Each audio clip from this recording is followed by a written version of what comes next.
Hello, everyone. Welcome to day 2 of SuperJump here on IPL.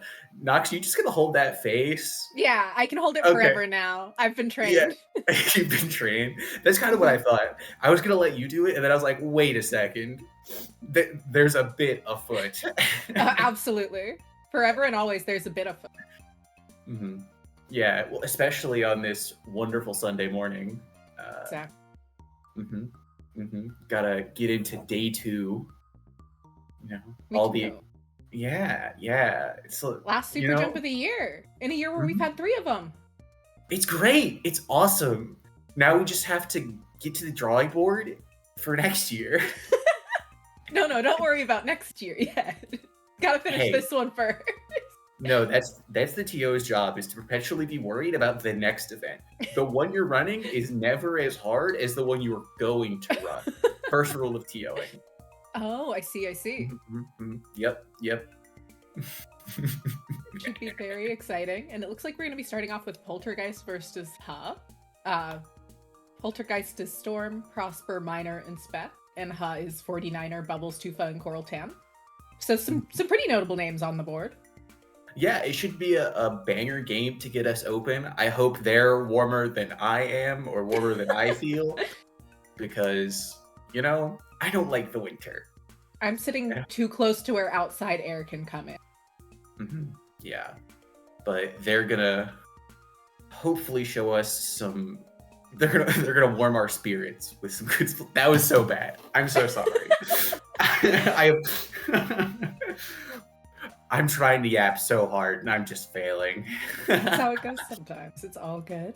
But yeah, it should be exciting to get into here. Always interesting to see. We're going to be counter picks throughout this whole event, which should be very exciting. And we're starting off on Humpback Zone.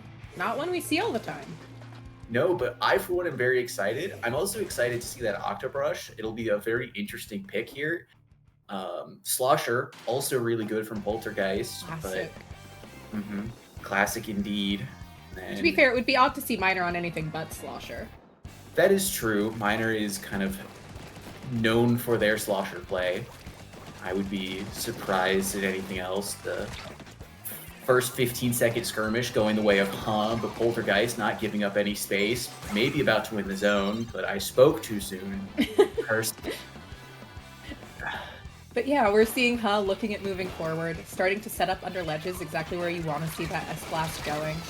Claiming plenty of space, but Poltergeist cleaning it up easily as Storm's looking to move into this zone and might try and take advantage of this Trizuka, but Ha's still all wrapped up behind him.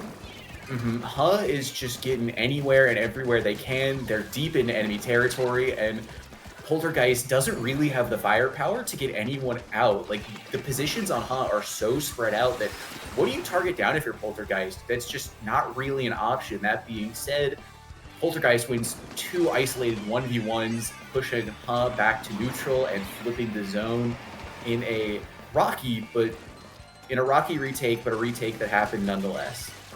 And that's all that matters sometimes, is getting that retake you need, looking to find the space, looking to get the ink down on the ground as you're trying to control the stage. As Minor's really working on just finding a way to dodge that Snipe Rider. Doing a fantastic job of that, by the way, finding then 2 sloshes over the top into bunker, really solidifying control. Prosper in a fantastic position here, separating and closing down so many lanes for Ha, but Ha is saying, we see you, we don't care about you, and just running forward anyway, especially 49er getting 1 here. Will they find the second? Second is found, but zone is not flipped, so they lose the lead. And they manage to slowly recap the zone as Poltergeist has their splatter shot last alive. And Storm is just sharking, looking at staying alive. One of the most important things you can do if you're the last player up is just not get splatted. Just making sure that your team has a way back in. Essentially, if you're the last player up, you become the anchor. Yeah, you can stop the enemy team from moving forward because they have to check positions, but as soon as you go down, they don't have to check for anything anymore. They just get to go wherever they want, so staying alive is critical. 49er making an excellent use of that Zipcaster there, clearing a ton of space, opening up a ton of lanes, and we're going to see Ha take the lead here, as Prosper is now going to poke at the zone with the trip strikes coming out. should allow for Poltergeist to start moving forward again, but they're going to need a pretty significant hold to take the lead back. Yeah, something interesting to note from both teams on their defense is neither of them have been able to get really solid paint control. They've just been using their like mechanical skill in positioning in saying, I don't need a ton of turf, but I'm still going to be highly problematic for you. Oh, this position is great.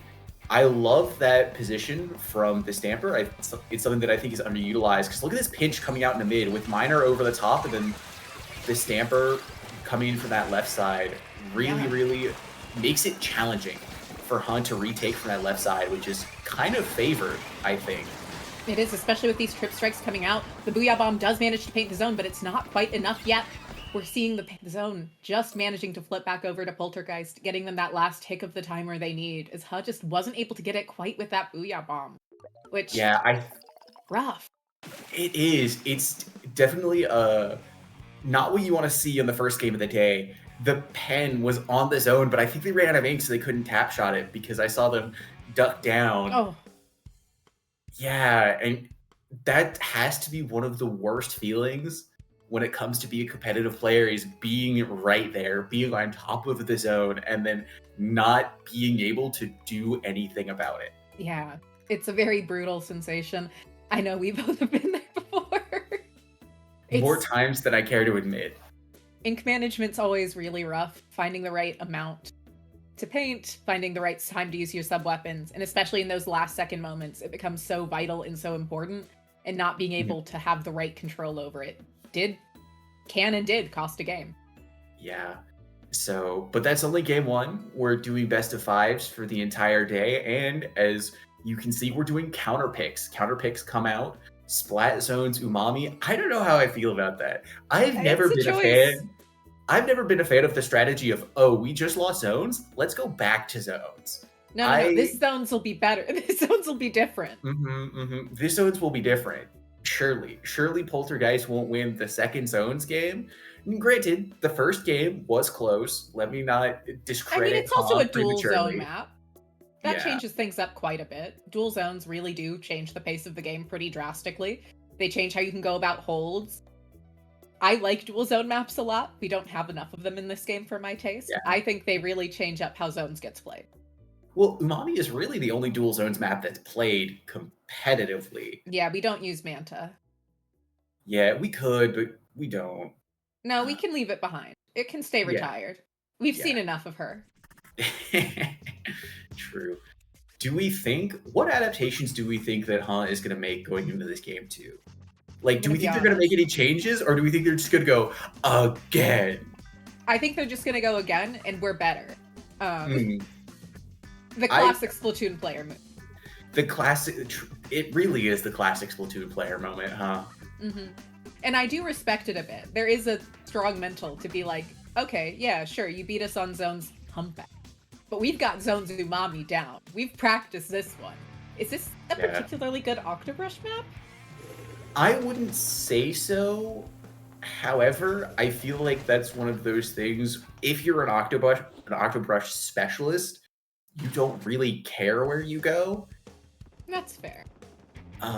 Like there are probably some really bad maps for Octobrush, but I do not know them offhand. And if you're counterpicking here, then it's probably good. Yeah. That being said, what's not good is the fact that Hunt does not have any top mid control in the opening 30 seconds of the game. Missiles coming out to push Poltergeist back, but if you don't have top mid control, you can't really lock it down. Like, they're trading perfectly even here, which is good, but they're not able to make way or any space at all. Yeah, top mid is by far the most important part of this map, and not having control of it should be a bigger hindrance to them than it has been. We're seeing the Splattershot Pro here being able to move around quite freely for a bit. Maybe overextending a bit there at the end, but definitely going for some interesting plays. I think what happened to the Pro there is they've gotten so used to, I'm cooler, I'm just going to go do something that may or may not be a good play and then jump out. And then they forgot they didn't have their get out of jail free card. That being said, Poltergeist in a very dominant positions with specials on the clock. Yeah. Hum It's popping their exactly the specials. situation you want to be in. If you're Hum popping Poltergeist. their specials, but no mid control. They couldn't use anything to get into mid, so Poltergeist is just big chilling. They really are. I'm probably going to try and use the Zipcaster to force something here as time is ticking away. They don't have a lot of space left to work with. They don't have a lot of time left to work with, and they need to break in. The S-Blast looking at finding Storm there, but not quite able to. Just barely missing with those giant AoEs. Managing to find the zone. The Booyah Bomb going to come out. Getting thrown at Storm, forcing Storm off the zone. This should allow for a gap. Yeah, but Poltergeist did an absolutely incredible job of just not giving up the zone, because some teams have a tendency to, oh, we're getting specialed, oh, we're down players, to just leave. Storm did an absolutely amazing job of saying, no, I'm gonna make you work for it. And like that ability is critical, especially once you hit these top cuts and get into these very tight positions. Absolutely. And we're seeing Prosper now looking to help set this up. The pencil is such an important role if you have one on your team, to just make sure you're staying alive and really putting down paint to give your team a lot of control. I know we both tend to favor other anchors a bit, but if you're going to play pencil, it does become extremely important. Yeah, what's also extremely important is flipping the zone. You can see Poltergeist kind of foregoing that momentarily to get into stronger lockout positions. And when you have a substantial lead like they do, you can get away with it, but they're trained professional kids. Do not try that at home. Yeah, no, please paint the zone. The zone is the objective. You cannot win. Fun fact, you can't win without the objective. Pretty important, in fact. Yeah. Is going to try to push here momentarily with their two specials online. Zipcaster will be coming out here in a second, I believe, too. But Poltergeist holding steady and holding strong, trading even. They're doing absolutely incredible on the defense. I called out the counter pick from like, I don't know, guys. Maybe zones really wasn't the move. Yeah, and getting KO'd here, not handedly KO'd, mind you, but getting KO'd, I think, adds 2 some KOs in a credence row, to the not theory. Ideal. Yeah, so if you're you go to TC Inkblot next. Yeah, right? You go to TC Inkblot next. It's probably not where you should go, but it's where you go. Sometimes it's TC Mako Mark. No, I think they go to TC Blot. No. Surely they'll go Clam Blitzer Rainmaker, because they can control the pace of the game differently then, and they're not having to play at the pace at which the timer ticks, and that would probably change things for them. Surely. Probably. Also, having the Octobrush allows them to be a little more, what's a good word? Squirrely? Yes. And tower control doesn't really allow that. I personally would like to see a Clam Blitz game from them, because has shown the capability of having really strong pushes. They can get Poltergeist out of the map. They can't really solidify control of stuff. Yes. So, which is why I'd like to see Rainmaker or Clan Blitz. Yeah. It should allow for them to really lean into their strengths, really take advantage of the fact that they're going to run around all over the place. I just forgot that Turf War wasn't going to be here. Too used to watching the North American League. I wish we played Turf War in this tournament. I know you do. Sadly, every time I bring it up, I get told, "Raise, be quiet." You get comedically hooked off the stage and tomatoes are thrown. Exactly. Just so familiar with that format right now. Counterpick comes out. TC haggle. Wow, shocker that we're going to TC after 2 zones games. Can't believe it. It's a stage and mode. It's very functional. It's very flat. I don't think Hub wins it. I think they could. They've got the mechanics, and if they manage to get the right push, it still could be steamrolly enough. I think Poltergeist has shown too much discipline, though.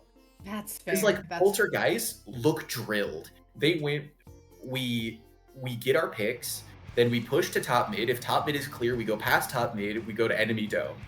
Like, granted, that flowchart is very simple, but if you have a similar flowchart for every other map, and there's only like 20 of them we're playing in this tournament or something, right? Yeah, like we're only playing 20 map modes. That's what, like, compared to Splatoon 2, that's nothing. Yeah, like, I think Poltergeist is going to handedly win this game. Or at the very least, they're going to win by 20. That's my bet right now. Well, and that's a great pick coming out there from Prosper to start it off. Storm doing an excellent job of just poking around.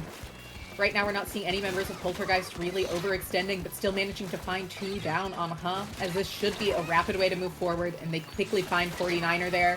This should be a strong opening push, but maybe they don't have something to really clear out that top right after the Zuka. They have Booyah Bomb. Because the Stamper went down with Cooler, Booyah will come out here to clear top right, I imagine, momentarily. Or not. Okay, that's fine, too. They didn't even break for checkpoint. Yeah, so honestly, a disappointing opening push from Poltergeist. They had tools that they didn't really use. It could have been a lot stronger. It'll be interesting to see how strikes back, though, because they don't really have a lot of map control. But 49er is just going in and saying, bye-bye, Miner. Oh, Prosper's got that, though. Don't worry about it. Prosper really showing off the advantage of hitting your shots on Snipe Rider, something that often gets underestimated. But it's still, at the end of the day, it's still a charger. Yeah, it's still a charger. So, having a, honestly, much stronger opening first push, the Booyah Bomb coming out, Prosper can slow this down as much as they want on Snipe Rider, getting fantastic picks.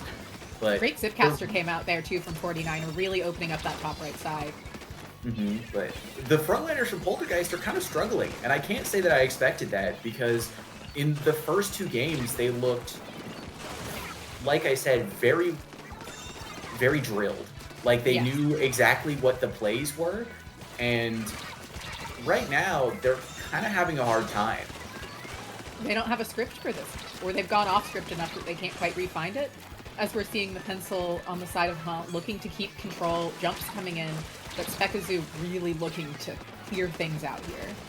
Yeah, and let me just say how important that 1v1 we just watched between 49er and Spekazu was, because if 49er got that pick, Poltergeist would have stayed on the back foot, but because they didn't win that, it allowed Spekazu to shift the momentum of the game and allow Poltergeist to find their footing once again. But great pick there coming out from 49er, not allowing the Slosher to get set up where they want to. S-Blast really looking to move forward now, pressuring the Snipe Rider, not able to take them out, but allows the tower to start coming back into mid, which is absolutely massive. Yeah, it's critical that the tower resets. Something interesting, though, neither one of these teams are really able to reset the map control they have. They're kind of just walking in and fighting in the center of the map, and that's okay. But when you're losing as substantially as Poltergeist is, I would kind of like it if they were able to take a deep breath and recenter and focus. It was an incredible Zipcaster. It's not a special we talk about a lot even when it comes out, because it's hard to find a ton of value with. But 49er has been doing an excellent job of just truly disrupting and interrupting things every time they have it, which is so cool to see. Even in the games they haven't been winning, 49er's been making a pretty big impact with Zipcaster. Yeah, well, this map is really, really good for Zipcaster because of those 2 pillars in the center of the stage. You can Zipcast to either one of them and then just go back and forth, and it's really hard for the enemy team to counter you. I thought they were going to get another. I'm going to be so real. That's so fair. It did kind of look like it, but Poltergeist is doing everything they can to stay in this fight. They'd love to start off the day with a 3-0. Makes things easy, makes things breezy, makes life a lot more comfortable. But Prosper already hopping on the tower there might not have been the smartest move with an S-Blast still alive and on the stage, as we're looking to see some pretty rapid movement forward as Miner's kind of just over there fighting alone. Yeah, Miner is trying their best, and Storm is supplementing where they can. But with 30 seconds to go, Poltergeist needs a decisive team fight. Like, they need to wipe some people out. And, I thought he was going to get a double. That's a start. This double's a start. Triple. Storm said, I hear you, I see you, but will you be able to get the Booyah? Answer is currently no, and if Booyah can't come down... Yeah, that's the most important one. Yeah, then this is going to die before it even begins. Yeah. I mean, right there, Tufa managing to stay alive is so important for Hug to just keep this game in their favor. They don't need to rush this Booyah coming out. I like that they waited for other members to be up. Now somebody should be able to dive on the tower. The Booyah Bomb finds one, and the tower gets grabbed, just maintaining and holding on to those specials for the right moment at the end of the game is so important. And the rationality of just going, I just need to get out and survive here. I just need to not get splatted is really impressive. Yeah, it's a really impressive amount of self-control, because one of the things on S-Blast is the tendency to just go crazy and just... Because you could. You absolutely could. You could just go in and just say, I'm going to make everyone explode. But also, And, I like, have this really powerful special that maybe we need, perhaps. Yeah. And so understanding that balance of going in and making people explode versus I have this really powerful special that I need to play around, and that slippery slope, as it were, is really, really important. Because if Storm had found the pick on Tufa here, it's an entirely different end of the game. It's still possibly doable for her, but it's a much rougher situation. Whereas having that Booyah Bomb makes it pretty comfy for them to just go, okay, we just wait for the tower to be in the right position. We can let some points tick down. Not the end of the world. Yeah. And we can just clean it up. And I think this push is still doable, too. Because if Miner on Bucket uses the Trip Strikes to counteract the Booyah, so we just stack them, no one can go there anymore. The other team can't end the game because they can't touch the tower. And you're extending your lead. It's just barely, but you're making it so that the game can't quite end yet. Instead, Miner said, I'm just going to try and kill them before they get to the tower, which is more proactive. Yes. But less likely to work. I think if you just make the tower radioactive, then maybe you have the potential to continue that push. See, the crowd didn't see that reaction, but I did. What's going on in that brain? I just don't like Clam Blitz Museum. I just don't like it. I don't think it's fun. I think it's slow. I think it'll still be a really good game. I think the teams will have to play a lot more patiently than they have been, or it's just going to be a push to 80 and stall out, and that'll annoy me. It's going to be a push to 80 and stall out, and it will annoy you. Great. Incredible. Exactly what I expect to see out of Clan Blitz Museum de Alfonsino. Yeah, it's going to stall out at 80. Can I say what a luxury it is to be able to abbreviate things? Oh my god. Yeah, I'm sure it is a luxury for you on your... It's very nice. Yeah. But Clan Blitz Museum should be an interesting adventure. I think it makes sense for Poltergeist as a pick because has shown that they don't like to play patient, and it's patience the map. Yeah. Well, so the other thing is, if Poltergeist doesn't have good flank management, then this map is going to be a struggle. Because is just going to be constantly dropping out of their right side into mid, and if you don't have like Prosper or someone watching it, it's just going to be pain and suffering. Which seems like what might be happening right now on both sides of things. Everyone's a little bit everywhere. It's the start of a Clan Blitz game. Usually we don't see too much action for about a minute.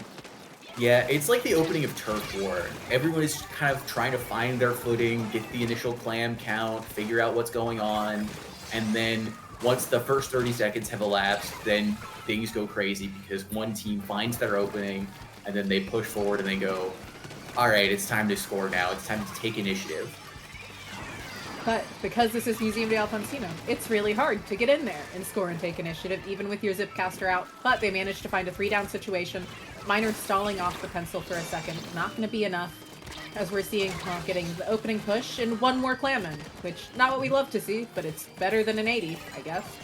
Yeah, it's not what we love to see, but it's kind of what's required in the opening.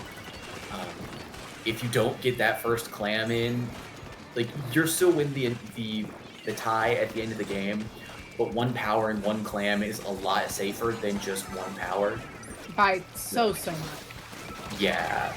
Zipcaster coming out here, 2 people going down though, so can take initiative over this game. Will they be able to break onto the ramp? Miner saying no, well, maybe not.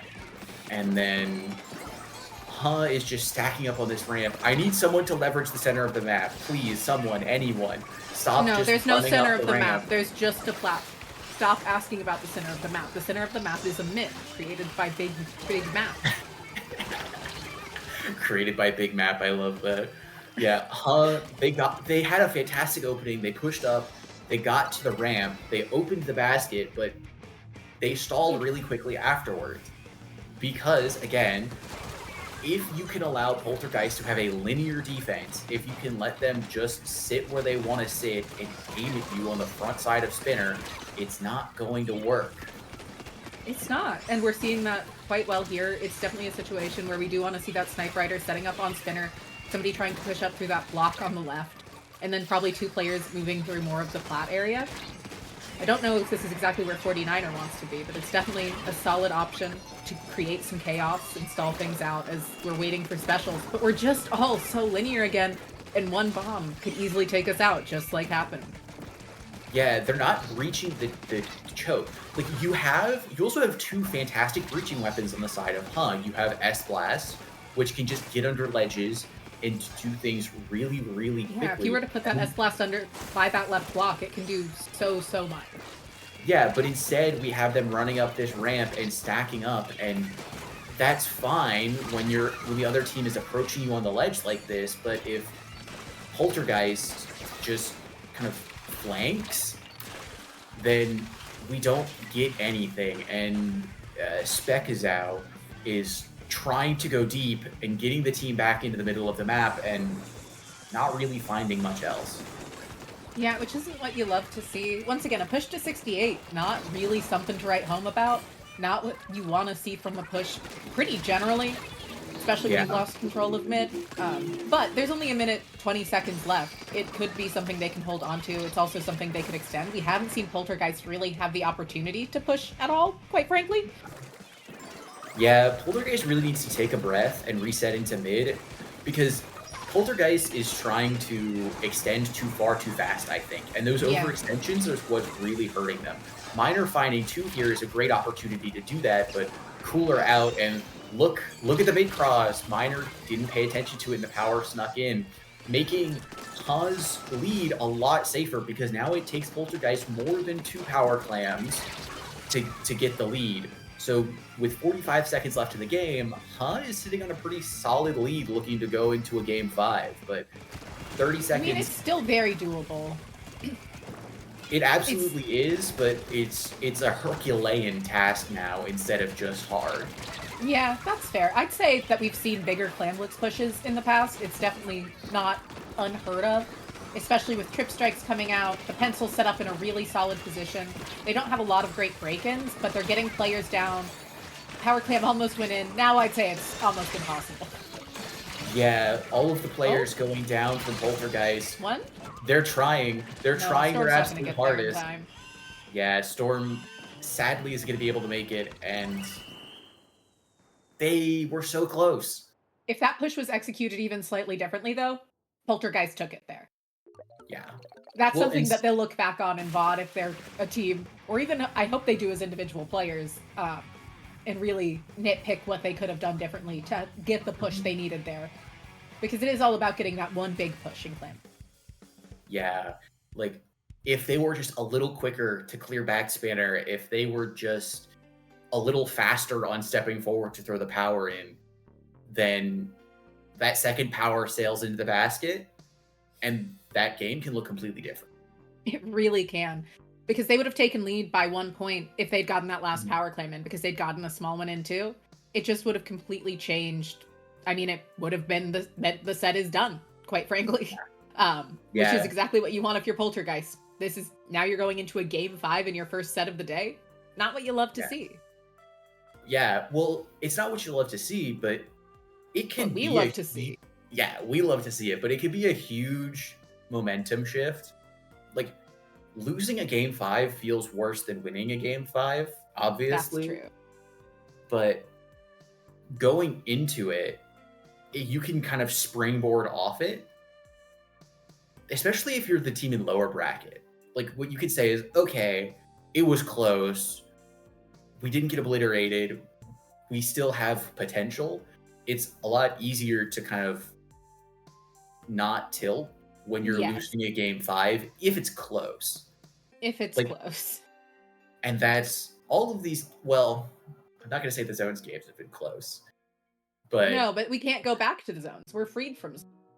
that's true. Poltergeist has the counter pick going into They could game go 5. back to Rainmaker. I mean, they could go back to tower control. I'd be surprised if they did, but I mean, they have everything but zones that they could choose to do. I imagine they'll choose Rainmaker because it's the one they haven't tried yet. But I think they'll probably go back to tower, actually, because that's so just sad. That's just the mode that teams like the most. Is like, I feel like teams are dual mode. They like TC and they like zones because it doesn't spiral, even when sometimes you just need the ability to spiral. Being able to just brute force a giant push like we almost saw them do. Like, I don't know. The games are just so much less stable, and we are going to be seeing Rainmaker Scorch Gorge, which is exciting to me. I think it's a fun map mode. I am also a Rainmaker enjoyer. I was a doubter. I'm sorry for being a doubter. You know?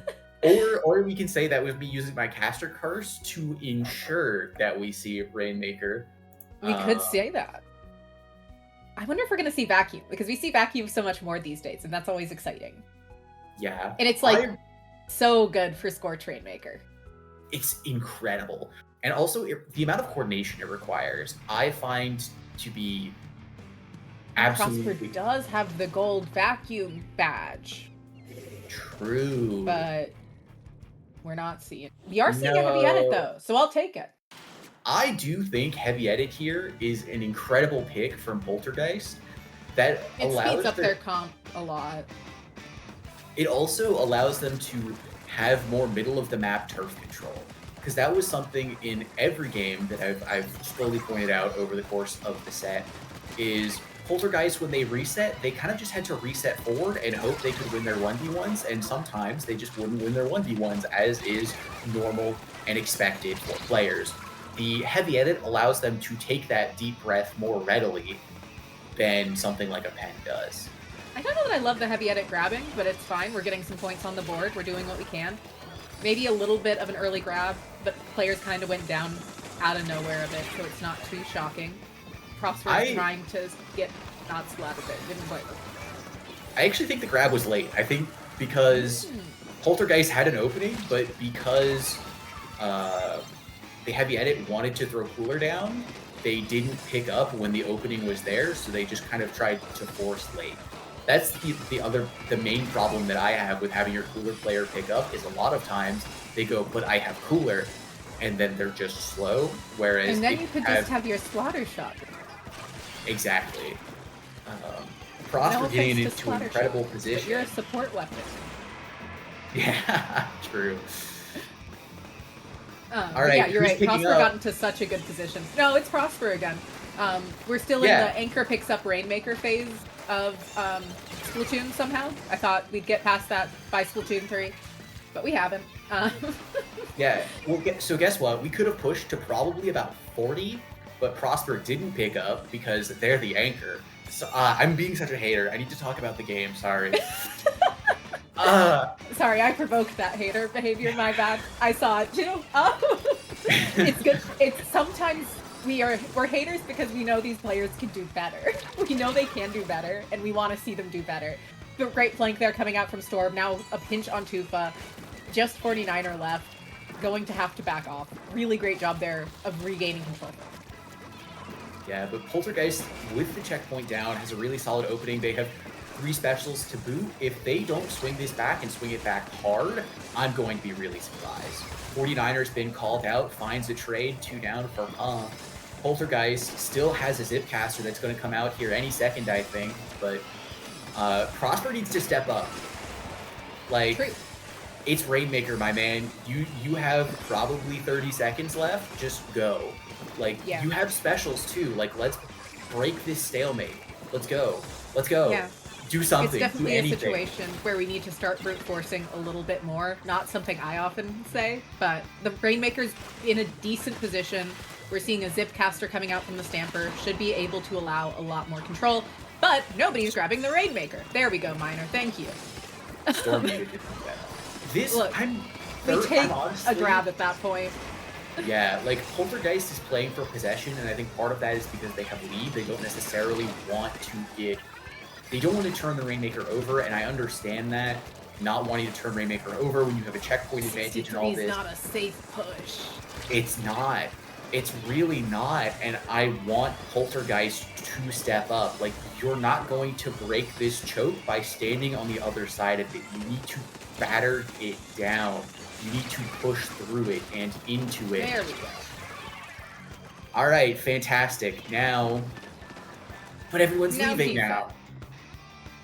Well, they were 2 down. They kind of needed to back off at that point. There wasn't a lot they could do to keep holding that. It's more important at this point that they work on just keeping mid. I like that they didn't back off too far behind mid. Yeah, I don't know. I think Rainmaker can be played a lot more aggressively than both these teams want to show. Well, you think it can be played a lot more aggressively than any team show. Yeah, exactly. Okay, all right, that's... Yeah. We'll Good cancel on the Zipcaster. Yeah, Prosper doing a great job here of keeping Paint down in mid, really enabling their teammates to just kind of keep doing what they're doing. Prosper's been doing an excellent job on Anchor throughout these games. I really want to highlight that. There's been a lot of just consistent paint, consistent picks, and consistent support, which is what we want to see out of Heavy Edit and Pencil. Yeah. Out of Memory also used to be a Nautilus player, so just is going to be solid on that Heavy Edit. Yeah. Like, something to point out about this Heavy Edit is how much more trouble has been having pushing forward, and that is in no small part to that Heavy Edit, saying, like, making it so much harder for everyone else to get map control of sequential fights. Yes. And Poltergeist did a really solid job on defense there. Their pushes definitely could have been more aggressive and stronger, but they did an excellent job of not letting just take control of the map. So, Poltergeist demonstrating a really solid understanding of the fundamentals, I think, in that game. Not overstepping, playing defensively, playing... I'm going to say it. They played boring. You can say it.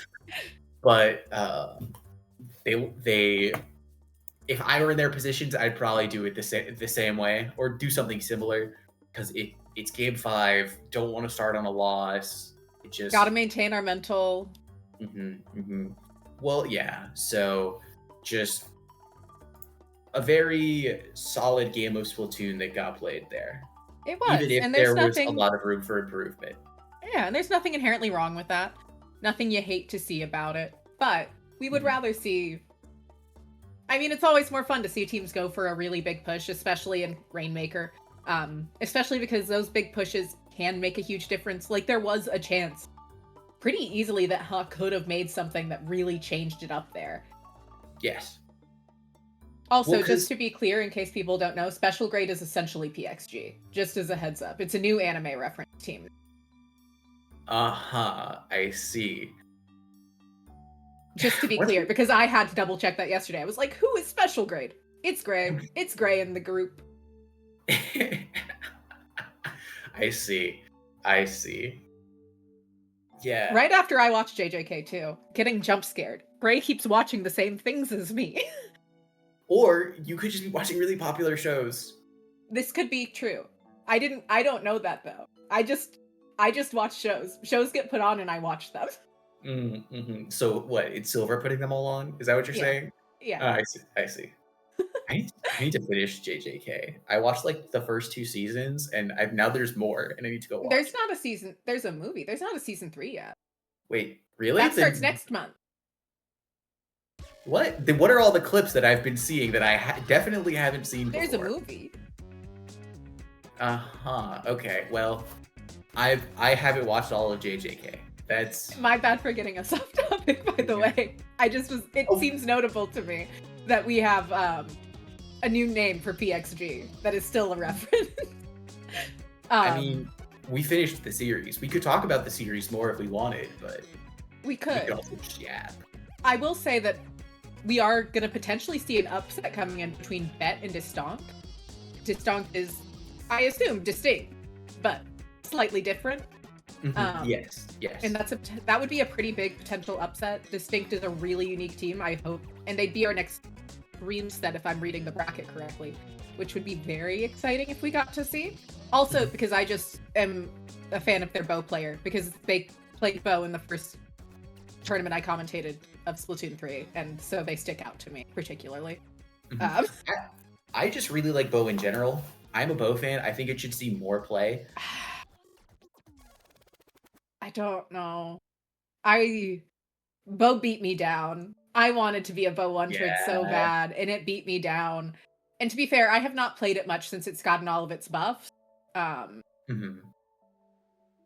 Like Bow, how you've broken me. the It's the problem. only weapon I've 5-starred, to be clear. It Wow. hurts me. Yeah, bow. I pretty much 5-starred it at the start of the game, and then I haven't touched it. Yeah, bow has the issue of it doesn't really fit into the weapon triangle or the anchor triangle right now, where it's like rapid pro beats pen, pen can beat heavy edit in a head to head, and then heavy edit can out tempo Everything? yeah, basically everything. And Bo is just kind of sitting there, kind of a jack of all trades, master of none. And it needs to be at And least a little bit more of a master of one. yeah, well, like sometimes you can see. Oh, I forgot its actual weapon name. Big Bow in Rainmaker. Wellstring. Yeah, Wellstring, because it just has an absurd amount of object damage.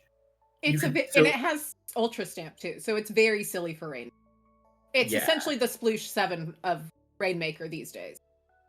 Yeah, so like sometimes you can see it there because of its absurd amount of popping power. So and in silly. theory, you can put it into AoE comps.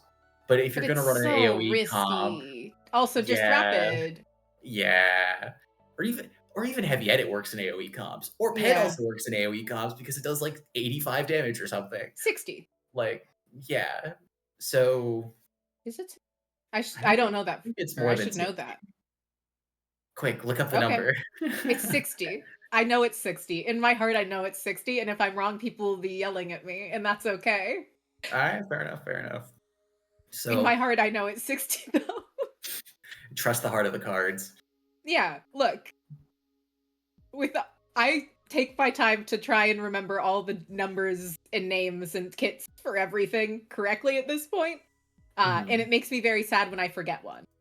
Yeah. I think we should have mini games during streams where we just quiz commentators on things to make me study better. I wonder where you got that from. Where did you get that from, I wonder? I don't know what you're referring to. But yeah, we're actually at now 2-2 for the bed and distinct set, which is Distonkt. Sorry, my bad. Which is interesting to see. That is also always a fun team to watch. Very aggressive, very fast paced. Yes. So either way, we're in for a treat. Quite frankly. I am a bet enjoyer because I love a good unhinged team, and I think Bet fits that bill. Oh, really? Former Azure player. You love a good unhinged team? Hey, you say that like people know what that is. Nobody knows who Azure is anymore. No, people know. Really? People know? No, the people who know, it's one of those, I think it's one of those, if you know, you know. And you all should look into what Azure used to do. There's sets on YouTube. There were decisions happening. I have 2 years worth of Azure VODs from my perspective on my hard drive. And put them up. It's almost a terabyte worth, I'm pretty sure. Oh my god. Oh, I just almost. So actually, no, I don't think it's. I don't know. My terabyte hard drive is almost full, and it's a majority of Azure VODs. But I also have a couple Steam games on there. Impressive though.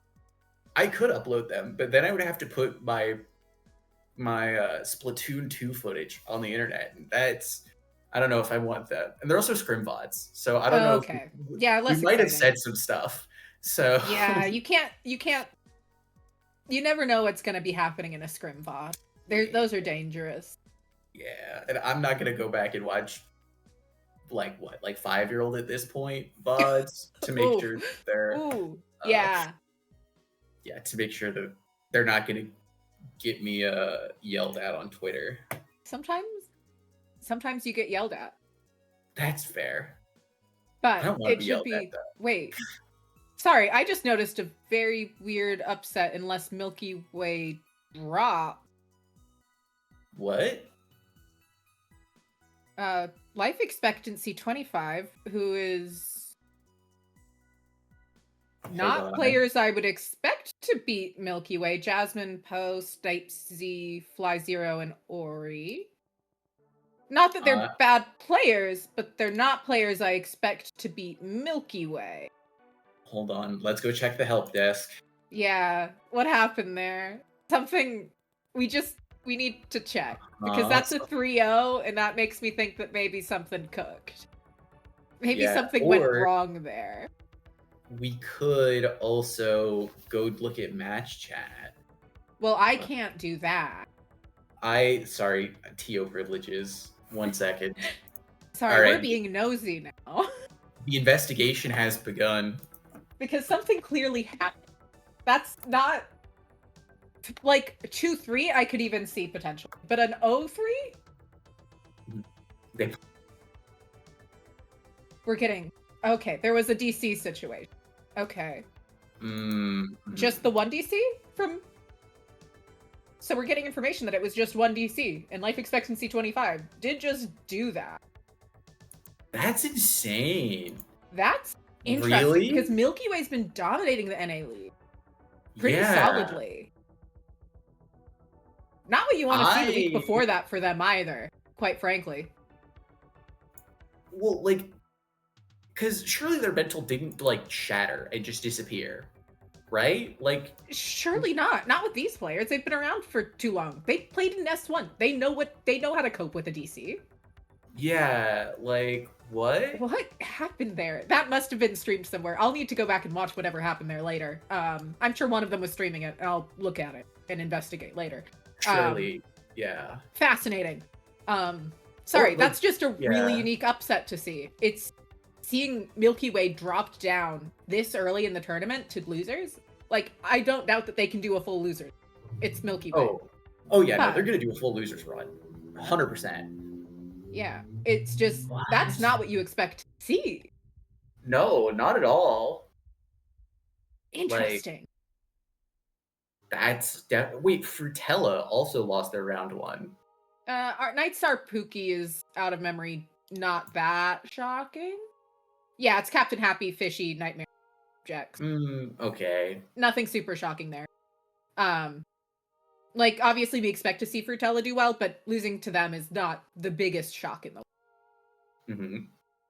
Yeah. I mean, it's a SuperJump. The bracket's just a little stacked. Exactly. And that's the fun of it. No FT wins, sadly, but... Yeah.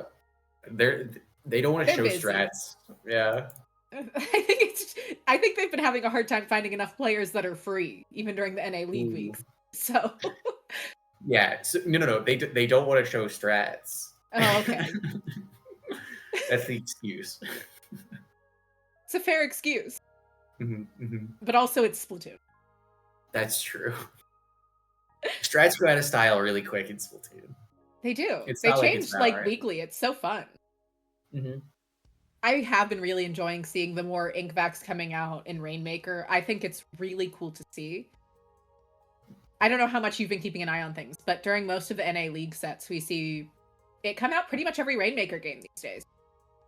Yeah, I did a Splat Chat episode not that long ago, and I saw Vanilla Dapple and like. Yeah, you were ready for that one. What? Well, there's things happening.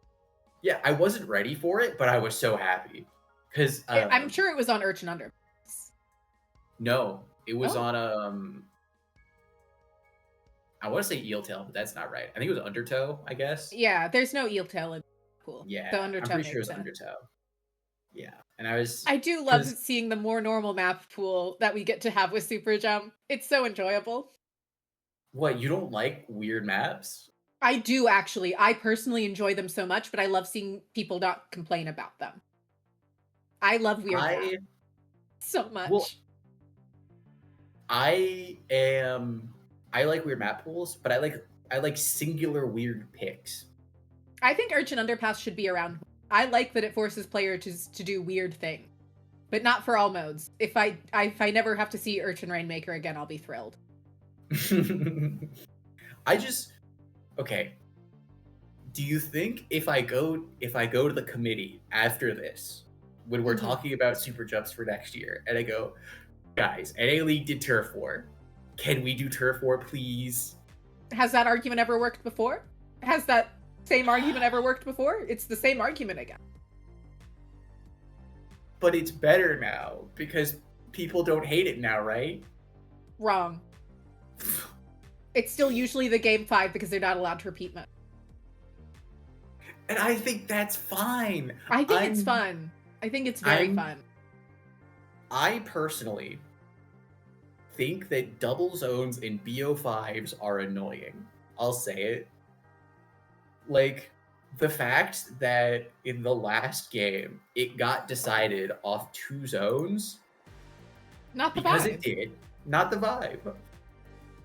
I think that if we're doing best of 5s, it should be all.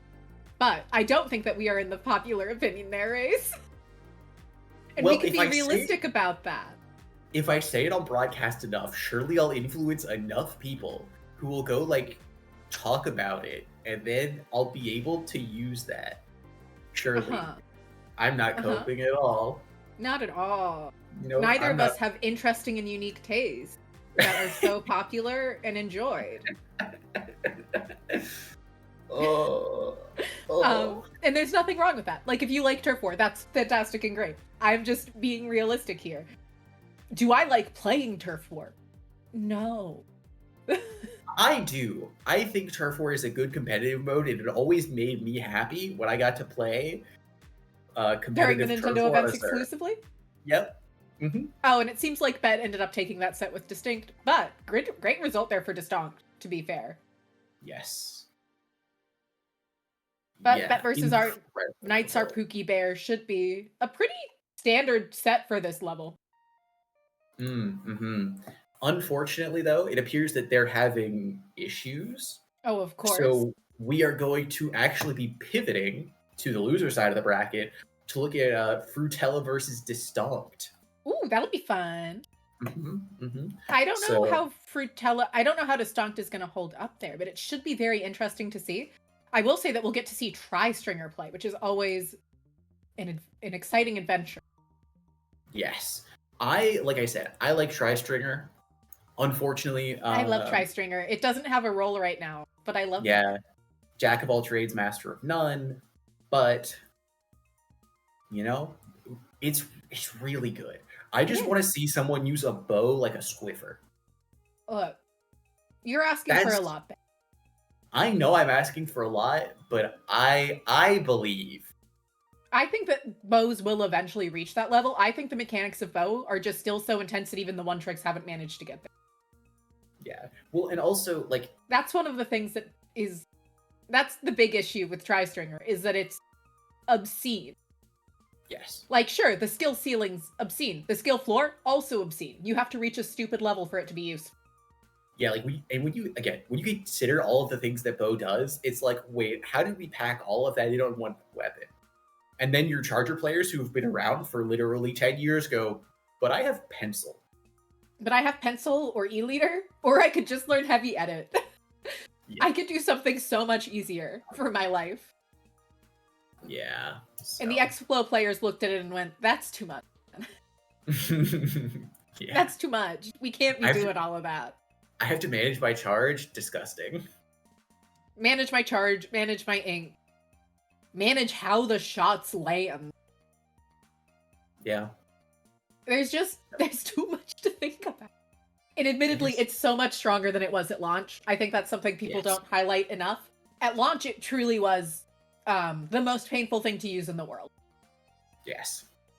It is now functional. True. And that's something I don't personally highlight enough because I played it too much at launch, and I just remember that life. For me, when I played bow at launch, and I had the most fun, because people would push me and they're like, oh, that person's not going to get their shots. And I'm like, you might be right. However, you forget, I do 90 damage if I hit all of my arrows, and you're rapidly approaching me. I'm going to rapidly approach you back. And then they go, wait, you're rapidly approaching me? What's going on here? And then I hit them for 90 and they explode. It was great. But see, then it doesn't make the fun sound. No, see. And it's all about the fun sound.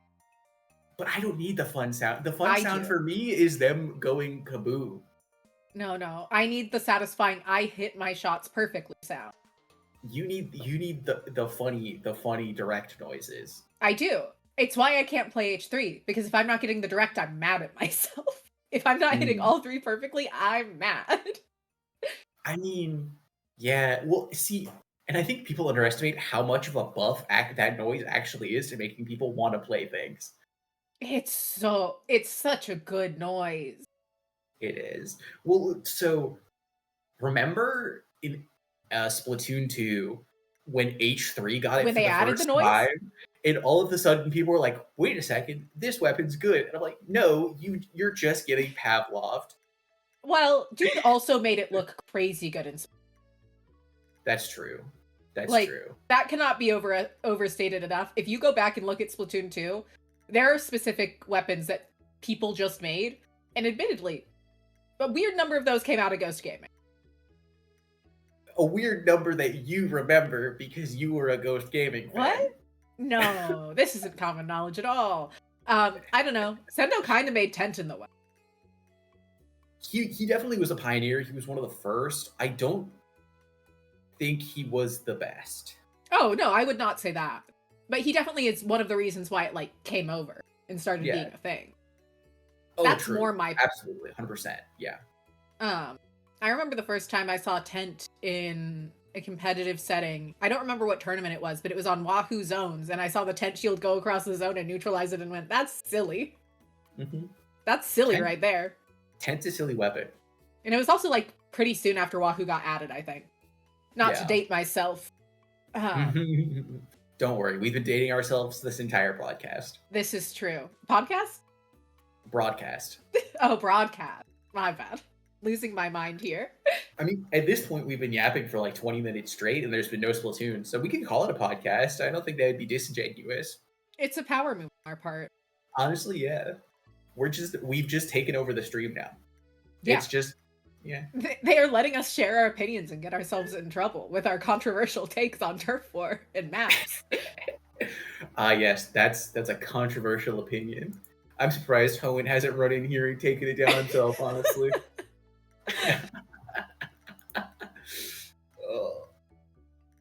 But yeah, I don't know. I like seeing interesting weapons get picked. It's always very exciting to me.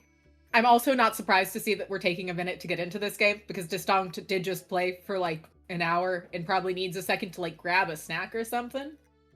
Yeah, which is so reasonable. Oh, it's interesting. We got some news from above that they might have started the set already. Oh no, not might have, did. Yeah. So, I mean, do we tell them why we've just been yapping? So yeah, basically, here, I'll pull the curtain back. I'll do it. I wouldn't, but you can. Nah, I think pulling the curtain back is the best part. So the initial match we were gonna watch, they started literally instantly, and then so we pivoted, and the pivoted game also started literally instantly. So now we're just waiting on a game 2 to hop in. And we'll go in from how it starts. Mm-hmm. Which honestly, I think is more impressive that both games, they finished their first series and then got into their second one so fast. Look at how well we've trained our players. Yeah, incredible. Honestly, happy I'm to not see even it. mad. Look and see if your set's being streamed perhaps in the future. Perhaps. Yeah. But I'm not mad. Oh my gosh. Match J, the match we would have watched, they've reported a 3-0. They incredible. Wait. What happened? Oh, they had some problems. Oh. They had some other problems that I will not air out on stream because that's for them. But yeah. Sometimes issues happen. Yeah, this is what I believe the kids call getting rule booked. And never fun, but it's why you got to read the rules. That's true. Reading the rules is really important. It is. Also, to everyone in stream chat, Here's a little bit of wisdom. Take the game. Just do it. Always take the game. Always take the game. You will regret not taking the game. Mm-hmm. Just also, everyone will be mad at you because you've slowed everything down. Yes. Just. Oh, we're in here. Let's go, Rainmaker Humpback. Let's go. But yeah, Tri-stringer Rainmaker Humpback. Mm-hmm. Toxic Mist Rainmaker Humpback. Oh, that would be so disgusting for the other. This could be Tri-Stringer's one gimmick. It is. No, that is. It is because you're essentially using sub weapons along with your Toxic Mist, and that's so strong on Humpback's elbow in a way that I can be deranged about too much. Raze is aware of this. I'm a Mist believer. Yeah. Mist is so fun. Mist doesn't get used enough. Mist and Torpedo together are kind of funny in Rainmaker, which I can be so normal about, for sure. Yeah. Mist, the only thing, so Mist actually works as a really good check to cooler. Yeah. But you need to be really, really good at Mist. And also really, really good at never going down. Yes. Because if you go down once, it costs you the game. Yeah, you need to be borderline clairvoyant, which is why no one tries, because it's just easier to go, I'll just shoot them. But if you use Mist and have other people go shoot them, it's even better. It is even better. All right. Especially because Tri-Stringer can do that so well. Yeah, getting into game 2 of this losers round 1 set. Rainmaker, Humpback, Hunt Track, Fruttella, Distonkt. Very interesting. Really cool comps coming out here. Don't know that I love the Sploosh and Roller together. I'll be fully honest there. It's a choice. It is a choice. They want initiative, and they want to go quick, and they're just going to leave the bow player and trust.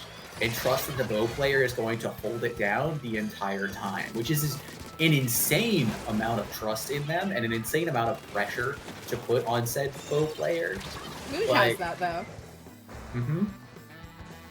But if you believe in that, also making the bow pick up, I think, is just a fundamental error to playing this composition, but we'll see if that holds true for the remainder of the series. We will. Right now, it's just the bow and roller left up, as we're seeing all of Fruttella slowly collapsing, and Mooj, don't back up. Oh, yeah. The classic Rainmaker mistake of backing up. Yeah, that's the one thing you never want to do ever on Rainmaker is back up. Sploosh getting an incredible double kill right there, literally dancing around. Literally changing the game. Fruttella. Yeah. I think it cannot be overstated enough that Sploosh can absolutely cook in Rainmaker. We kind of all ignore it these days, but like, there is always potential there. Rushing over to the checkpoint, not going to be able to quite get it, but hopefully there will be time for them to respawn. But Fruitella's doing an excellent job here on defense so far, because they've been having players picked off and still managing to keep a hold of that checkpoint. Yeah, Distonkt, even with the issues that I think they're having with the execution of their composition, their tempo has just been tripping Fruttella up. And oh, goodness gracious. Oh, that's a roller moment right there. Yeah, like, Fruttella, what's the, like, I don't even know what to say. Because, like, again, Frutella's what do you do about this? Dip. Yeah. Yeah, like, what we should be doing right now is going and actually playing Rainmaker instead of, like, going and chasing the Sploosh around. Like, that's but it's so hard to not chase the Sploosh around. Yeah. Like, because the Sploosh is going to go behind you and triple you. And I think that's okay. Because, well, so Distonkt, excuse me, their game plan is so linear. It's so one-sided. They're going to run, and they're going to run quickly. So if you know approximately where they're running from... Oh, they took the Yeah, like, if you know approximately where they're running from, case in point, that double kill right there, their composition isn't that hard to deal with. You just need to know. Getting vision of them is enough if you're Fruttella, if you just say, okay, and then group up and push forward.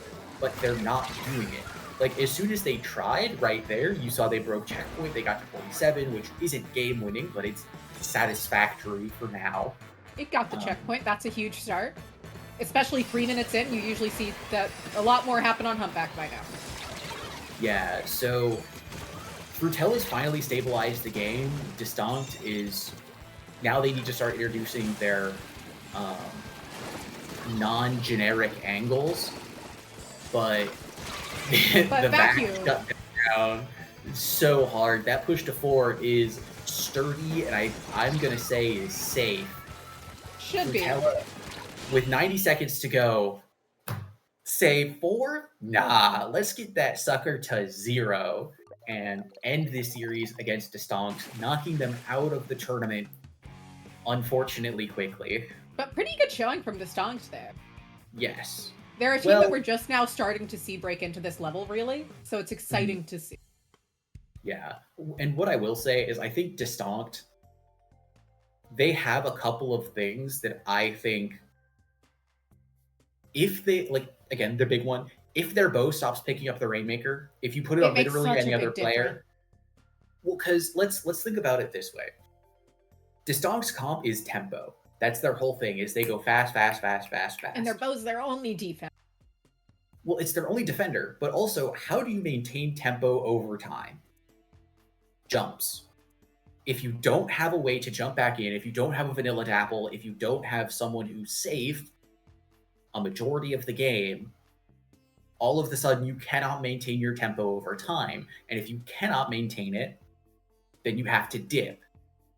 And if your tempo drops off, then Fruittella or whoever you're facing can get their feet back under them, can steady themselves, can take a deep breath, and can go, all right, it's my turn now. Which is exactly what happened. If you're the tri-stringer in that comp on Rainmaker specifically, you can never go down. You just can't.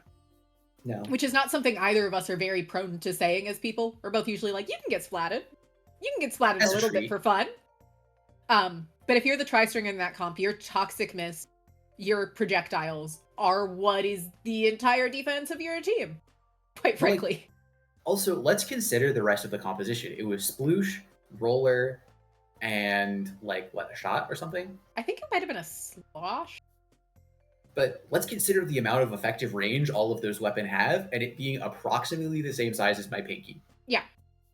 So how do you break through a checkpoint or break into a defense if you don't have the range from the bow? And you can have second range with Rainmaker. You can have 2 range. As a treat, astonishing. Exactly. I don't know. I think that comp is so... There's so much potential to it. It's so interesting. They're cooking. It's almost there. It's so close. I think it needs a vanilla dapple. I would play vanilla dapple in that comp instead of Sploosh, if I'm honest. Fair. I don't disagree. I don't think you even lose it really much for repop. Like, it's nice to have the ultra stamp, but also dapple is dapple. Well, and like, you have a tri-stringer. Yeah, like the amount of focus DPS you have on Rainmaker Shield is not dropping significantly. Because like also a hammer, the reason it pops Rainmaker so effectively is because no one contests it, right? Yeah, I would also be interested in seeing what an ink vac could do in that. I don't know what you'd put in for it, but I think an ink vac could be very interesting. Yeah, I think ink vac could work, but there are a few pieces that I'm pretty sure they don't want to move at all, and like bow is one of them, obviously, right? Yeah, bow's the big one. So, I like that version of Rainmaker. They just need to play it a little. They need to play it a little different, but they're so close to getting. Yeah, I mean, clearly they went to game 5 with Bet. They're clearly getting close to something. Yeah, like they understand what they're trying to do and they've accomplished it, but they just got to knock a couple of the rough edges off. Which is exciting to see. It's not often that we see a lot more unique comps in this game than we did in like late game Splatoon 2 by all means. But we don't see comps like that very. Yeah. And that's so we don't see Rainmakers. We don't see special Rainmaker comps other than we switched something up for a vacuum and put a zap in. Yeah. Which is still cool. I still enjoy that. But I don't know. I like specialized Rainmaker. There's something that holds a special place in my heart. I just like specialized comps in general. I think, and this is one of the reasons that. So all right, we're gonna get into a little history lesson here. Back in Which history Splatoon, lesson are we getting into? back in Splatoon 1, competitively, we played every single map and mode in the game. It was like all random type deal. But then people like, we can't learn the entire game. That'll take too much time and effort, and we could be better if we only played like half of them. And so people fought, and we had the discussion, and eventually we got to map lists because we're like, oh, if we only have 20 map modes, surely we won't make comps that are just generically the best in 80% of situations. Surely we'll learn that 20% of situations. Wrong. Nothing changed, except we just played less. Except for the fact that Camp Triggerfish exists. We did see some specialties on Camp Triggerfish specifically. Yeah. Because you had to. Yeah, in 1 and 2. Yeah. Yeah. Oh, I miss Camp. It was bad, but like in a good way. It was interesting. I think I like anything that forces players to play weirdly. Is kind of a key thing for me. And so it just innately appeals to me as a person. I would have appreciated Triggerfish more if there were more ways to cross back and forth over the map. But like, once you got out of spawn, you were there, period. You either had to jump to a teammate across the map, or you just had to sit there. And that's fine. But like, one of the reasons Tent was so good is because you could just, it had an absurdly high health shield. So you could just deploy shield, and then 2 people couldn't shred it fast enough. And then you also had beacons, so it allowed your teammate to come and move a lot easier than if you didn't have one. Right? Explo was funny. Explo was funny. Yeah. It's also the one map that we ever saw Double Charger ran on, which I don't know if that's a good thing, but it was a funny thing. It's not a good thing. But it was funny. It was funny. It was humorous, but if you're playing Double Charger on a map, then your map's probably not great. That's true. But to jump to something a little more recent, we would love to let you all know about IPL Sets. In case you missed any of the action from today's SuperJump, you'll be able to catch individual sets from the event over on IPL Sets, Inkling Performance Labs' newest YouTube channel. In addition to the sets from IPL, you'll be able to find games from our other partnered organizations, such as Dapple Productions, Splatoon Stronghold, Megalodon Mondays, in a variety of lands, and even more events to come in the future. Sets from day 1 of SuperJump 7 will be available by 3 p.m. EST tomorrow, which might be today now, my apologies. So be sure to subscribe to catch anything you missed. But yeah, please keep an eye out on IPL Sets. Really incredible to be able to see so much Splatoon in one place. Really a first, and a very exciting first at that. Yeah, and it's one of those things where it kind of, as a viewer, I don't think you really appreciate how much work goes into it. But the amount of logistics that are happening behind the scenes are absolutely incredible. So please go subscribe to IPL Sets. Even if you don't end up actually watching any sets, it's a good way to just be aware of what's happening. Yeah, to support and be aware of what's happening in the competitive community. And you might find it costs you $0. And you'll find interesting games there. I'm positive. Yeah. I mean, there's just so much to keep an eye out on with Splatoon all the time these days. Especially these last few months. Oh my god. Every weekend's been dedicated to Splatoon in a way I have not done in so long, and I'm loving it. I used to, before I got into playing comp, watch tournaments every weekend that I could find one all the time. And I fell off of that for a while. And it's so special to have events that are getting me to do it again. And I'm almost tearing up because I'm so normal about Splatoon. Everyone is so normal about Splatoon. Yeah. It's such a special game. Yeah. Words are hard. It can be. But yeah, it's such a unique, I don't know. It's so cool to see how much Splatoon's grown. I know a lot of Splatoon 3 players don't necessarily know how much it's grown. But it's absolutely wild. I used to be able to keep up with like everyone in the scene. I knew at least vaguely of who everyone is.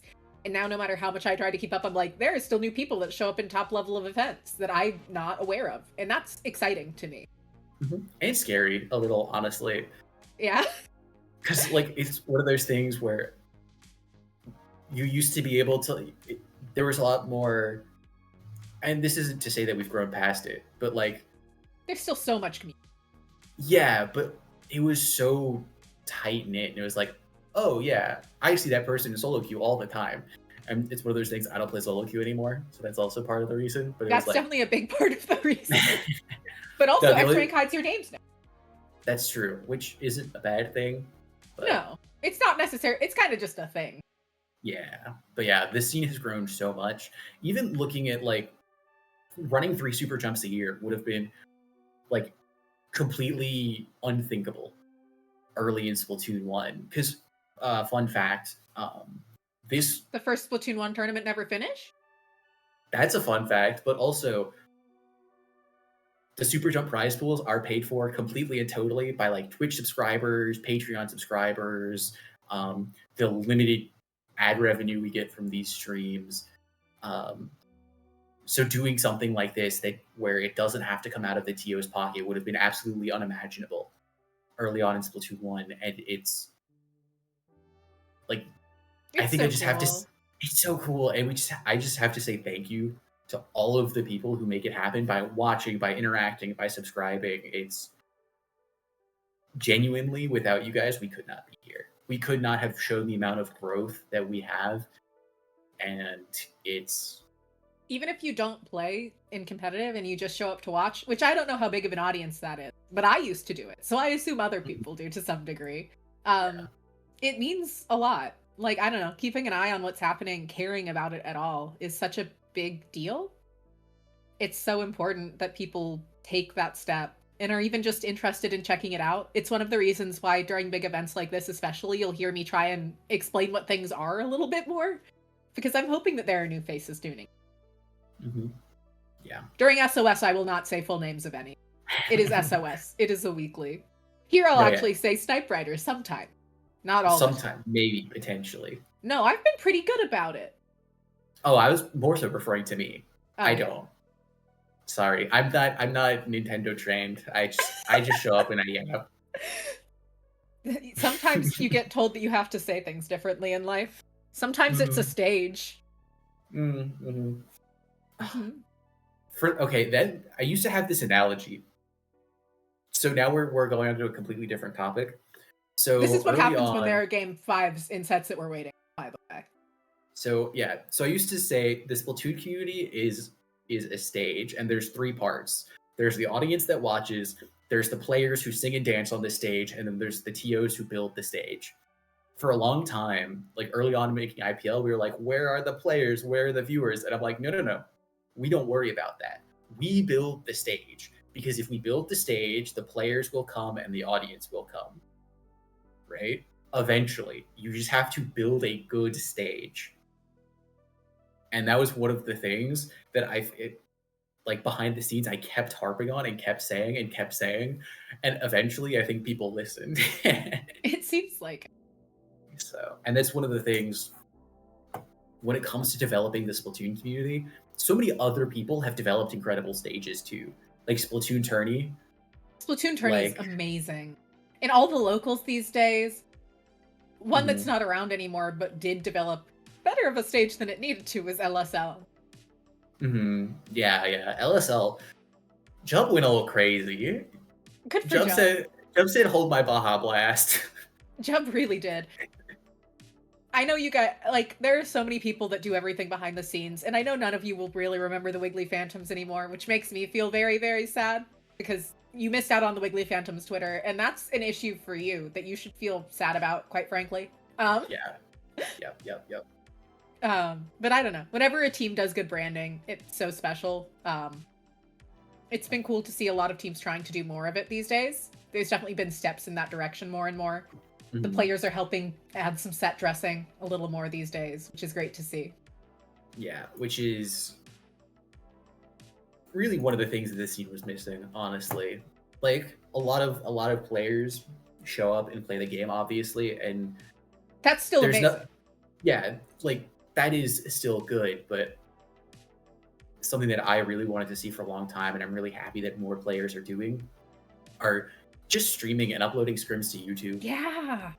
It's really that easy because it does two things. It gets your perspective out there and allows other people to see how you view the game, but it also humanizes everyone, which is something that I think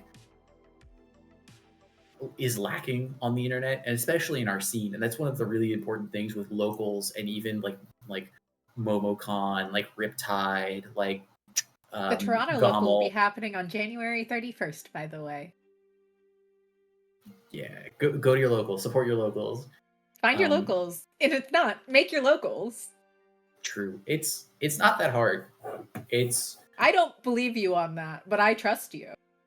Well, so okay. So the difference between running a local and running like a social. So running a local means you actually have to find equipment. If you just run a social event, like a meetup, those are really easy because you just find a venue. Like you go to your local card shop or game store or even libraries. Yeah. Where you Never can just underestimate your local library. Support your local library, by the way.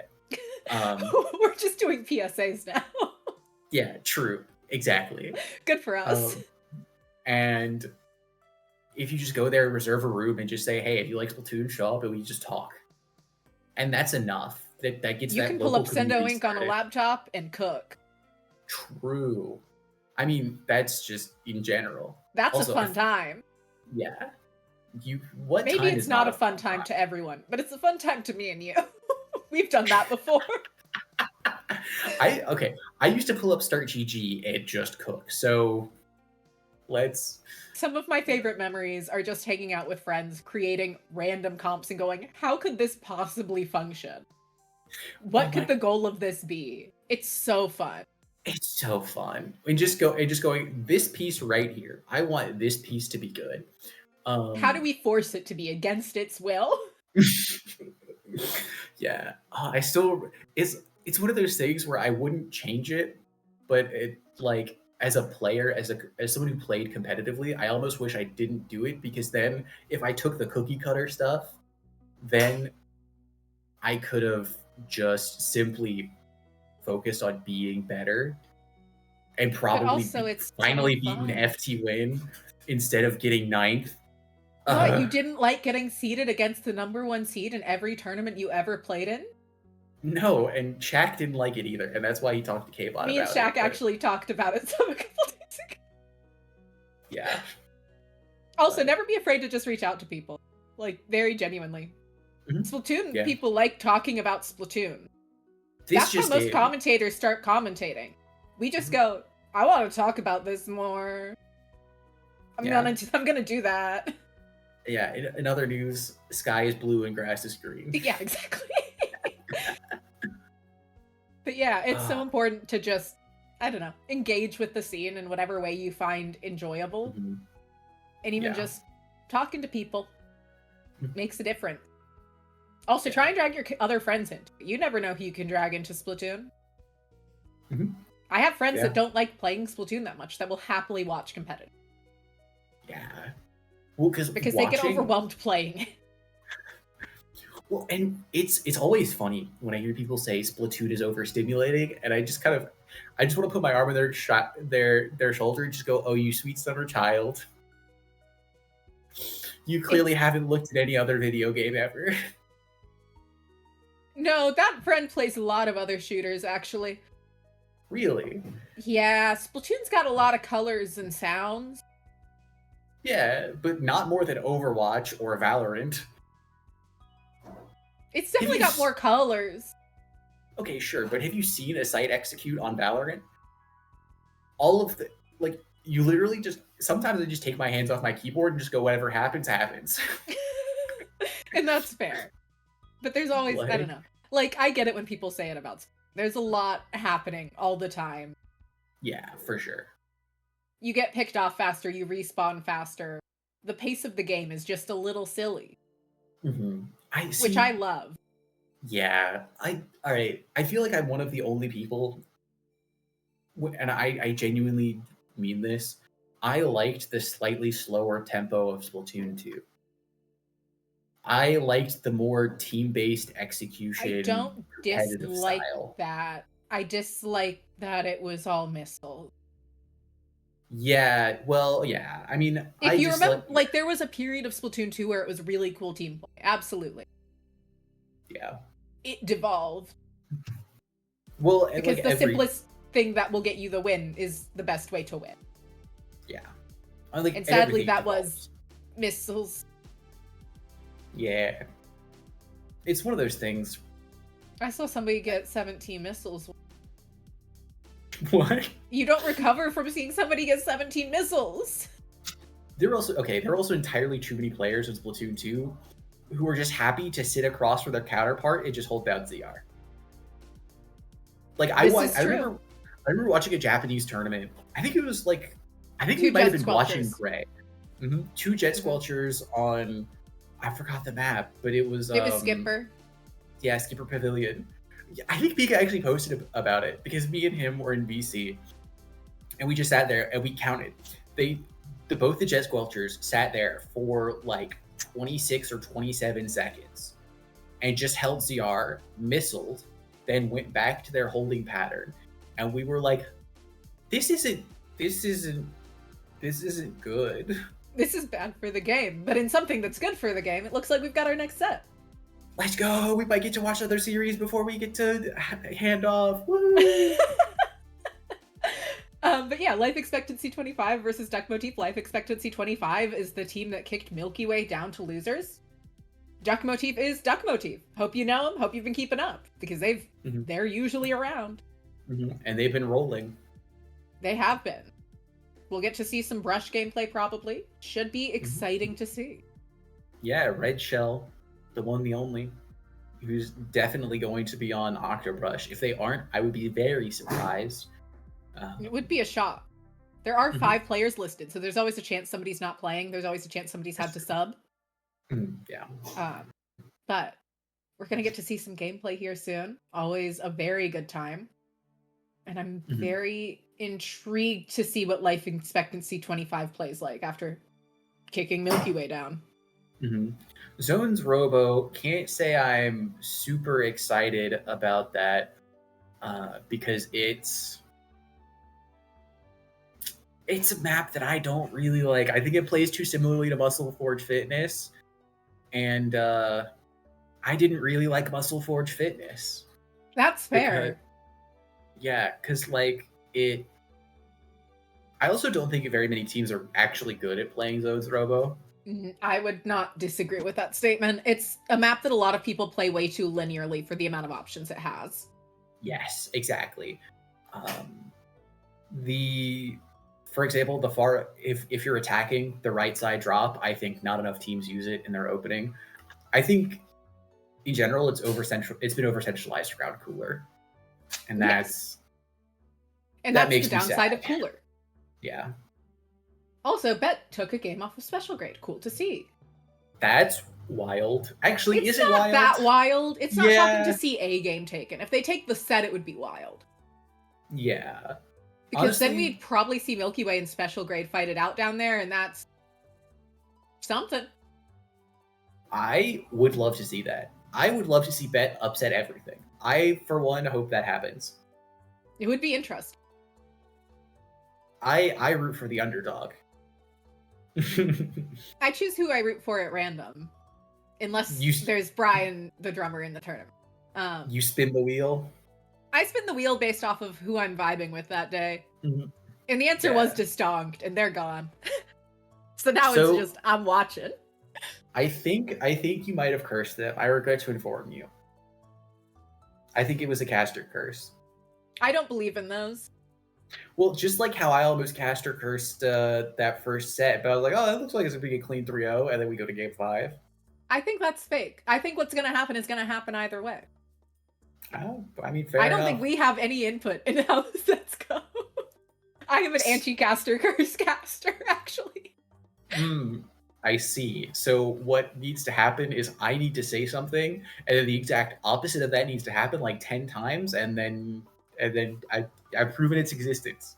beyond a reasonable doubt. Uh-huh. Sure. Yeah. But yeah, I'm really interested in seeing how this set goes. Should be very exciting. I'm expecting to see pretty fast gameplay out of both of these teams. Pretty unique comps. Not I'm like just crazy excited to unique. see more Splatoon. Also true. Always excited to see more Splatoon. I love Splatoon. Shocking statement. in other news, grass is green and sky is blue. Yeah. I don't know. I think it's important to highlight that we do actually enjoy the game, because all of us love to be a little sad about it on social media all the time, which is understandable. We care about it so much, we want to see it be better. Yes. Well, yeah, I like being a hater, but I also, because I want to see people be better, right? Like, I want to see people realize the full potential of the game. Because it's crazy. The full potential of Splatoon is absolutely buck wild. Yeah. The kind of disappointing thing, though, is that game of Splatoon would be so very boring to watch. Well, and luckily, people can't execute perfect. Yeah.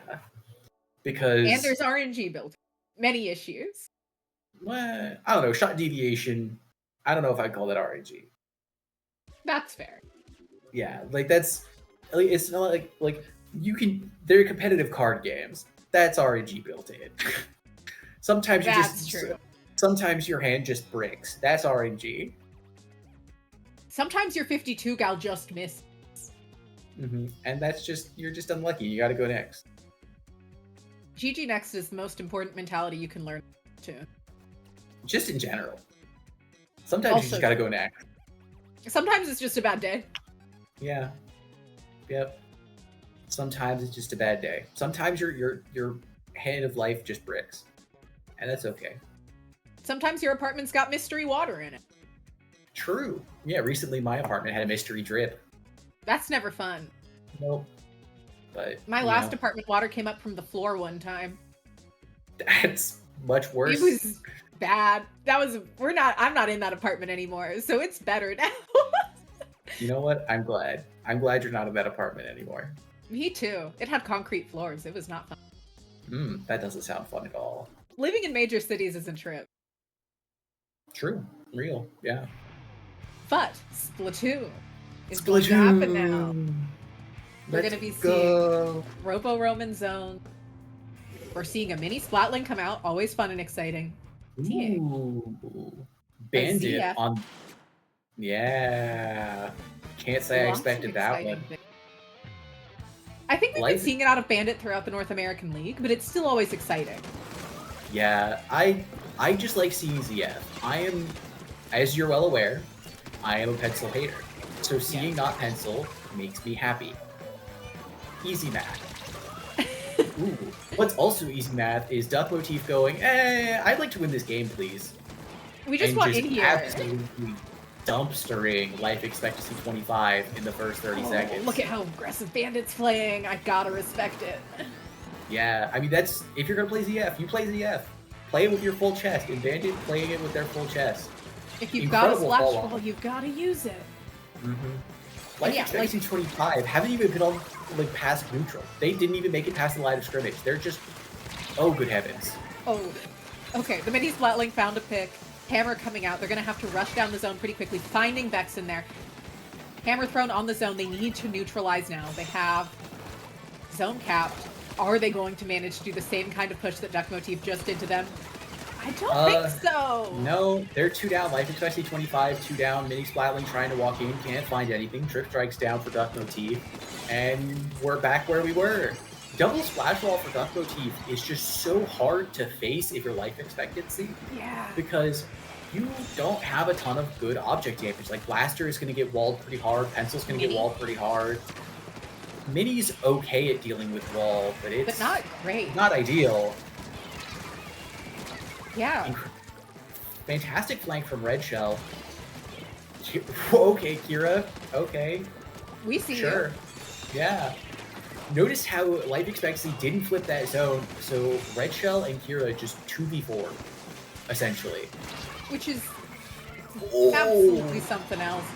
Incredible snipe there coming out from Bandit. Duck Motif really putting on a show here. Even as life expectancy has the zone. Well, life expectancy is having to work for every inch of space, and notice how good Red Shell's flanks have actually been. He's never where the rest of the team is, which means that life expectancy constantly has to be looking around them. So they've never really been able to be truly solid, because if you look in one direction, there's Kieran Pro. If you look in the other direction, then there's Red Shell on Brush. So like you have And to then take you're the also lesser having of to keep an evil. eye out on Dexter on 50 Jugal, which is terrifying these days. Yeah, so you have to pick the lesser of all evils, and that's a decision you never And want to now be in walk as a into player. the ZF. So it's just, there's so many rocks and hard places for Duck Motif, and, well, They're making it there work. yeah. Red Shell going in deep, though, that's going to undermine the defense a little bit. Just a little bit, though. Not enough with how Bandit's been hitting shots today. We are seeing the Mini managing to cap the zone, which cannot be overstated enough how strong Mini is right now. Very genuine. Yeah. Yeah, without It's a Mini, bit of a slept-on weapon. I think life expectancy would be having a much, much harder time. Like, Yes. because their turf just wouldn't be enough. But, oh my gosh, everything is just going absolutely insane. Life Missiles expectancy coming out. has gotten great control now, though. But Bandit taking high ground with Wall is just is showing a textbook play. Trip strikes out, zone's coming. They lose But lead. the zone is held. Yeah, Duck Motif falling Just apart when it Bandit. really matters. And this is one of those things that makes Mini Splatling so strong, is there's no way for anyone else to paint the zone if that Mini's there. Just very literally. Yeah. Duck Motif was looking so strong for like 3.5 minutes and then just fell apart. Like, I don't know what else to say. Yeah, no, it's absolutely wild.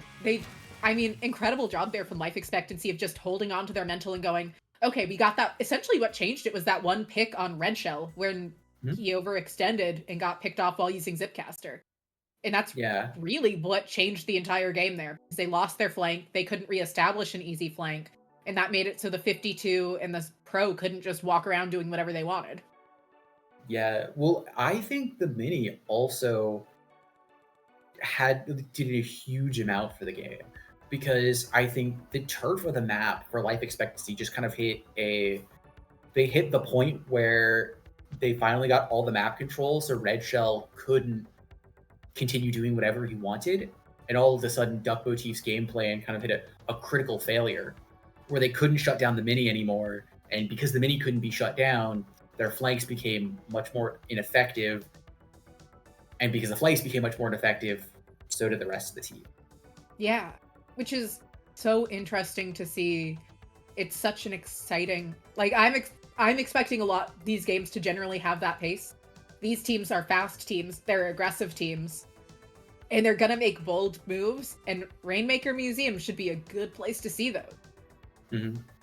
Yeah, it's gonna be interesting.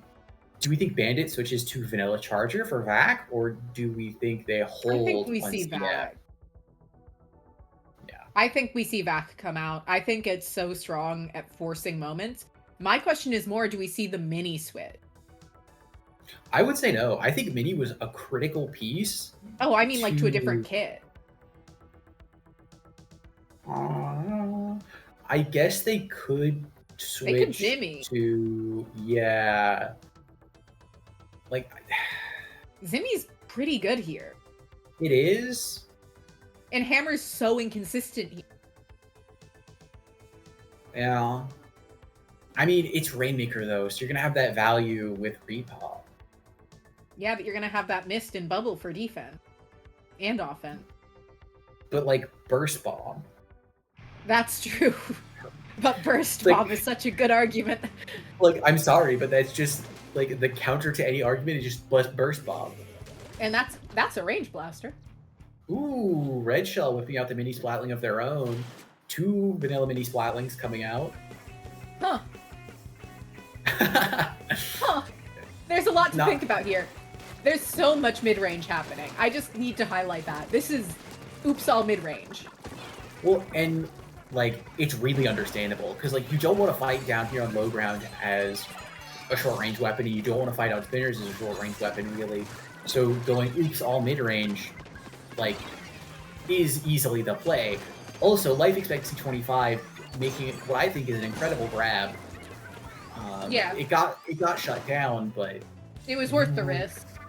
Will you slow Duck Motif down? When the fight was starting to go the way of Duck Motif, good heavens, Kira. Oh, good heavens. Kira. Okay. We get it. You used to play Squeezer, Kira. We see you. We see it. Don't worry. We know.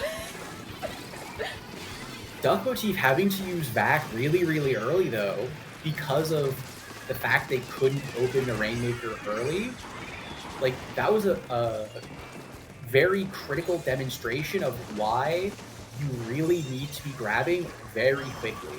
Yes. They are taking down the point so quickly. The Kraken does come out.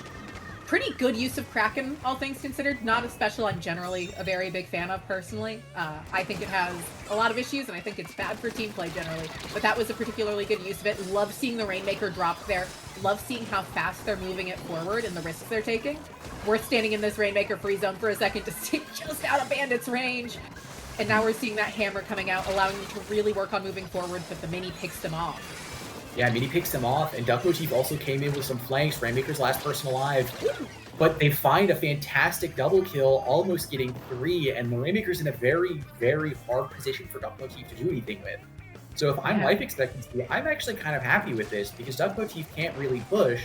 Well, and that was all just spawned from getting it off their plat. Like, what a great job getting it off plat and then making it so Duck Motif can't cap it at the same time. The only thing I kind of wish happened there is I wish life expectancy was a little more aggressive in taking space in mid.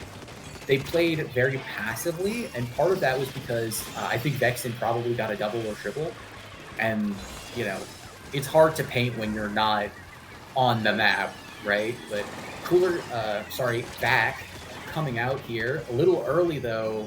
Bandit's Vacs need a little work if I'm gonna say so. Yeah, they're still getting good impact, though, all things considered. Maybe not as perfectly timed as they could be. Incredible grab there to just keep the Rainmaker from being exactly where Duck Motif wants, yet again from that mini splat lane. I disagree. I think that grab was really bad. If they didn't wipe Duck Motif out, that put them on the optimal line to get Rainmaker to pedestal. That's fair. Duck Motif was just about to grab anyway, so it was kind of just worth the risk to me. Oh no, it was absolutely worth the risk, but I think the reposition afterwards was poorly done. That being said, life expectancy saying, you guys keep talking about that, we'll keep pushing, breaking the first checkpoint. The pace at which they do these pushes is absolutely incredible to see. Stellar. Yes. Well, and that's the one good thing with both these teams is they're not haven't been Rainmaker shy, and that's something that I call teams out on all the time. It is Rainmaker the game mode.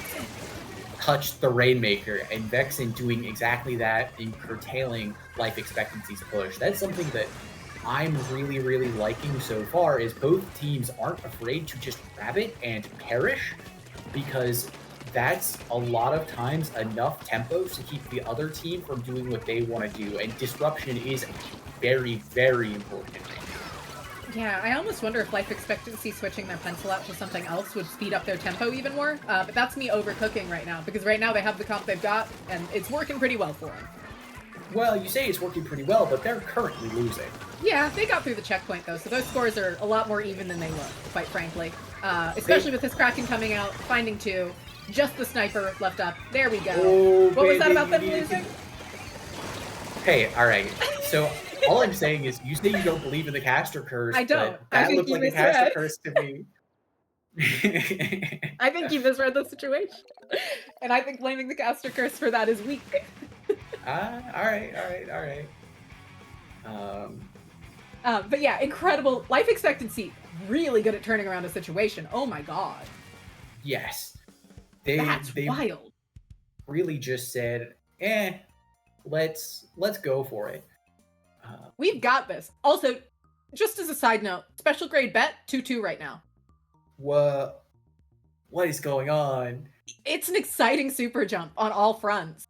Mm-hmm. I am gonna look forward to finding that set streamed somewhere in a little bit and watching it. Because I'm sure it is Very exciting. Lots of interest happening here right now. All over the board. But yeah, look at this incredible push coming in. Yeah. Yep. Red Shell goes down, and then this grab, I think... see, I don't know. I don't think... This triple was so important. Also, yeah, why is the 52 jumping in there? Like, real shit. Why is 52 jumping there? For funsies. Don't worry about it. Like, that's okay. That's too close to spawn to jump in. Exactly. That's... Duck Motif has been doing an incredible job in the first 3.5 minutes, and then they lose it. And they lose the plot. They lost the sauce. Which, once again, could come down to that paint thing you were talking about because of that mini splatling. Like, they had their own, but Red Shell's not on mini all the time. That's not their main thing. Yeah. I think Duck Motif... If I think they change anything, I think they change how they play objective, and they go for more, like... I think they might play against their nature and slow down just a little. Yeah, because they're getting outpaced once life expectancy finds momentum. Yeah, so if you just slow life expectancy down, trades, maybe holding strong positions, then life expectancy can't do what they've done the past couple games. Of course, you could just KO in one push. You can just swing the pendulum in the opposite direction and just go, I'm going to absolutely obliterate you and everything you stand for. Which is an option. Mm-hmm. It's a rough very option. Solid option. I like seeing that Zimmy come out a lot. Ooh, I like Bandit on the crab camo charger. Yeah. Yeah. Also, Red Shell on the Beacon Rain Octobrush Nouveau. Lots of really interesting kits coming out here. I think that's really good for them. I do too. It's going to slow life expectancy down because they will have to spread out to deal with beacons. Oh my gosh. Oh, not if that happens though. Life expectancy is really feeling the momentum from the first 2 games. They say, all right, Duck Motif, we see you, we hear you, we do not care about you. And just swinging for the fences with a really strong opening. Bubble coming out. They're going to be able to free pick up that power clam. Going to be able to get one in. Plenty scattered around to start trickling in the points. S-Blast set up on flat. Not what you want to see if you're Duck Motif. But seems like they might be able to push them out. 2 down. Jasmine in a strong position here. But last one up. Gets cleaned up. 71. Pretty respectable to keep that push down to 71. Coming out of Duck Motif there, quite honestly. Yeah, because they basically wiped out in the first minute, so life expectancy only getting down to 71. Like you said, a very respectable defense from Duck Motif. They didn't let the game spiral out of control. But now, life expectancy, the shoe's on the other foot, and will they be able to hold their respectable defense too? This miss from the mini splatling. Yes, the miss from the mini splatling doing a lot there. Will Bandit be able to get this in? The answer is yes, but definitely no lead. Red Shell jumped in, actually. So... And Red Shell seems to have put a beacon down, if I saw that icon correctly. Yes, so that means that they'll be able to continue trickling in so quickly. Jasmine gets taken down. That means there are some power clamps on the ground, but Bandit is backing off. Mm-hmm. Red Shell coming in for a shark. Ooh. Oh, Red Shell gets nothing. No, Red Shell goes down. Oh. Red Shell risked it for the Biscuit, and sadly, Biscuit was nowhere to be found. Yeah, Biscuit's not playing today. We need to destroy that big bubble. We really need to destroy that big bubble. It's so dangerous. And now it's gone. Missiles coming out there is very nice from Kara. Vexen moving forward quite aggressively. But not going to be enough because they didn't have enough paint on the ground to allow them to really play the way they want to play. That mini really just keeping enough turf output to prevent them from being able to do much at all. Yeah. Yeah, this mini is stalemating really, really well. And Duck Motif is kind of struggling to find an answer. Like, if you're Duck Motif, what tools do you use to break it? You know, like you have Crab Tank, which can be somewhat effective, but you need to pair it up with something else. Like, Duck Motif needs to use 2 specials at a time, or I don't think they can take enough I don't think they can find enough initiative to really honestly push forward, and that's a lot.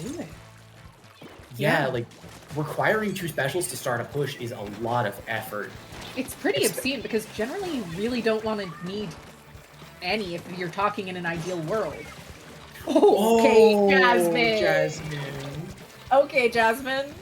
Yeah, that was crazy movement, followed up by an amazing direct. Now just clearing out their plat, taking advantage of that Zimmy, but Red Shell managing to shred this bubble, finding picks in the process, managing to get to the mini just in time, and now they just need to find Ori, but there's so much ink on the ground that that's going to be hard to do. Yeah, Red Shell found 3 there, which is important. Ori missing the follow-up slosh, goes down. That was... Honestly, I think that was what Duck Motif needed. Now they need to be able to stabilize, but I think they're moving too far too fast. If Red Shell finds one, Beacon over the top, but they don't have anything to keep it going. Bandit's on the back foot and retreating. I honestly think maybe we use Crab Tank there to try and stabilize. Yeah, especially since Bandit seems to be in a little bit of danger here with Ori rushing forward so quickly. Ori managing to create a pinch, might even be able to go for the flank here, is going to be able to, but the whale calling them out just in time. This is anyone's game in the truest sense of the word. One power clam wins this for Duck Motif. And there's a jump! Yeah, jumping over the top. There we go. That's lead. Can they defend it? They didn't clear a beacon. That's why you gotta look out for them. Didn't clear the beacon, but Duck Motif only has the lead by 1, so a single power clam and it swings back in life expectancy's favor. And I don't know if you're checking the top of your screen, but it's currently looking like it's not good at all. Bandit's about to go down. Crab tanking to stay alive, but it's not going to be enough. Life expectancy just destroying beacons too. This is it, folks. Game over. Life expectancy 3-0 Duck Motif. Overtime starts, but they don't have the power. They don't have anything. Duck Motif has to run. No, it's over. The game's finished. Nox. Yeah, it is. There was a second there where I saw something, but it's gone. They put up a good fight, though. But not shocking considering that life expectancy was the team that knocked Milky Way down. Yeah. We're still waiting on the results from that special grade bet set, too. Life expectancy is on a heater. They really are. This is the first time I've seen these players play together, at least under this name. Very exciting. Lots of potential. Very interested in seeing where the rest of this tournament goes for them. Yeah. Definitely a team to keep your eyes on. Especially how the mini Splatling does. Yes. Mini Splatling's so underrated. And like when they pushed up onto Plat with Bubble and missed, like Duck Motif didn't have an answer. No. Like, what is the answer to the map has been painted all around us? Yeah. Like and the only now real answer limited. is just you have to start rolling dice at that point, and that's never a position you want to be in. You never want to just start rolling d20s. No, not at all. Doesn't end well generally. And what an incredible explosive push here at the end, saying, "Okay, you got one more in. We missed a beacon. Our bad. You don't get to continue this." Yeah. They really just asserted themselves. They say, this 3-0 is our 3-0. Let no one doubt who was the better team. Yeah, really, really impressive play there. I look forward to getting to watch the rest of this tournament. Yeah. Can we just look at this losers bracket for a second? Yeah, it's not a normal losers bracket. It's not a normal losers bracket at all. Milky Way in losers quarterfinals, then Fruttella in losers round 3. That match just started. Like, there's some interesting shenanigans today.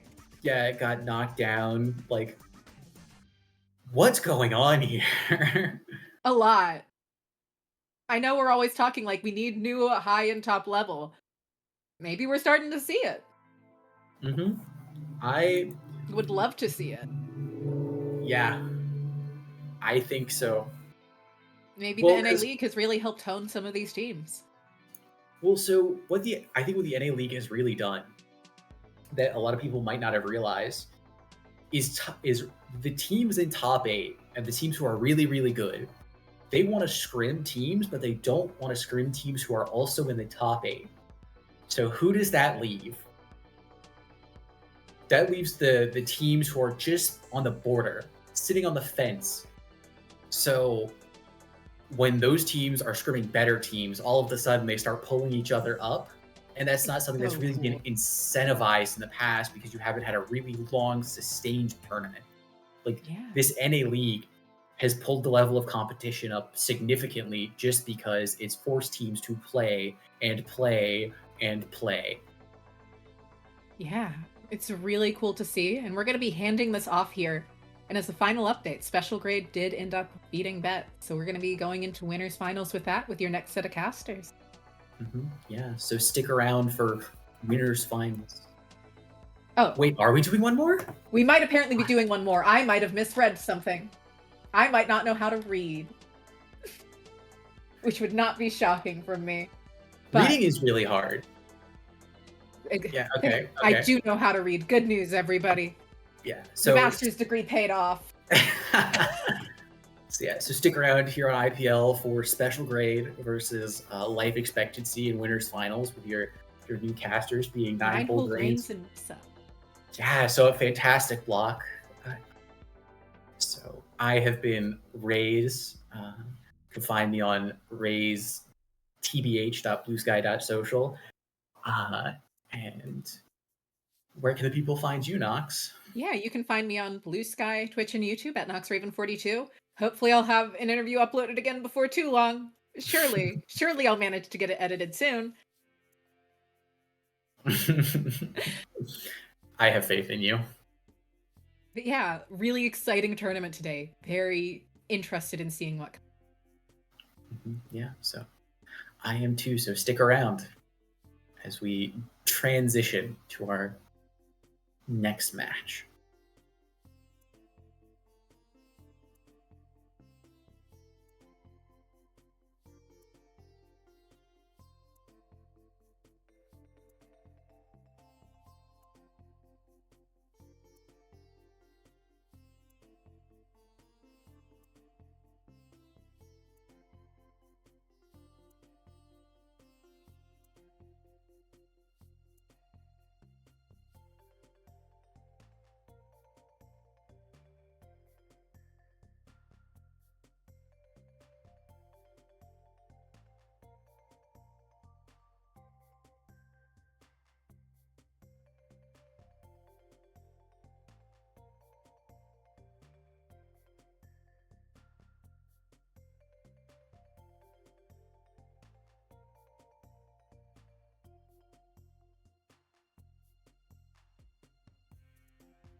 And with that, the stream comes to a close. Congratulations to our winners once again and every player that has shown their strength on the battlefield. That is the end of the stream. Hopefully, I'll be seeing you next time. Bye-bye. Yeah, that was so fun. Okay, I'll see you guys next time then. Bye. Dude, I gotta play a tournament.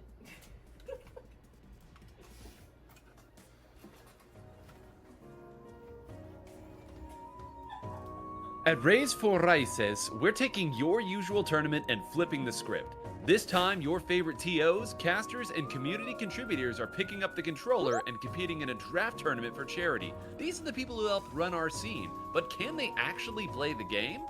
Of the over 140 participants from over 30 organizations, only 4 can come out on top. We're raising money for Raíces Texas, a nonprofit that provides accessible legal services to immigrants and asylum seekers.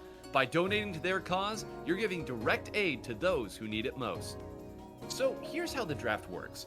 Each team starts off with a captain, and let's say that's me, for example.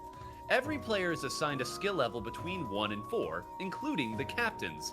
So for my team, I'd like you, definitely need you, and let's go with you for my 4th. By the end of the draft, each team will be comprised of 1 player from each skill level. Want to know who teams up with who? Find out with us live. We'll be streaming the whole thing. The competitive Splatoon community is coming together to support a great cause, and you won't want to miss it. To keep up with the action, follow us on our socials, and join our Discord for more information on how you can donate to Raíces.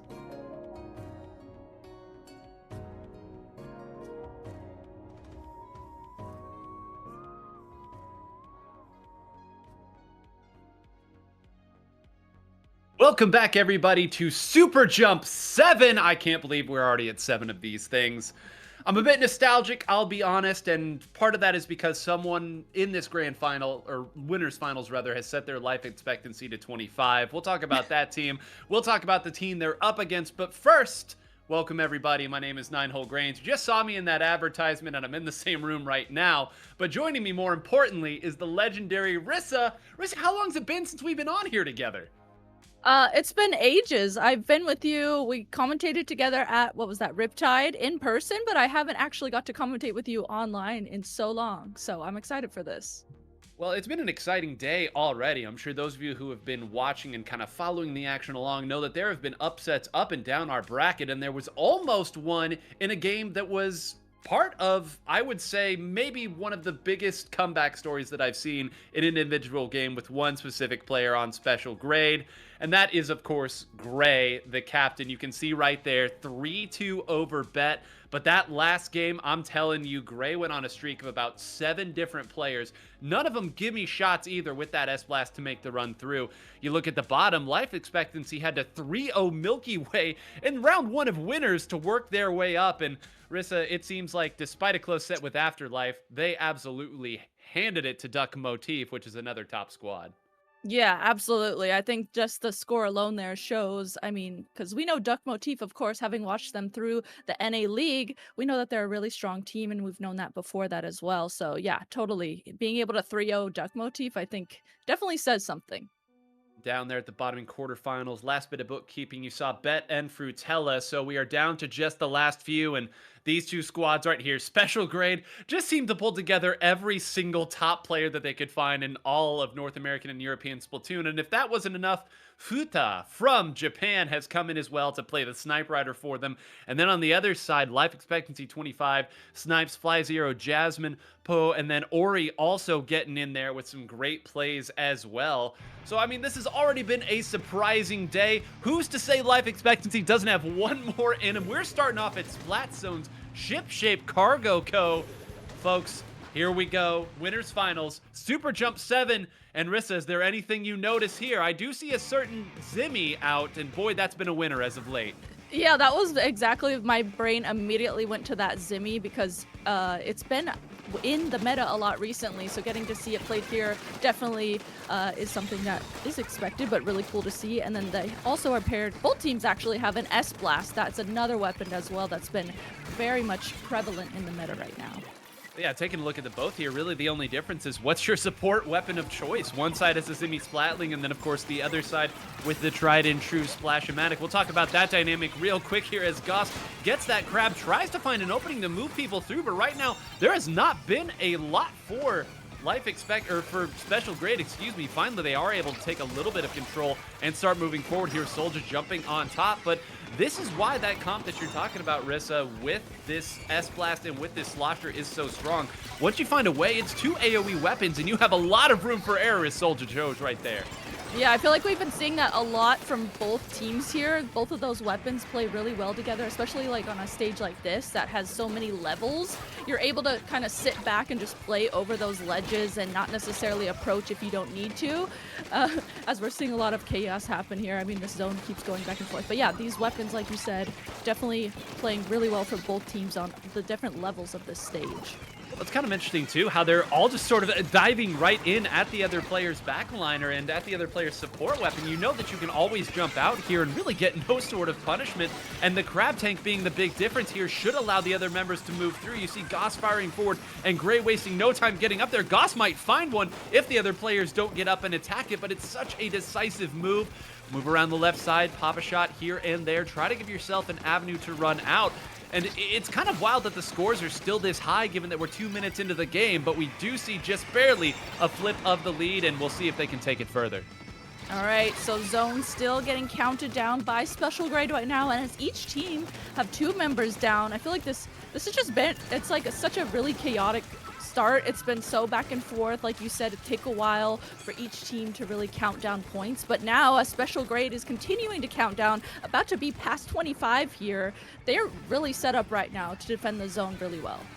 They've got the Crab Tank as well, so if nothing else, they should have a chance to jump through. I think I saw a triple Ink Strike go out, but it was not able to cap. Hold on, Goss is going to dive down here with the Crab. It should be able to paint over this as well. Their own triple Ink Strikes come in. Jasmine, I'm sorry, the S-Blast is not the weapon you want trying to take a zone at the end. And there you go. Really, partway through that scuffle, there was an explosive 3-down situation that Special Grade was able to force. I didn't quite catch who did it. I would guess Gray probably had a say in it.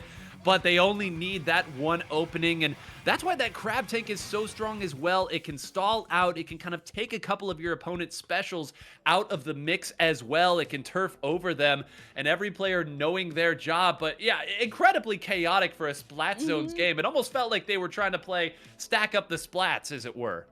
Yeah, it really did. Like you said it in the middle of that, it seems like everyone's just kind of diving at each other, and it wasn't one team or the other doing it. It was both teams. They just kept diving and playing kind of almost at the same, you know, aggressive pace. So yeah, that was like, typically as a commentator, I like to be like, okay, wait, I'm getting a feel for this team and how they play. but this one was just, it just started out extremely explosive.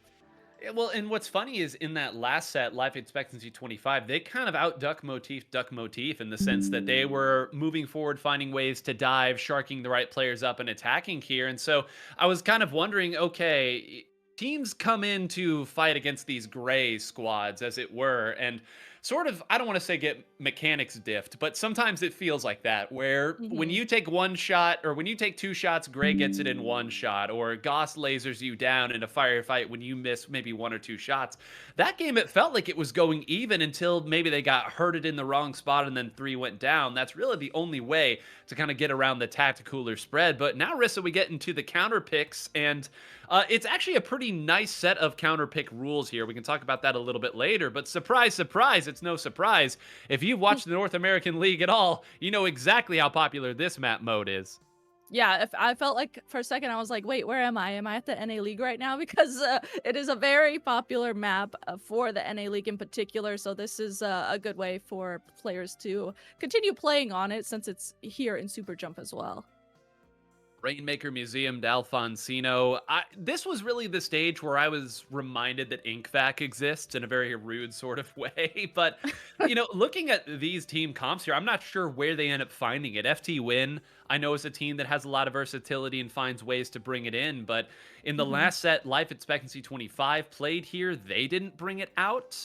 They did switch over to the traditional mini Splatling, more vanilla, so they had the hammers very strong there. But Gray squads tend to not change things up a whole lot, and why would you? But here we go. Looks like, yeah, much the same on one side, and on the other side, It is the traditional mini Splatling, and Jasmine bringing out the custom range blaster. And Rissa, is my memory failing me? I feel like I've seen you play that weapon a few times too. I have played that weapon a few times. I am a big range blaster fan. So me seeing that come out of nowhere, I think is, I'm excited to see it because typically right now it's the S Blast or maybe the Rapid Blaster, but we don't get to see the range blaster played a lot. Well, there's something to be said for how good that weapon is at continuing pushes with the Kraken starting continuation. I wanted to compliment it more, but 3 of them are down now, so I'm not going to get the chance to do it. As Soldier continually move, Futa already on top there and takes out that first checkpoint. They popped it as well. Mercifully, Gray does go down, and they're going to try to pop some specials on the side of life expectancy 25 to at least give themselves some breathing room. It appears they've achieved that. Well, maybe not. They didn't get the last member away, so they're going to have to fight their way out, but there's explosive openings again, and Rainmaker can be so frustrating when a minute into the game you already feel like you're having to play a desperate defense. Yes, the mental just ability to not go, okay, wait, they're just absolutely steamrolling us right away. As a player at this high of a level of Splatoon is one of the things that makes these players high-level players, because they, even though they're just completely getting rushed at the start, they can still step back and say, all right, we got this defense mode, let's stick together here. Well, here they go. They've got the right specials here, and they are able to catch out that Rainmaker player here. A couple of their members were, I think, pushed really far back, so it's almost a good thing that they ended up finding somebody there. I think some more points were on the board for Special Grade to take, but we'll go ahead and call that a nice shut door defense here. If they can take care of Soldier here on this left side, they should have the resources to move forward. That's a jump out. That's one up. Kraken is up there taking a couple people out of the way and actually get one with the full range of that range blaster. Rista, finally we can talk about that weapon as we see already a break of the checkpoint. Mesmerizer there, grabbed the Rainmaker and dunked it immediately. Great usage of the entire team from life expectancy 25 as they grab the Rainmaker, take the lead as well at that. They had to wait for the perfect opening, and as soon as they got one member down, all of a sudden they got another member down of Special Grade. And then after that, they just completely, I loved that they just really used that opening that they had and got the lead there. Did, although now 3 of them went down, and I'm not sure how many of them had Tacticooler either. Mesmerizer backed all the way up here. Oh, Goss is already here, and had a crab take this whole time. Oh, that's the lead. God, we don't even get to compliment life expectancy 25 here. They moved in too quick.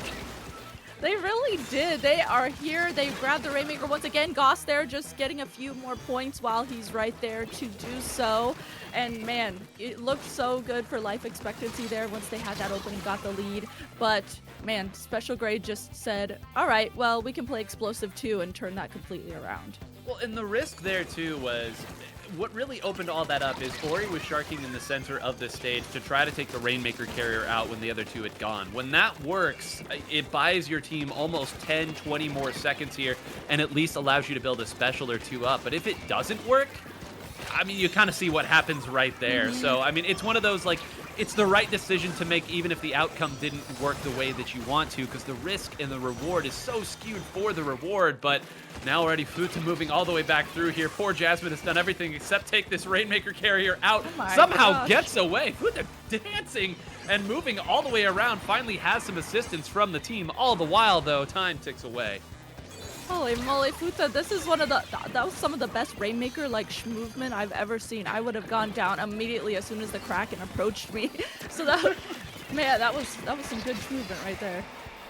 Well, okay, we're down to now 70 seconds left on the clock here. They're fighting out, and I mean, this is where it's not so fun to play on Museum, I would say, is, yeah, eventually you know that if you keep getting backed up, they're going to move up and attack you here, and it's so difficult to even move up to your Rainmaker. Gray's moving it up here, but he might opt just to continue firing at them, milk a little more time off the clock, wait until you get one player down, and yeah, I mean, that hammer never really even had a chance unless it was thrown immediately.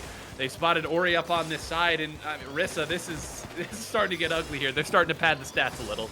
They really are. Gray just holding the Rainmaker here. There's a cooler that comes out as well for the remaining members of Special Grade. They're just holding on. Jasmine doing everything they possibly can to try and put a stop to Gray there. Paired with the hammer, the Rainmaker finally goes down, but it is in quite an awkward spot here on the map as it's in this back left corner. And there is a tall hill to climb right now if you are life expectancy grabbing this Rainmaker and hopefully heading into overtime. And unfortunately, their pen player is the one who grabbed it. So, I mean, at this point, oh, well, okay, two have just gone down there almost immediately. And I think the music is starting to move up to a fevered pitch at this stage. The mini Splatling is going to try to move forward, but that one had been decided for a little bit. I want to point out the hilarity, by the way, of a Kraken and an Ultra Stamp diving after Gray when Gray is on an uninkable surface. And yes, Gray did go down, but so did both of those short-range explosive specials in the process. So this is what we expected to see from Special Grade. I know, looking back on their bracket run, you see them almost lose to Bet, and you're wondering, okay, is this just a rusty day for Special Grade? Was Bet just playing out of their minds? And over these first two games, Rissa, I can say probably a little bit of both. Yeah, absolutely. Definitely a little bit of both going on. I think it's interesting too. This is just my ADHD brain here thinking. I was thinking about how Special Grade is playing, and it's really interesting seeing Goss playing a more supportive role. Just because I feel like typically Goss is one of the more aggressive, explosive players that's going to be getting picks, and I like that, getting to see this side of him where he's adapting to playing with someone like Gray, who's going to be really aggressive on that blaster. Getting to see Goss play more supportive, but it's working out really well for them. Well, talk about that a little more, because we've certainly seen his 52 gal, but we've also seen him on dualies in the past, so he has another way to get to the crab tank. Why do you think it's the splash instead of the dualies in this case? That's a really good question, actually. I don't know. I don't know if maybe they're thinking something to do with paint. Maybe it'll paint a little bit more. Maybe they want that extra bomb that the splash has. I'm not totally sure. Yeah, oh yeah, burst bomb into... I think Nox and Raze made a joke earlier that like most conversations can end if you say, but it has burst bomb. So maybe that's part of it too. You've got two weapons that have burst bomb, and one of them's an S-Blast as well. So yeah, I mean, that's fair enough. That makes it tough. But I listen, anytime you slide a Splash-O-Matic into your composition, it's going to be hard to argue against it. It's the evergreen weapon here. I guess Slosher's a bit evergreen as well. So this is looking a little tough for life expectancy. And I'm not really certain that there's anything that can be done on the weapon select screen at this point. We'll see what the counter pick is. Again, really, their only rules are the picking team can't pick the last mode they've won on, and they can't pick the last, or any map, excuse me, that they've won on. So neither of those currently a problem for life expectancy. They're going to take it to Splat Zone's Mahi Mahi, and I am curious. I mean, maybe they feel like they just had to fight it out in that earlier game, and maybe they want to fight it out again, and that's where they feel best. Yeah, maybe. I mean, yeah, I'm really trying to think about what their thought process was going to this one. Or maybe too, it's maybe they've scrimmed it and they're really comfortable on it. They know what their game plan is. And yeah, I agree. Like you said, I don't think it's going to be more so weapons here. It's just going to be the type of play style and how they approach this team. Well, the Zimmy Splatling from Poli is back out here, so listen, I love a good big bubbler on this particular stage. You get up onto your opponent's side of the, I mean, kind of their drop, really, anywhere under that, and you put that down. It really stalls out the opponent and makes their job difficult. The real question is, now that you don't have a bomb, are you going to be able to assist your teammates from a distance when it comes to the fights? They're going to have to find that answer pretty quickly. They've actually taken two out here. If they're able to kind of push aside Goss's crab here, they should have an opportunity to push them back. It appears for the time being, though, they won't get to do that. Ori does a nice job here putting some specials on the zone. They're just trying to keep their foothold until the reinforcements come, and it appears they've done that for the time being. Nice stuff here early on from Life Expectancy 25. I'm always so impressed with sloshers in particular when they don't necessarily have a lot of paint around them like Ori here, but Ori was doing a good job at making it work and trying to create space ahead of them for their team to try and get the zone. It worked out well for them, and I'm just always really impressed with sloshers when they're able to do that, because myself as a player, I would be done for.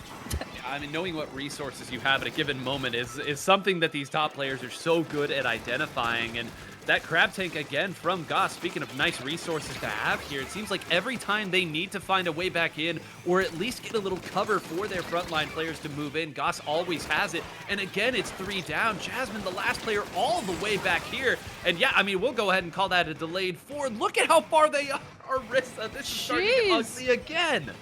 Yeah, I just blinked and all of a sudden the entire team of Special Grade is over in Life Expectancy 25's base. They are making sure that they are pushed forward and not letting Life Expectancy 25 do anything. And we see the remaining members of Special Grade who did go down there, jump in to their anchor there to just get back into the zone really quickly. And they are holding it down right now. They did. Oh my god, like 3 things happened there that I wanted to talk about. So Puli went forward and basically single-handedly took that zone. Then all of the other members of Life Expectancy 25 went down to, I don't know, maybe 1 triple ink strike or something. They all went down so quick. Then Puli gets another one, and all the while it comes out in the watch that Special Grade is still in control. Jasmine in a nice position and takes out the crab, but where are the reinforcements? They have the paint advantage, and they'll continue to keep themselves alive. Great stuff again from Life Expectancy, but they have to identify where these are. Another nice shot from Ori. So, Rissa, again, we're seeing in these kind of long extended firefights, Life Expectancy is finding ways to go through. It's just these 2 or 3 little moments where Special Grade finds the opportunity to get the multi-kills, and that's really been the difference thus far. Special Grade, once they recognize they have an opening, they really take it. They don't hesitate at all. That's something that, oh, what happened here? 3 members down on Special Grade. This might be the moment that Life Expectancy 25 wanted. It is. There's essentially a complete wipe, and the lead is just in their grasp. Well, yeah, this is definitely the lead. Will this be more than the lead, though? Okay, you can see Futa at the top of the screen isn't going to be able to reach the zone with those shots. It's just going to be Gray diving forward. Futa not going to be able to outpaint 3 different players and a special. And Life Expectancy 25. I mean, we talked about the multi-kills. When 2 or 3 go down in an immediate scrum, that's when Special Gray was able to push all the way forward. Life Expectancy 25, keeping the game alive over and over. Finally, Rissa, they get their multi-kill opportunity, and they take it the distance. And here we go. We got ourselves a set. We really do. I was definitely seeing signs of life from them in those first 2 games, and this 3rd game now really showed that. It almost seemed like they maybe needed to just figure out their game plan against this team in particular. What was it that they did differently? I'm sitting here trying to like comprehend what I just witnessed, because whatever happened there at the end, it worked out very well for them. They not only got the lead, but just completely KO'd it.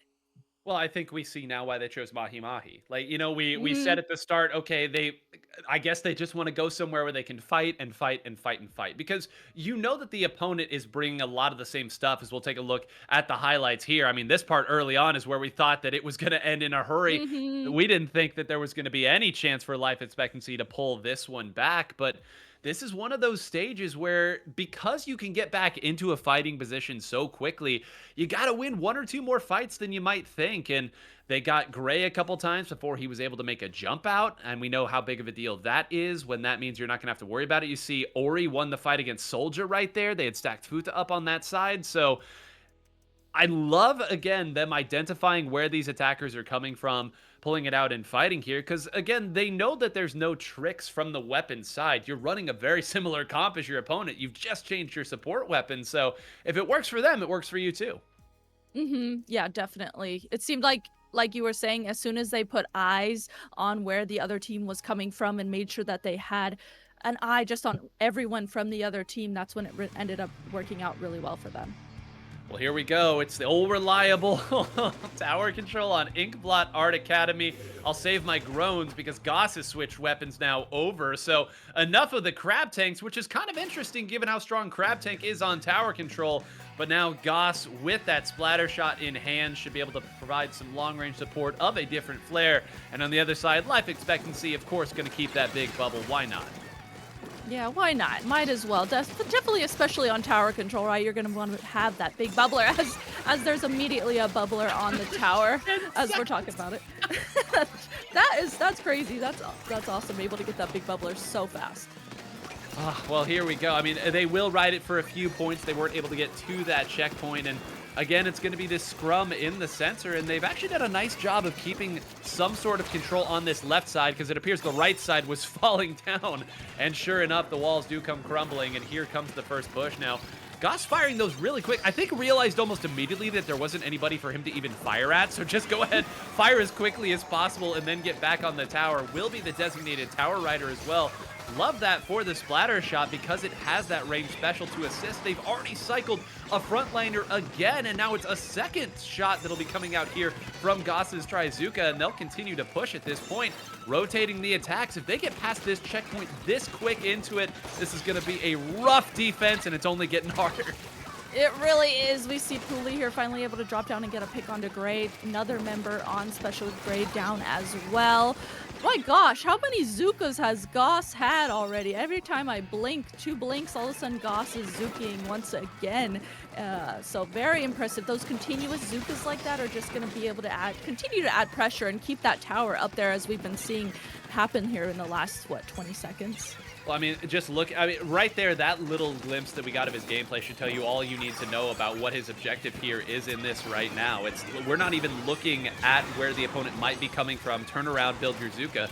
And the nice thing is you're not committed to it nearly as long as Crab. So earlier when I said, why not Crab Tank? Well, here it is. This is faster. You're getting your special out. You're applying distance pressure. And then you're back to your main weapon really, really quick. Fruittella still fighting it out here. Hold on a minute. It's 1 versus 3, and the 1 is a pen. So honestly, not a bad trade because it means they have their left box here. Soldier's going to run over and get taken out quickly in the fight. So Futa trying to play the hero there and did a pretty good job, but eventually, of course, you will have to lose it. And, that jump was a little aggressive. It appears that they've got enough players here that they should be able to play some form of defense as that Big Butler gets shredded. A wipeout comes through already. Goss is all the way up here. Rissa, I'm laughing too much. Take it away. Yeah, watching Goss run up, that was the perfect mix of how Goss typically plays, could rush up and act aggressively and not hesitate, but also stayed just back enough that he was able to use his Zuka there as a more supportive type special to push back members of Life Expectancy coming out of their spawn. So now again the tower all the way over on the other side of the map, and Special Grade is just continuing to cycle these specials over and over and over, and it is allowing them to just take up so much space here in front of the tower. When you see how difficult it is for Life Expectancy when the game gets into the more, measured, like, you attack here, your opponent defends here sort of gameplay, when you can't force all these weird scrums that you can on some of these other Splat Zone stages, it's just, listen, when a team gets the lead early on in the game, it completely changes the dynamic here. You've seen that Special Grade has been able to throw themselves at these riskier attacks, knowing that there's really nothing bad that can happen to them if they don't go their way, and every fight has basically gone their way, as Special Grade will knock it out on Inkblot Tower Control once again. And they, our top seed, will move on to Grands. It's been a little bumpier of a ride than they maybe expected as they came in, but they were the top seed for a reason. Absolutely. That last game too, I think, definitely showed that as soon as they lost a game, all of a sudden they turned a switch on and they were like, okay, no, we are locking in right now. We are headed to grand finals and we're just going to end up completely taking this. They did a really good job, but definitely shout out to Life Expectancy 25 because they had signs of life throughout those first 2 matches like I previously talked about, and then definitely showed that there in that 3rd game and played that one really well. They did, and I hope in those 2 Splat Zones games, you, the audience, were able to kind of get a glimpse of how this team was able to 3-0 Milky Way and then fight their way up through here. Also, keep an eye on Milky Way because they're they're in losers semis right now, and they have not dropped a game since they got knocked into losers round 1. So Wow. I think that they are ready for a little good old-fashioned revenge against Life Expectancy, but there's still some fun to be had before then. I didn't want to, play this card a little bit too early, but those of you who are on Blue Sky or in the Twitter sphere know, Gray just became the 3rd player to hit 5,000 XP in solo queue. And one of the other 2 players happens to be his teammate, Solja. So between 2 players on Special Grade, there are 10,000 XP. 10,000. Go ahead. Grab a few of your friends and try to get to 10,000 XP in one season just with a lot of you, okay? 4 of you. Like, 4 players at 2,500?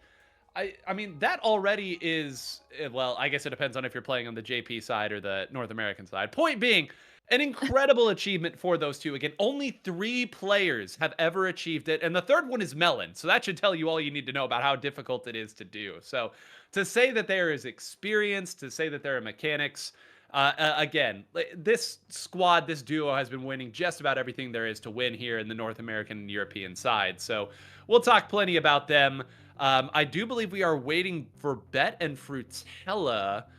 Mm. Well, now my start GG is taking a minute. Rissa, go ahead and cover for me so I can look it up. Yeah, because my start GG, I don't know what the deal is. I thought it was just my internet, but yeah, my start GG is being slow as well. Oh, thank you so much. Woo, production! Yeah, thank you so much, Ingfair. So yeah, Bet and Fruttella. Bet is down 1 versus 2 that Fruttella has right now. So anything can happen. Are they gonna go to a game 5? I don't know. Also interesting to note, Fruttella dropped down by losing in winners bracket round 1 as well. Lost 3-2 to Knights are Pookie Bear. That's the full name of it. Okay. So actually, all right, there's got to be at least one other like Splatoon stat and history nerd like me out there. Has there ever been another tournament where losers semifinals was between 2 teams that got knocked into losers in round 1? Because if Fruttella wins this, Fruttella and Milky Way both lost in round 1 of winners, and they will have made it all the way back up to loser semis. I mean, listen, SuperJump has had some unbelievable bracketology in the years, but that I can't think of another time that I've seen that in a Splatoon major. What a story that would be. Yeah, that's really interesting now that you like paint it that way, and my brain is like weaving that, because like Fruttella and Milky Way are teams that you would, you know, expect to be in, even if it's on the loser side of the bracket, in semifinals, in losers finals.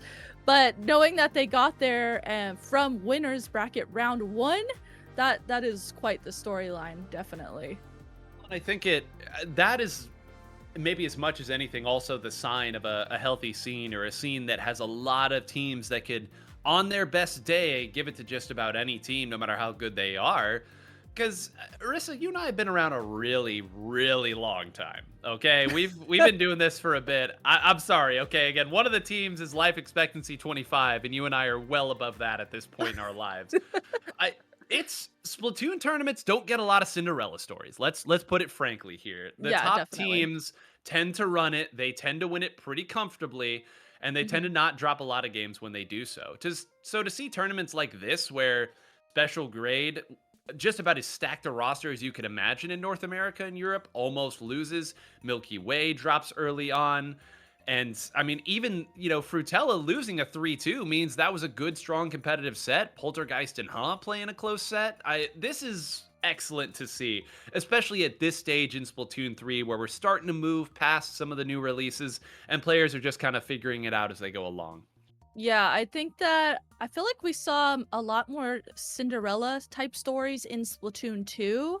But as Splatoon 3 has started and gone on and through its life cycle, I don't know why. I don't know why this is, but we haven't seen as many like type Cinderella type stories where all of a sudden one team that might be the underdog all of a sudden, is dominating, or, ends up beating a top team. I feel like just recently, I don't know why, but that just doesn't happen quite as much.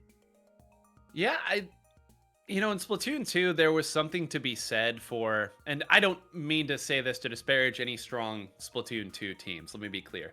I think there's something about the special design of Splatoon 2 where you had a lot of global stuff, and you could kind of get to these nice break back in moments, these nice pushes from relative safety.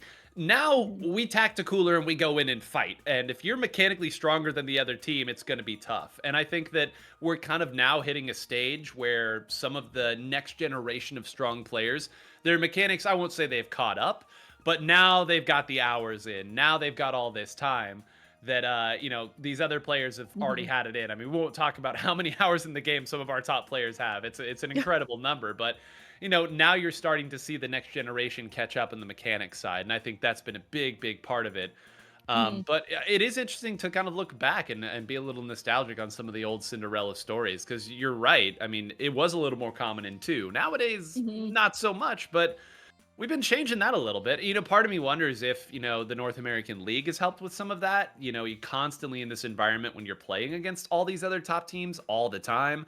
And Ray's brought up a great point in the previous block that these top 8 teams don't want to scrim each other. So who does that leave? It leaves the next tier of team right below that to scrim. So now that second tier is also getting good practice. That is so true. It kind of it almost like in a way forces that interaction to happen when there wasn't necessarily a goal before the NA League for that type of interaction to happen. So yeah, you don't want to be fighting the team that you're gonna potentially make it into winners finals playing against, and you guys both already know each other's strategies and weapons that you're gonna be playing. So that's a good point to bring up. Absolutely. I love it when there's that like that little exposure where you like see what the next level above you looks like, and then the moment that you see it, you start scaling the wall. I know, to get real sportsy on everybody here, the old 4-minute mile going under 4 minutes, nobody could do it at all, and then goes under 4 minutes years and years ago, and then suddenly everybody can do it. Right? It's see what that next tier looks like, and it helps you elevate your games to the next level. We are waiting still on Bet and Fruttella. This is 33 minutes that got queued up, and we're Wow. on game 4 currently. So let me tell you, things that don't change here in our Splatoon community. We love a good long set that takes a long time, but that happens when you have evenly matched teams. We get a Yeah. lot of overtime games and a lot of long sets. Yeah, that's true. When these teams are at the similar play style level, gonna be having things like this happen. And at this stage, are they playing counter picks right now at that level in the bracket, or no? Yeah, it's all all counter counter pick. pick. Okay. Yep. Ah, okay. So yeah, definitely that is adding to that as well, wanting to get the right counter picks going on for the teams you're against. Bet and Fruittella. And I guess since we're already talking about, we're going to see one of those teams, but for those of you not as familiar, Bet is Mecha, Simo, Dante, and Zero. Dante changes his name every time, so if you see a slosher player for them, it's Dante. On this side, Fruittella, Phoenix, Punchy, Slurp Chad, Yuki Aim, Zunox, and Anil HD PvP. So we will see how many of those names actually end up showing up in the game if they opt to change it up a little bit.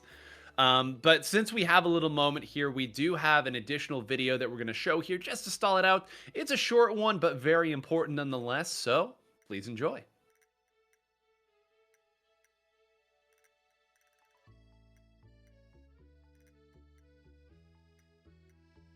I put production in a horrible spot there. Let me be clear. That is on me. That is on me. I saw the ping and I dove right into it. So, Didn't even hesitate. Nope, didn't hesitate at all. Should have hesitated. This is what working with a pro here. Wait, 9's over here on me. Working with a pro over here. Roll that beautiful bean footage. Every play, every player, every pixel. We got it covered. At Broadcasting Esports Every Play, we open the discussion with our podcast, Splat Chat. Stamp, either Screen or Kraken, and Cooler.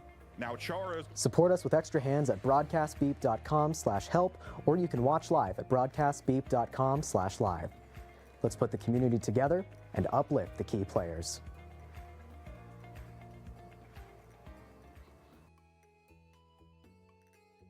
All right. There you go. Good stuff, Beep. Got the studio look and everything. I'm still reeling here. All that while, we still don't have another game registered from Bet and Fruittella. So,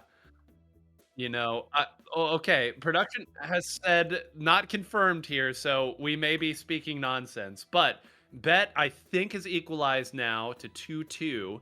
If that is true, it's worth noting that Fruittella was up 2-0. So this would be a true reverse sweep if Bet was able to bring this back.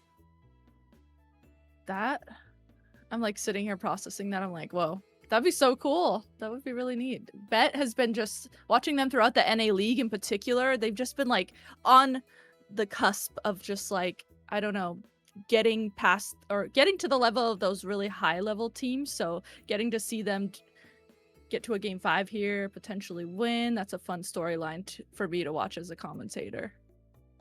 It is. And I think the other part that's so interesting for, these strong teams that are so close is They're getting that actual win, getting that final like step over is so astronomically difficult. I know Mhm. that sometimes you'll see a team just come out and run through everyone, kind of like life expectancy has done today, and be like, "Oh, it's easy." But like what you don't see is all the tournament sets that they have lost just to get to that point. So again, great showing here. It is down to game 5, and oh, I think Zero streaming actually. Okay, so we might be able to provide you some live updates as they are coming through. If this is indeed game 5, you want to guess where they're playing, Rissa? Is it Don't think. Rainmaker? No, don't think too hard. My brain immediately went to Museum, but Inkblot. Yep. You want to guess the That's mode? the other one. Tower Control. Yep. Game Classic. 5. Inkblot Tower Control. It's either Inkblot Tower Control or Museum Rainmaker. It's like those are the two defaults nowadays.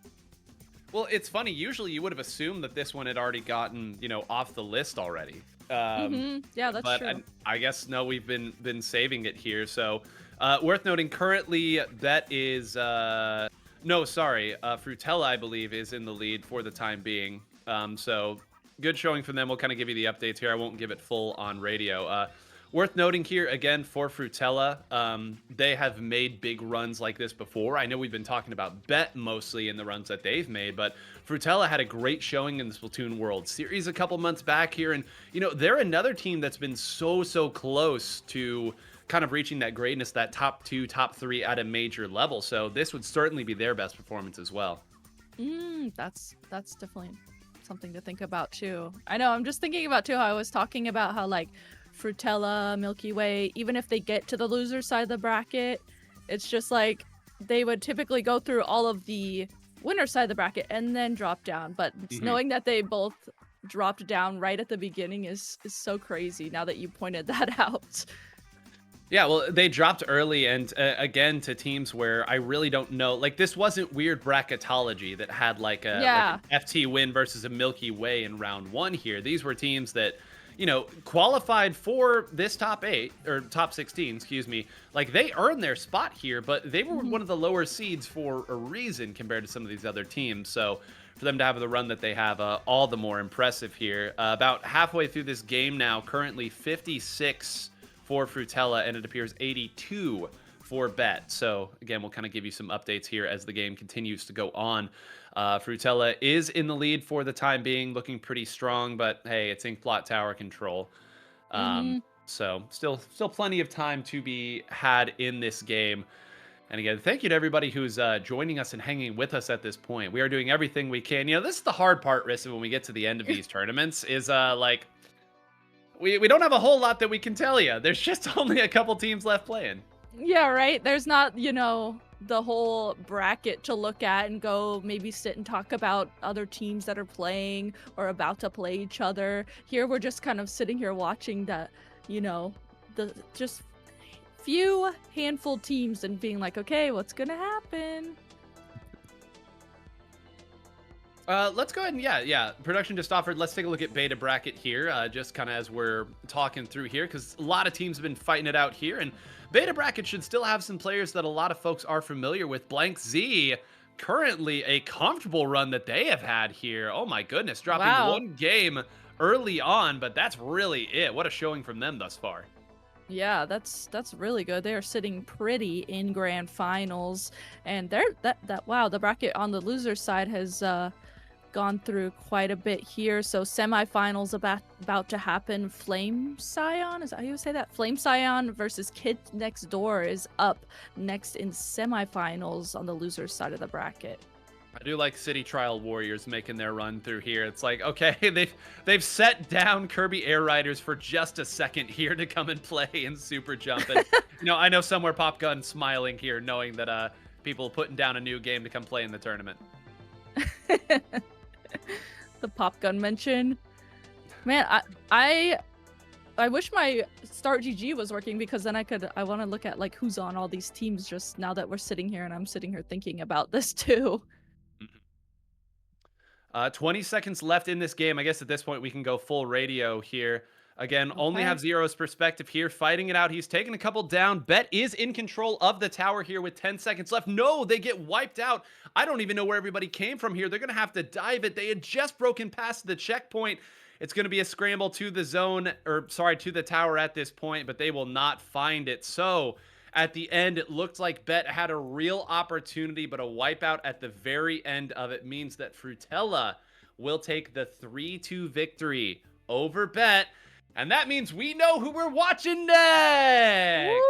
Fruttella versus Milky Way. And if memory serves correctly, and it might not, very often does it not, I believe this will be a rematch from the Splatoon World Series as well, Riss. I believe this matchup happened in loser's bracket over there. So a little history between these two rosters. Okay, that is good to know. I definitely wouldn't have known that. So always fun when there's history. That's part of the painting those storylines and just kind of knowing that these teams have already fought against each other. So that way now Milky Way knows a little bit of how to play against Fruttella. They played them before, and vice versa. Fruttella will know what Milky Way plays and how to play against them in particular. It's like you can see people streaming, maybe see how they play, see what comps they're playing, but actually playing against them, I feel like is such a different realm. You have to just really be in it to know the play style of the other team you're up against. Well, and let's also be clear that rosters don't tend to stay static, right? I mean, this Fruttella might be a different look from other Frutellas that we've seen in the past here. They did have a blaster player by the name of Kontan. I'm really hoping that's not the Kontan that I think it is, because Kontan, for those of you who don't know, might have been the best squeezer player in the world. The squeezer ace from Japan has recently been playing S-Blast because, spoiler alert, everybody's been playing S-Blast recently. But also, it's entirely possible that's just a tribute. I know a lot of players will put on the tag of another really good player of their weapons sometimes. Is a lot of fun, which makes our job pretty difficult. But if that is the real Kontan, then I think I might know how 4 members just went down immediately from Bet in that scramble there. Again, could be some crazy highlights here. But I did go back to check, and it was actually Fruttella that knocked Milky Way out of the Splat World Series. So they both did lose, obviously, to their Japanese opponents in round 1. But in round 1 losers, Fruttella got that win. Now, ages ago was also at probably 4 a.m. for some of these players. But there is a little history, and it could be a little revenge for Milky Way. That's good to know. That I love commentating with someone like you who like knows all the lore of teams in particular, pays attention to that. I feel like I pay attention to it, but not as much as someone like you does, and I love just like learning from you here and just being like, okay, yes, of course that you get to share that knowledge to the viewers at home, and we all get to go, oh, okay, this is fun. Okay, we know what we're going into. Well, I'm glad somebody appreciates it, because let me tell you, the thing on your resume that stars out is that you know a lot about Splatoon history. Let me tell you, there's only so many job sites you can go and flash that on your CV. But yeah, it's cool though. That's one of the reasons I love SuperJump. If I can wax poetic as we get our teams ready here, is because SuperJump now being 7 editions means that there is SuperJump lore that exists even within the broader Splatoon lore. I remember, even at the start of Splatoon 3, the old lore of like, man, Oro Jackson will always get 4th place. It doesn't matter what else happened, or was it 3rd place? See, I'm misremembering. It's been so long, but it was always Team Oro Jackson, Team Oro Jackson. And that was so fun to go back and continually reference, because, it's always fun when you have those points that you can talk about as broadcasts continue to go along. So I just want to give a hearty thank you to the staff that has put on 7 different Super Jumps. They're becoming more frequent because we need majors. And it's always nice when it's a major that both North America and Europe can compete in a time slot that works for them too. So the first of many thank yous and accolades given to these TOs. Yeah, definitely. It's really nice knowing that when there's these big online events like this, there's something that everyone has to look forward to get ready to play towards, to, watch. I know me as a person, I like to have something that's a goal in mind. So like me, if I just am playing Splatoon just like for fun with no tournament, knowing that I want to play, and I can't get as motivated if then I know that there's something like SuperJump coming up that my team is going to be playing in, and then it gets me more motivated. So definitely thank you to the staff for continuing to put on SuperJump, as Nine said. Well, Rissa, I'm about to pose a difficult question to you. Would you rather commentate grand finals, which is, you know, what you're about to do here in a few minutes after a couple more sets, or play in a grand finals of SuperJump? Ooh, good question. I think, honestly, I think I would prefer to play in it personally. Even though it'd be really stressful, but just knowing that you did all that practice to get to that point and you are in grand finals, that would just be worth it to me. What about you, Nine? Behind every commentator is an old competitor that wishes they could still do it like they used to, okay? I, too, would rather play it because the rush of competition is there, but I will never say no to commentating. Yes. I love doing it the most, but there is a rush that comes with competing. And here you go. The rosters. We have Punchy, Xenox, Slurpchad, Phoenix, Anil, HD, PvP, and Yuki Aim. So no Kantan here. We'll see. But then on the other side, Milky Way, it's the tried and true Bran, Ice, Jared, and Q. And if Ant shows up to this one, we will all be better for it. But I don't think I've seen Ant play for a Milky Way roster yet. So could be wrong, but this is the Milky Way roster that will be competing and recently earned the top seed in the Splatoon 3 North American League. So they would love to get sharp here because playoffs are next week. So you want to be playing your best heading into the playoffs. But taking a look here and zooming in, Humpback Pump Track. Oh my God. Larissa, did you hear the bad joke that we made on the cast with Fufu? I think it was last week, where there was a misspeak and it was called Jump Back Pump Track. And I said, no, you know, that might actually be more accurate. I think that is what we should call this now. It is Jump Back Pump Track because that's what all these frontline players are going to be doing when things get bad. Yes, I love that actually. That's so fitting because all of a sudden you look around and two of your teammates are down. You're just going to want to jump back to spawn to regroup with your team. You can't really stay safe in that middle zone right there at the top of the hill by yourself. Well, here we go, everybody. Okay, so we got edit versus pen. Okay, we got a little fun to be had. Taking a look, otherwise it seems to be a lot of old reliables. That is Hunter X, who is going to be Ice. Of course, anytime you see a Frozen Pro, you have a pretty good idea here. So not a lot of surprises on the Milky Way side. And, you know, I love a good edit as much as anyone, but I think this is a really difficult stage to play it on at times because the pen, that little extra bit of range that it has, really changes how you can attack.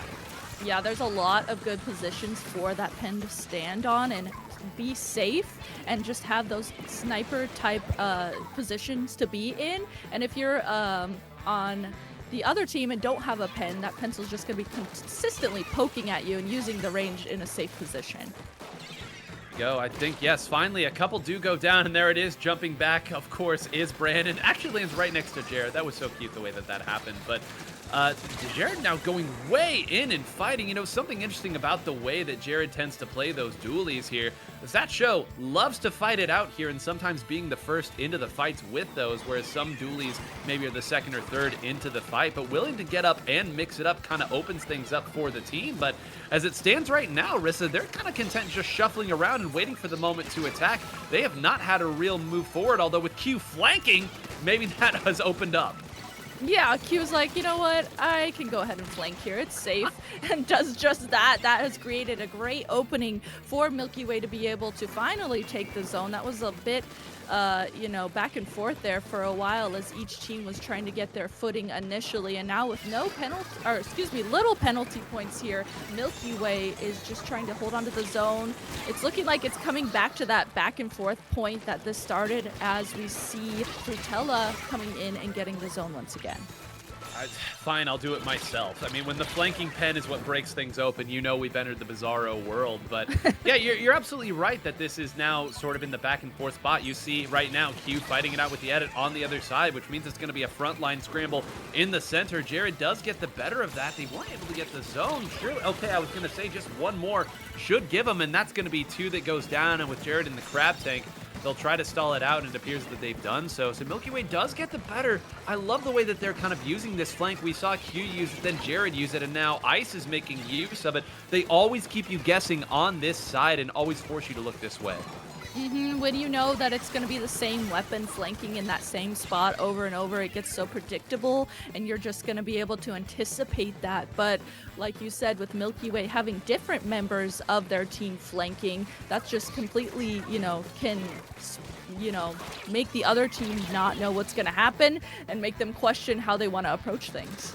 Well, there you go. That's the other side of the flank, though. Bran was taking that moment to go for the flank, and I think the other members of Fruttella had already identified where the other two were, dove on top and took them out, and that just meant it was Bran off by himself, which means it's going to be a swap of the lead, and they're actually in a pretty good spot. None of them have gone down just yet either, so even though they lost the zone, yeah, Slurpbot should be able to take the zone back here pretty quick, and they've got a Booyah Bomb as well. One or two more fights, they might have it, but I think one member dove, and maybe that Booyah Bomb was misplaced. I guess it did the job, though, got everybody else out of the way. Bran fighting the world and winning against the world on that side. He's not done yet.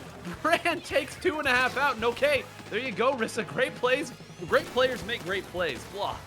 Yeah, right? Any other person, you might be like, okay, they are done for. But Bran was like, you know what? I can take on a 1v3, no big deal. Takes down 2 members while he's at that. And then now that has created this opening for the entire team of Milky Way to rush back in and hold the zone, get the lead here, and then get those jump-ins into mid, so that way they make sure they're very quickly into mid. They're coolered up as well. The other team is using their cooler too. And looks like this is going to be a clash right now, as each team is just trying to make sure that they secure the zone heading into the last minute. Well, yeah, I'm glad you brought up the last minute there, because Humpback is one of those stages where there is so much turf for you to build up your special from relative safety, kind of a hallmark of the Splatoon 2 stages. So there are plenty of opportunities for these teams to build up their set play and dive back in, and that's part of the reason why you see so many jumps out. Jared lasering over to take another player out. That's 2. Slurp pushed all the way back there with the slosher. There's, again, ample time for them to build up their specials, but they're probably only going to have 1 or 2 more cracks at it at this point, unless they can get 2 or 3 of these members of Milky Way down.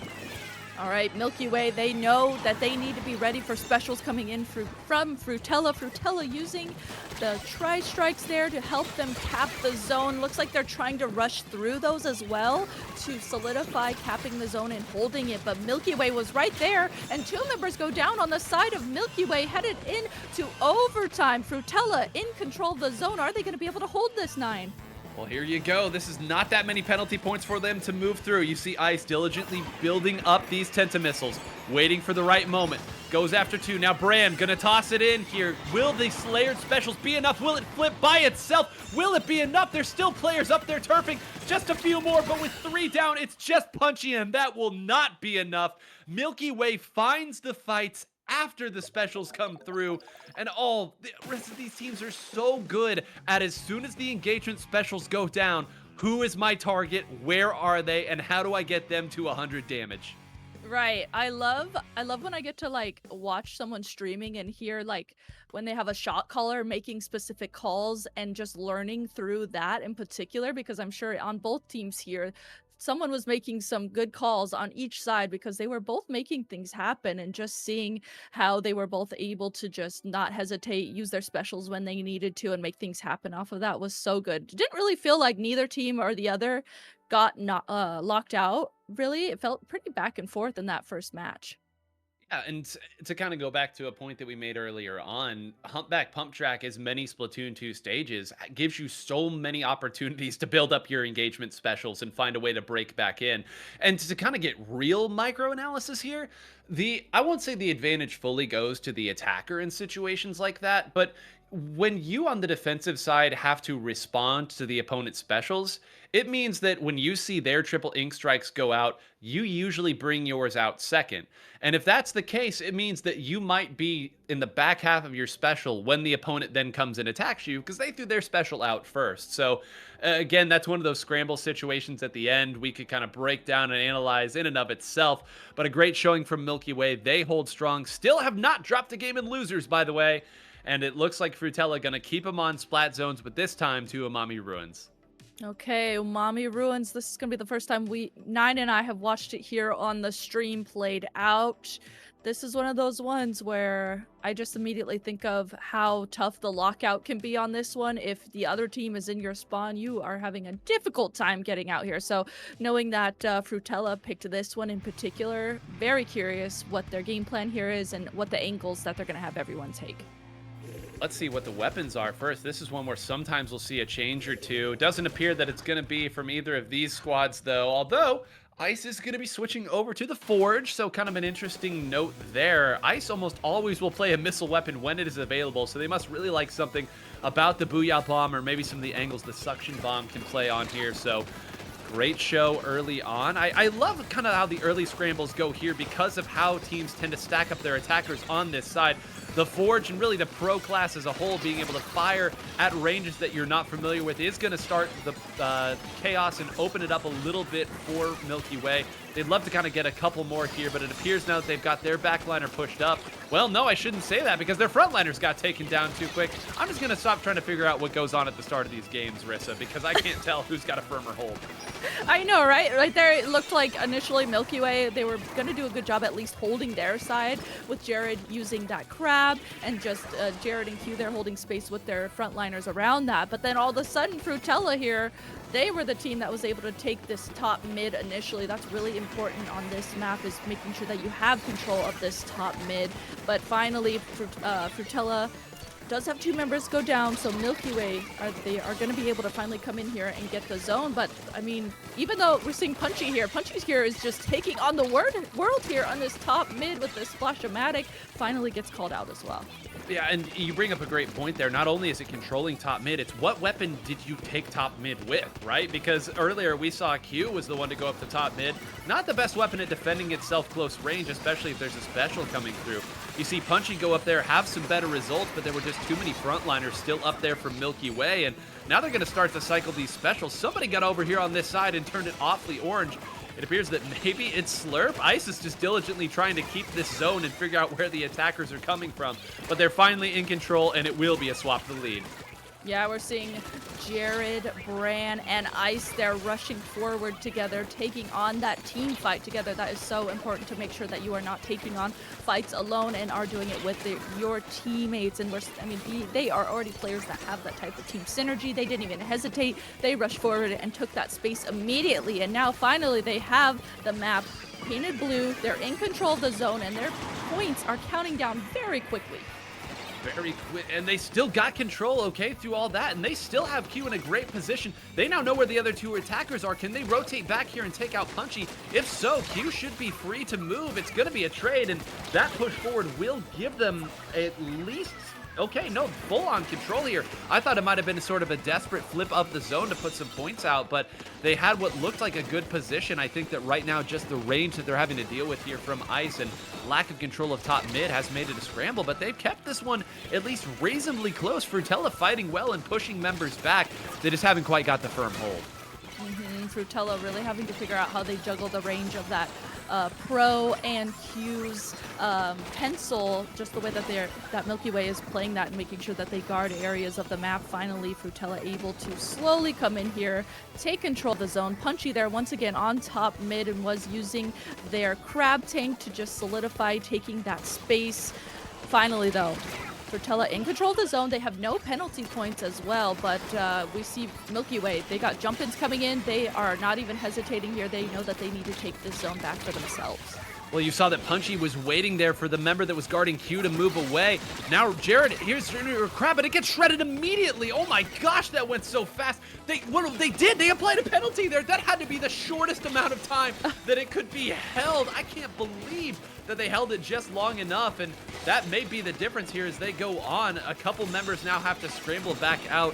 When the zone gets flipped underneath you like that, suddenly your priorities have to change, and well, here you go. Now Milky Way with a couple players back in the center. It appears again for the time being Ice living on this side and firing up at the center is the recipe for success. Gets a double for the trouble. And now a Booyah Bomb should slow things down a little bit.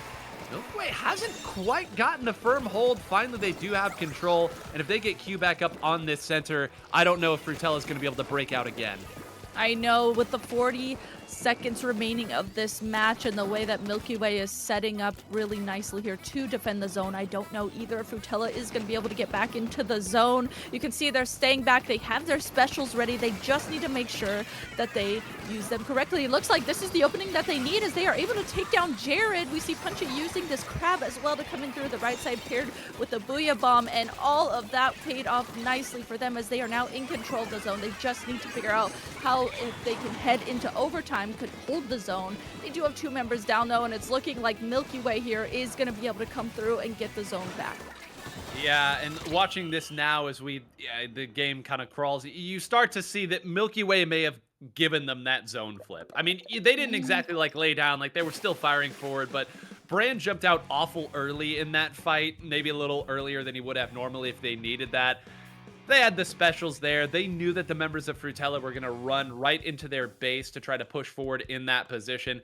As long as you have someone who's sort of outside the base at that point and can get your specials out, that's going to do it. Milky Way, knowing what resources they had, knowing what they had to do to end the game at that point, will close it out. Kind of a weird zones game, though, Rissa. There were all of these weird scrambles in the center, and I called out Ice a couple of times here. Just that extra range to be able to play from relative safety on the side when you're firing up to the center really, I think, opened things up in some positions that Fruittella may have had an opportunity to score some big points. Seemed like Ice was almost acting kind of like an anchor in a way, and just holding down that one position and just poking at anyone who tried to come towards them. And then on the other side, if you are having, Ice holding down one area and then there are 3 remaining members of Milky Way causing chaos on the other side of the map, that's really difficult to approach and figure out how to even approach that and get past all that. Well, and we always know that on Umami Ruins, typically your pencil player is going to kind of rotate either between back left mid, on your own grates on the right, which is again still pretty far back, or they're going to be up in the center and either on the front edge of that middle kind of banister area or the backside. So if you know where the opposing backliner is typically going to be, when you have a weapon that can actually threaten that backliner from a relatively decent position, I think it totally changes the dynamic. And we also saw that game why Ice switched over to the Forge. The bomb is good, but when you have a Booyah Bomb that you can kind of throw across to affect the other zone, the one that you're not currently firing at, it really does give you a nice little, I won't say a safety button, because of course the opponent can still do something about it, but it makes a lot of sense. I will say now, Milky Way still has not dropped a game. Also, this is it for Fruittella if they can't figure it out. That's true. We're in the loser side of the bracket, so if Fruittella is not able to win this next game and then head into a game 4 versus Milky Way, this will be it for them. I mean, this is feeling similar to that last match we watched on stream, where there's like signs of it's definitely possible, it definitely can happen. It's just trying to, I don't know, it's difficult. Milky Way is so strong, and just figuring out it's almost like, how do you approach a team that has so much synergy as much as they do? That's one of the really difficult things at this high of a level, is how do you approach a team that already preemptively knows what they're all going to do in different situations. Yeah, their ability to improvise has always impressed me. Like, even back when, this was sort of even a Splatoon 2 era starburst with a few of these players, their ability to have, and, we sort of saw it on the flanks in the Humpback game, to always have someone doing something that sort of affects the game state in a positive way, right? If the one player that you want to flank isn't there, but you're there, you need somebody flanking, you need somebody taking the eyes off the opponent. Get over there and do it yourself. And they have a great understanding of their weapons, what weapons are good at what. And they all play pretty good weapons to begin with, so it's not really a huge discussion point. So great on them to improvise. And as we've seen these last couple of games, great at playing the clock, knowing exactly what they need to do just to close the door and get the game done. And yeah, here we go, Rissa. Fruittella. They are going down on splat zones and will not pick something else until they are forced to. They are committed to splat zones. They are comfortable with that, and apparently that's what they're going to stick with. It's always interesting in situations like this because it feels like everyone in general is comfortable with splat zones, so they are really, really comfortable with it and just really committing to sticking to it. And headed to Barnacle and Dime, another popular map for the Splatoon NA League, that was played a decent amount as well. So, man, what's gonna happen? Well, I would wager that the pencil players are going to be real good. If I had to take a stab at listen, pencil's good everywhere, but on this stage in particular, I mean, just if you ever get a replay code of a top pencil player, just watch the atrocities they can commit here. But conversation for another time. Here, okay, it is the Forge. I was gonna say that's probably the only real question as to what's gonna be played here, but I think we've seen over and over in these games, the scramble situations Fruttella can keep up. When it comes time to do set play and lock out and trade it out there, it's been all Milky Way. Definitely. Milky Way here starting out. Looks like they flanked around, and we're seeing Ice there really acting aggressively towards Punchy and Slurp there, rushing forward, playing around. This Punchy is hunting down Ice right now. Went from the right side of the map to the left side of the map, made sure that they hunted Ice down. Ice was called out there, but we see Bran here guarding this right side of the map as the zone does flip over to Fruttella. Where this is kind of the classic start for these two teams. It's chaotic. Both teams are getting the zone back and forth. Let's see here. Did they? No, I was going to say the real question was going to be if Slurp tried to dive on the opponent's side, their own plat, and it appears the answer is no. So, I mean, maybe that one opportunity where they could have pushed for a little bit more, they'll have to stay it safe. Meanwhile, on the other side, Jared not wasting any time, even opted to fight that out knowing that he had Crab Tank. So now he's in a Crab Tank in this position, and now, oh, this could get ugly, Rissa. You and I have been locked out on this stage plenty of times. It is not easy to get a foothold. No, it is not fun. This has got to be one of the worst lockouts. Just the feeling of it. You can't drop down. You're going to get immediately called out if you drop down, as we're seeing. Oh no, Bran taking a swim there. We got to watch that from this point of view. But yeah, you can't drop down. You're going to get called out. On the upper ledges, you can still get called out by long-range weapons and specials. 3 members down though for Milky Way. Fruttella here finally is able to break through and get into the zone and get control of it. Well, there you go. How do you break back in against Milky Way? You hope that Bran takes a swim. That's how you do it. Listen, there ain't any tactical that's going to save you from that play. And now Slurp, sensing the moment, moves forward there, fights it out, almost ended up getting Q here. Now does rotate back. They've got the players they want in that position. But you see, just in those moments where one rotates out, they kind of get stuck in no man's land where they're not really sure if they need to dive forward, if they need to move back. And if you hesitate even slightly, the members of Milky Way will find you and attack you for that, and it's a wipe out there from what I would argue was a good position from Fruttella. It just changes so quickly. Yeah, Fruttella definitely set themselves up very nicely there. They were starting to take position, watch where Milky Way was coming out of their spawn, but just the explosive synergy, I want to say, from Milky Way. They just immediately know what positions to take, how to approach things really quickly, and they are in control of the zone. We see strikes coming out from Fruttella. That is going to allow them to cap the zone once again. So now, again, we're in this position where Fruttella, they have the zone. They just need to set up and guard that zone effectively in good positions that'll keep them safe, but still allow them to get the picks onto Milky Way. Great positioning again. Fruttella has been in this game the entire time. Gets 2, and that could be the double that is necessary. It's just Q, and yeah, gonna have to jump all the way out here. Now they've got their players in the position they want. You can see the Sharks. They don't have a ton of special meter to their name because they've opted to go for the sharking side instead, and there wasn't a whole lot of turf. Can they hold on? They would love to get the lead here. Of course, they love more. Right now, a nice triple ink strike is going to at least ensure that. The S-Blast is down, but now Punchy moves up and opts to fight Q. Great positioning here. Should be able to take it out. They will lose the zone, but they still should have control of the board as a whole. But now Jared moves forward here. It's 3 down, and again, just one opening. All the Milky Way needs. Fruttella got what they came for, but now they're pushed way far back, Rissa, and they're going to need to find something out of nothing. They are in the lead, but I mean, with the way that Milky Way is set up right now, okay, I was gonna say Milky Way is set up really nicely right now to defend the zone, but 2 members go down on the side of Milky Way. Fruttella, are they gonna be in this? There goes that Booyah Bomb. We see some burst bombs coming as well to paint the zone around that Booyah Bomb, and now once again Fruttella is in control of the zone. There's a minute left of this match, and it almost seems like Fruttella is starting to get their momentum. They just have to play this really carefully because Milky Way, they know when you hesitate and they know when to take advantage of it. Well, they've done a really remarkable job of finding ways to push out. I think, you know, the Crab Tank has been the big piece coming out of Punchy. I think the question now is going to be, will they start pre-firing in the areas that those Crab Tanks usually come from? Because if that's the only threat, that could be it. And now, Jared, here we go. It's the Crab Tank, the Crab v Crab on this side, firing over there and melts through the Crab Tank. This should be the lead for Milky Way, and they will take it. Fruttella now has to dive. All the members of Milky Way in a great position to hold through even one of these specials. They'll flip it with 15 seconds left. Rissa, they've got to find players from Milky Way's side. The zone won't be enough. It won't. You can see Punchy there try to run forward and know that they need to stop the members of Milky Way from painting the zone. And right now, Fruttella is doing everything they can to try and paint the zone, try and poke at the members of Milky Way painting the zone.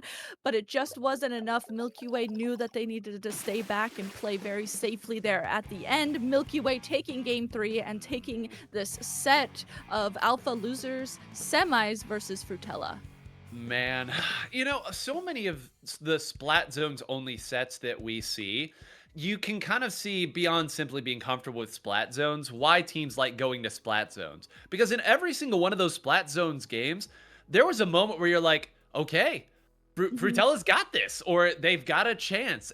You always have a fighting chance in Splat Zones is how it feels sometimes when you're trading back and forth and you're building up and flipping penalties and doing everything you can to keep the game going. But in all of those situations, when it came down to those scrambles at the end, Milky Way, the right timing, knowing that they're going to get rushed, so you start pre-firing the angles that the opponents are going to rush you from, and you close it out. A tip of the cap to you, Fruttella. 4th place is what they will take, and a great run on the losers side, and a hard run too. Again, they did get that 3-2 victory over Bet in losers quarterfinals just to get the match with Milky Way, but a great showing from them nonetheless as Milky Way continues the run. Man, this is this is like towards the beginning of this match too, when it was like, okay, it was back and forth. Milky Way had the lead substantially, but finally it seemed like Fruttella was starting to get their momentum going. And I even said it commentating there towards the end. I was like, okay, it looks like Fruttella is actually getting that momentum that they needed, but just the way that Milky Way is able to preemptively do things, like you were saying, just really allows them to have that upper hand here against Fruttella. When you see a team that's good at Splat Zones, you know they kind of have everything going for them. I don't know. It's kind of a moot point at this point because, like, clearly these players are good at all of these different modes. But you love watching a team that can consistently get it done at the end of these crazy scrambles in Splat Zones. And depending on what player it is, depending on what weapon it is, there's always another hero to be had. So I do not think that this next set will go on to 3 Splat Zones games only. I could be wrong. But Rissa, we've got a little revenge match here. Milky Way versus Life Expectancy 25, the team that 3-0'd them earlier on in winners round 1. Now, there are not a whole lot of teams out there who've ever logged a 3-0 against Milky Way. And again, I will be transparent here. I was not watching that set.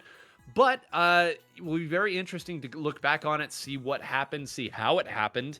And I think this first game between these two teams should show you exactly how that last game went. And Milky Way's got all the momentum. They've been 3-0ing everybody on their run through it. So certainly you'd feel good for them. But for Life Expectancy 25, they've already got a win against Milky Way. What's one more?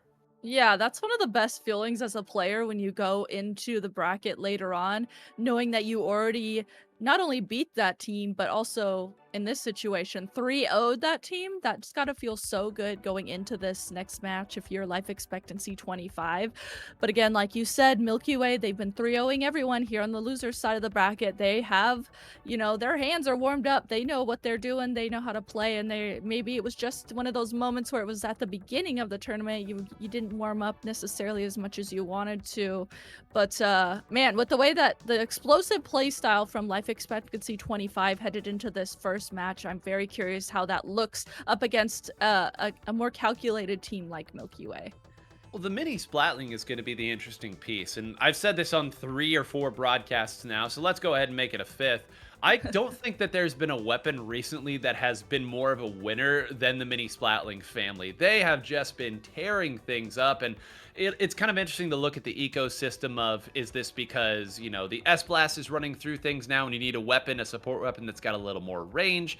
There's plenty of good kits to be had from the mini Splatling, so interesting to see how it plays here, but I do think it sort of offers, again, if you aren't used to fighting against a mini Splatling, a little bit of a peculiar question when you get into these scrambling fighting situations. It's a mobile mid-ish range that pumps out a lot of paint, pumps out a lot of specials, so I think looking at these two teams, that's really the only big difference between the two is what's your support weapon, and the mini Splatling should have a big say.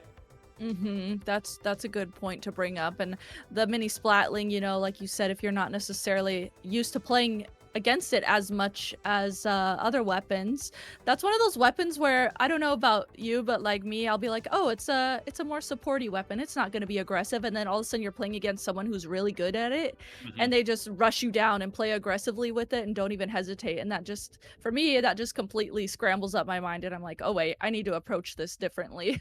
I mean, I always make the trapdoor spider joke about like a roller or a decavitator or something that's just been waiting a little bit and then jumps out. But when a mini Splatling gets to build its charge around a corner and then it just right side peeks you and you just like, before you can even blink, they've put enough on you to take you down. You're like, oh yeah, mini Splatling can do that. And then you try to chase it down and it's like, whoop, I'm going to back up. And you're like, oh yeah, I can run really fast too. Why have we not been playing this weapon? And then, you know, solo queue is a different beast for sure, but it's been a big weapon. I know Gourmet Race has brought it out a lot in the North American League, and some other teams have as well. There's something to be said for turfing from safety and providing the right sort of supporting specials. And the big bubbler is great. I mean, it doesn't need any more defenders. You get that in the right spot, and it can almost single-handedly win you a game. But the other kit's great too. I don't think we see the Rattler as much because frankly, the Ink Zuka just hasn't gotten a lot of love. We don't play a lot of stages where the Ink Zuka, I think, is really, really strong. But hey, if you want a little extra support and some heavy artillery, that's there for you too. Yeah, I remember when that first came out and it was in the double Zuka stage of this game, and it was like there's a splatter shot and then there's the Rattler mini, and it's just like you were just constantly getting Zuka, especially the mini. It's able to just keep painting and spam specials, and that was one of those ones, and I totally thought it was going to pick up momentum too, along with that Zuka meta, but that definitely died down a lot more than I thought it would. Yeah, I very rarely will say thank you, Tacticooler. But boy, oh boy, can you imagine this game if it was like what that special double Zuka would be able to do if we didn't have the ability to respawn immediately and jump out all the time? Like backliners would be getting eaten, crab tanks would get eaten alive. You would just be stacking up your Zukas. I mean, I think it's telling, Rissa, that we've had like you said the double Zuka portion of the game, and I was like, huh. We've had a lot of those. I feel like every 3 or 4 months, double Zuka finds a way back in because it's frustrating. And, you know, thankfully it's not as punishing when you're Tacticoolered up. But yeah, the right stage and the right comp, Zuka can just make your life so difficult. And it's so frustrating to deal with. Yeah, definitely. And I thought it was here to stay once that Rattler mini came. I was like, okay, this is what the game's becoming. I wasn't ready for it, honestly, but that phase has phased out now, and we are no longer in that stage of the game. Yeah, now we just have to deal with minis with burst bombs, or minis with big bubbler. A lot of good kits, on that one. So, we've kind of talked around, what life expectancy sort of brings to the table, but what Milky Way is bringing to the table as the teams start to get set on both sides, but I think it's also kind of, interesting to note if life expectancy gets this win, Rissa, I think that the grand final that everybody assumed was going to be happening will be swept away. And when you and I were talking in the pregame, when Bet almost beat Special Grade, we were thinking, could you imagine a grand finals that doesn't have Special Grade or Milky Way? And of course, as we know now, that didn't end up happening. Special Grade got the win and Milky Way has continued their run. But that, I think, has a really... as we talk about the lore of SuperJump, that could be where SuperJump 7 stands out, as like this is the coming out party for this squad. And this is partially a pickup to be said, but if you get second place in a SuperJump, I feel like that's the signal to be like, hey, let's stick together on this. We found something that works. I know when something like that happens, I mean, even now as they're a pickup going this far in the tournament, I'm like, please, can you guys make a team? It's fun watching you guys play, and sometimes that doesn't actually happen. But just seeing that they're able to get this big of a result together, I mean, yes. Even if they don't make it past this match against Milky Way, they still do. I mean, this result still is a great result. Well, here we go. They have gotten into, okay, it's Mahi Resort Splat Zones. All right, fight it out here. We've seen a lot of Mahi zones today. I know somebody in the chat is very, very happy just a fan of this one in particular. I don't know who you are, but you're out there somewhere. That does mean, though, Rissa, it's going to be the Zinc Mini Splatling or Reliable on the Zimmy fighting it out. And, of course, no changes to be seen from the side of Milky Way. Milky Way sticking what we previously saw them play. The only thing to mention is that Ice is sticking with that Booyah Bomb Pro and going to be able to utilize that there. It seems like they're really liking the way that they're able to play Booyah Bomb on zones in particular, so going to be sticking with that. And initially here, as we're seeing how these two teams are figuring out how they want to approach each other, Milky Way here initially is in control of the zone. Life expectancy 25 did get a few points in, but we're seeing Milky Way here holding on to the zone. If there's anything that you can cling to here for life expectancy, this is the stage and the mode that you got the win on special grades. So clearly, you know, as long as you keep the game alive and force these fights, you'll be able to do it. But, you know, something else to kind of note that's so tricky when it comes to dealing with Milky Way is because they don't have a blaster, they're all mobile here. This is as close to double shooter as you're going to see in a lot of senses, and one of those is even a dually. So it can be so hard to pin down these players when they're not playing something like a double AoE that can, of course, stall things out. Now, finally, they did pin a couple back. They will get the full-on wipeout. And Rissa, this is how they really piled the points on, and this is where double AoE can be really strong.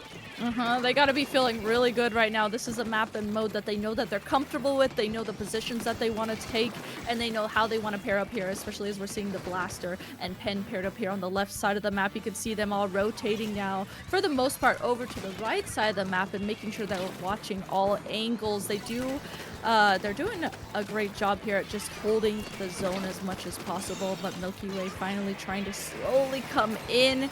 I mean, the way that life expectancy 25 is still holding onto the zone, gets the lead at that. They're doing a great job at just making sure that they don't have a lot of members go down and at least hold the zone as much as they can. I mean, I hope that 10-second clip that you got of the mini Splatling tells you all you need to know. It's just, you ain't taking my zone, it's mine. I will continue to hold on to it. And make no mistake, that's the only reason they have the lead right now, because the fights were not going their way. Credit to them for holding it out. And again, one opening, really all they need to take it through. Jared pushed up on the right side. Q is now pushed up as well. So now, will they have enough specials to move their way back in? You see that they're going to save that Booyah Bomb probably until they have the triple Ink Strike.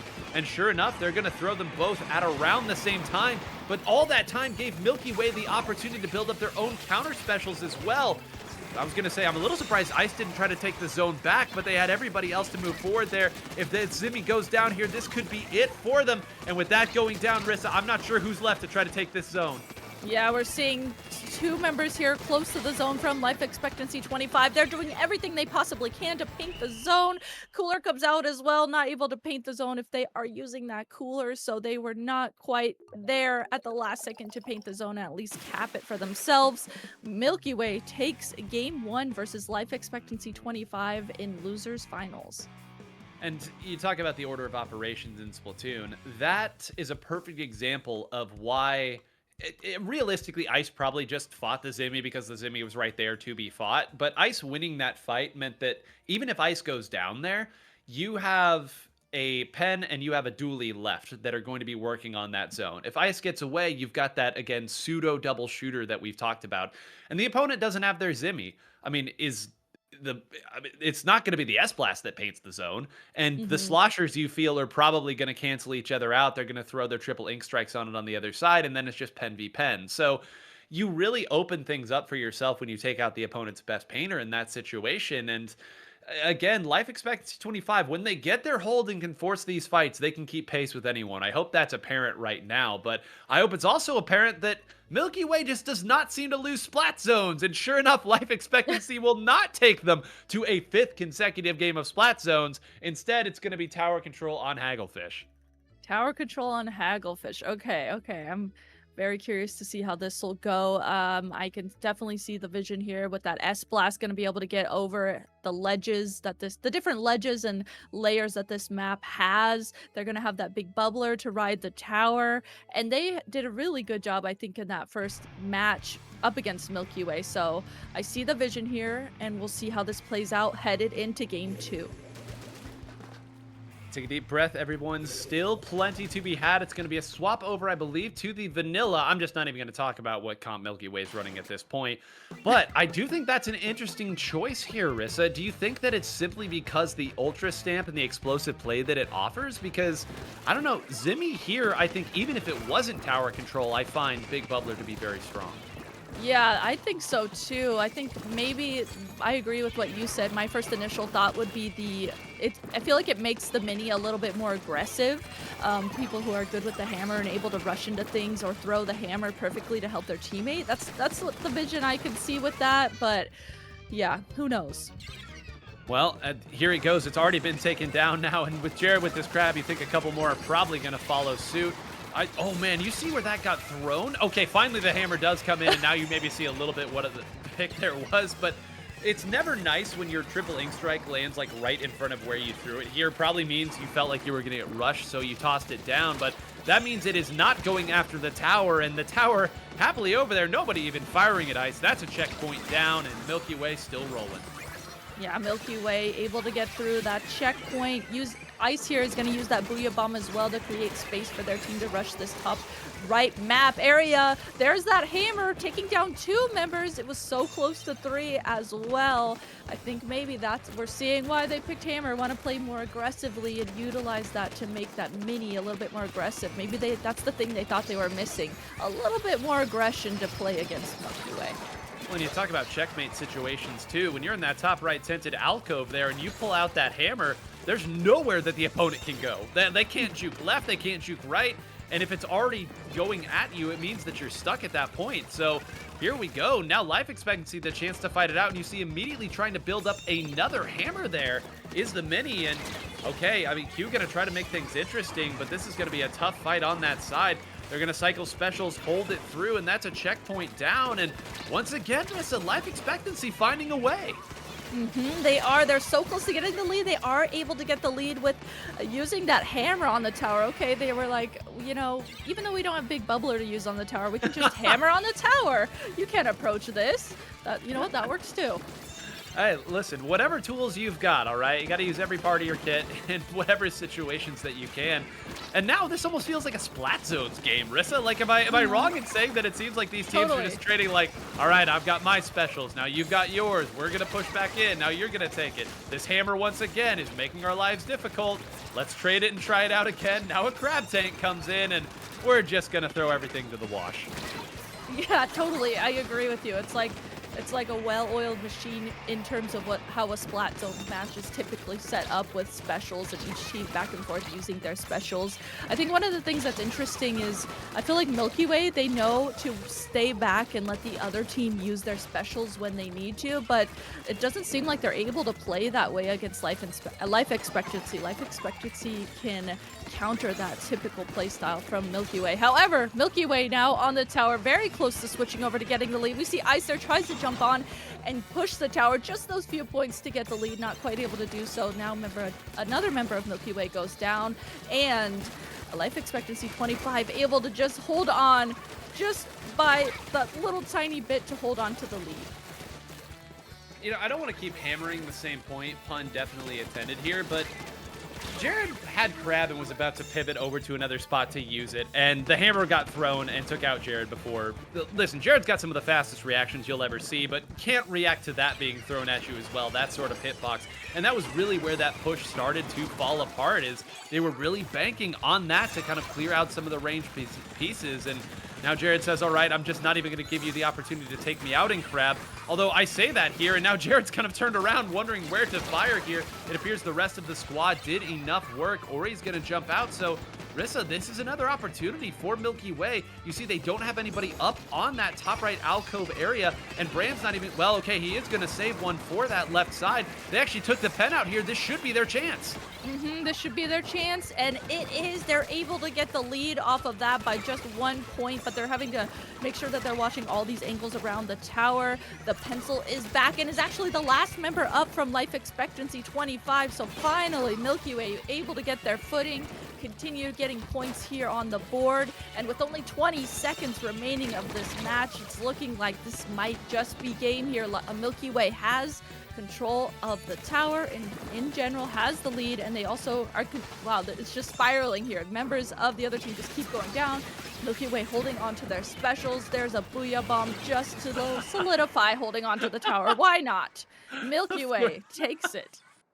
Every special that could be thrown at the tower in that position, because why not just slam the door shut as well as you can. And I wish again I could see what took out the pencil there from life expectancy on that big push. Now it was a better position for Milky Way regardless, but as soon as that long range kind of pressure went down, every other weapon that you have has to dive at the tower, and you just lost a firefight, so you probably aren't at your specials yet unless everybody was tacticalered. So such a big moment there to take out that player. Everything else sort of followed suit and fell into place from it, but Milky Way, again, not dropping a game at this point. They are so close, Rissa, now to 3-0ing the team that 3-0'd them on the other side of the bracket. So we're talking about things that just don't happen very often. How about this one? Yeah, right? That's a good point to bring up. Definitely. I'm so curious how that first match actually went and what life expectancy was doing that, like, allowed them to completely 3-0 Milky Way. Well, okay, since we're talking about now, I'm kind of putting the cart ahead of the horse here, but have we ever had a team in SuperJump go from losers round 1 all the way to grand finals? I mean, listen, if this was any other team but Milky Way, this would be the run of the century. Instead, the conversation is more like, man, life expectancy really got him that first round go about, but just what a run this would be for Milky Way. As we'll dash back over to the highlights. This was pretty early on to make it happen, but I love the way that Brand was spreading out. We saw it a couple different times, those triple ink strikes there. Just get as much coverage as you can. Yeah, I like that too. Brian was able to strike up on the top right, straight ahead, and also a little bit to the left. That way that scrambled up the other team a lot there. And here we're getting to see there's that hammer. We saw why they switched to that hammer, to play a little bit more aggressively with that. A lot of good. Oh, and here's Brand again. Yep, there we go. On the top right, straight ahead, and left side. That just completely scrambles what the other team is trying to set up. Man, it's a tough show whenever you, again, get that one player out that you know you need. And it's so frustrating, again, on the player side when you know that you're the player who, like, man, if I go down, this all falls apart. And then even with Tacticooler, you're forced to just wait a few seconds as the rest of your team is making call-outs and fighting outs. And you know in your heart of hearts, you're like, sucks. God, I hate this. I hate not being able to do anything. I know that feeling too. If you're not that player that is the one on the team that needs to make things happen. If you're on the other side and you're the other 3 members of the team, you just someone has to make that call. Guys, hold on. Don't do anything. Hold on. I'm going to be right back. Like, I would love to not do anything, but unfortunately they are attacking us at an alarming rate of speed. And Rissa, we're going back to zones. So, you know, throwing caution to the wind and not caring how many Splat Zones games Milky Way has won today. Life expectancy will take it back. And, you know, to be fair to life expectancy 25, maybe it was just zones that they were winning on earlier, and this is why they want to go back to it. But to kind of harken back to an earlier point, they clearly like the stages where they can force all these odd fights and take advantage of their double AoE. And hey, if you like fighting, boy, do I got to make Omart for you. Yeah, if you think about the weapons that they play, that Slosher, that S-Blast as well, plays so nicely over all the angles of this map in particular, the different levels that it has. So if they're able to use that to their advantage and play super aggressively with that, definitely they could be in it. This is going to be the last game, excuse me, for them to still stay in this losers finals. Here we go. Everyone knows at this point, you rush the opponent's stack, and if you take a member out, then the walls start to crumble. So, all right, I think early on here, it appeared that, yeah, it's going to be life expectancy moving through with this hammer here. Should have the opportunity to take it. I love it when you get the overhead and you see, like, oh, wow, yeah, there's a lot of green there, and it's moving forward, but I think it's now the rush after the rush that I want to see. Jared's going to probably reposition here and try to make things difficult, and actually is able to take one member out. It should also be noted here, Brand did switch over to the S-Blast as well, so maybe sensing what Life Expectancy 25 was going to try to bring to the table there, switching over to a different version of AoE that maybe fits it a little bit further. And okay, they're still rotating it around. They took a couple members out. This should be Life Expectancy as well. And well, no, I guess a couple members did get taken out. Now they're all having to jump out. And all right, Rissa, this is where it hasn't gone well for them. Yeah, right. This is one of those moments, and we see one member go down as they're trying to get themselves set up. They got to be careful. Q's poking at them. Jared is aggressively using Crab in their spawn. I mean, how do you gotta kind of, it's almost one of those situations where you just have to sit and wait it out and just let them use their specials. Jasmine there tries to take advantage of Bran coming down from that Booyah Bomb and get that flank onto Bran, but Bran recognizes that right away. So Life Expectancy 25 right now, having a difficult time coming back into the zone and countering Milky Way's defense. Well, they got enough damage over there to take Jared out, and that could be big. Jasmine actually didn't go down there. That was a really awkward fight that they managed to get out and win. So, okay, that's going to be a jump out. Jared's going to try to mess things around on that side, and it may be enough. Now, Bran has jumped 3 times in, like, the past 10 seconds of the game here, and it may have done just enough to get the members of Life Expectancy moved around. That's going to allow them to try to work forward on that right side, and sure enough, the jumps, the popcorn-style gameplay, Rissa, may have moved Life Expectancy around enough that they moved back through. Yeah, Life Expectancy able to get their footing here. Oh, and there goes that hammer, able to take down 2 members of the other team. So this could be the opening that Life Expectancy needs. Taking on that 1v1 versus Q and able to win that as well. So taking out 3 members of Milky Way. Great job there. Now that has allowed Life Expectancy 25 to get the zone, hold it. But I saw they're two aggressive plays there on the right side. Got 2 members of their team down, and now Milky Way. I blinked, and now Milky Way has controlled the zone again. Yeah, I, again, would love to, like, they were in such a good position, and I don't know how Milky Way finds these awkward fights here. They are so good at identifying where just the smallest cracks in their opponent's armor are, where they can move through, and at that point, then it just becomes a matter of attacking, not able to jump out there safely, but you saw that Ice also dove back in and continued the fight. No hesitation to follow up on Bran's dive, and it's going to put them in a great spot. They got to be careful here, though. That's a couple of them stacked up on this right side. You imagine that there's going to be some pressure coming from the left, and it is. It's the hammer moving through alongside the triple ink strike. So a nice bit of maneuverability from Life Expectancy 25 to keep themselves in this game. Still plenty of time for them. But again, I cannot believe that Milky Way continues to find ways to get back in these fights. They just cannot be locked out. They really can't. It's the way they just like don't hesitate, and they're so confident to just rush things. For me as a player, I definitely hesitate a lot more than this. So them just to know that they have that skill, the mechanic skill to rush forward and make things happen, whether it's on their own or with another teammate. I mean, they just continue to find these little cracks and positions that they need to take, and now they have no penalty points. They are counting down points right now. Life Expectancy 25 trying to do everything they can to at least paint the zone, but with it just being the pen left alive, that is going to be game 3. Milky Way taking game 3 and winning losers finals. You look at the top of the screen anytime there's one of those turf battles over the zone, and it's the tug of war, and you say, okay, 3 players are firing at the zone now. Where's the S-Blast? And then you see on the opponent's side, 3 players go down, and you're like, well, I know what the S-Blast was doing there. And even in the worst case scenario, they've got double Booyah Bomb to close it out. So Milky Way, again, not losing a single game in the losers bracket, making it all the way up to grand finals. It's just bonkers. Technically speaking, Rissa, they have not won a game on the winner's side of the bracket today. That is so weird to think about. All of their wins have come in the loser side, and all they've done is win. So there you go. Milky Way continuing to find ways to show me things I've never seen over the course of a Splatoon tournament. But we do need to give a major, major tip of the cap to Life Expectancy 25. Again, 3rd place here at SuperJump 7. It is hard, very difficult to make a top 3 at a tournament of this caliber with so many good players here. You've gone up against so many strong North American teams, all the European teams and pickups coming through together. So to get this far, what a show. And again, yes, they beat Milky Way. They also 3-0 Duck Motif, okay? And that's a team that needs no introduction in terms of what they've been able to do. So clearly not a fluke, fighting their way out. A great showing from them, a long day of work for them, but now they can sit on the sidelines, have a little rest, and watch the grand finals that I think most people thought we'd see. Not the way that we thought we'd see it, but these certainly are the top 2 seeded teams here. Special Grade and Milky Way. We are in for a treat headed into this grand finals. And yeah, like you said, for life expectancy 25, I mean, if you're a pickup getting all the way to 3rd in SuperJump, that definitely says something. That definitely, like you said, great job to them.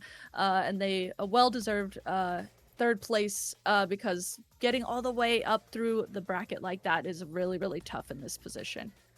It is. And again, I know getting 3-0'd by the team you 3-0'd earlier is never fun, but it's also Milky Way. So great work, life expectancy. Go ahead and take a breather. We will also take a breather here, a short one, which is good because I got a pizza sitting next to me I need to chow into. But now, not being a bad commentator, I'm giving this nice long preamble here because we have a wonderful video that we're going to show you now here, kind of queuing up things in grand finals, but also queuing up a great cause. So please, if you would.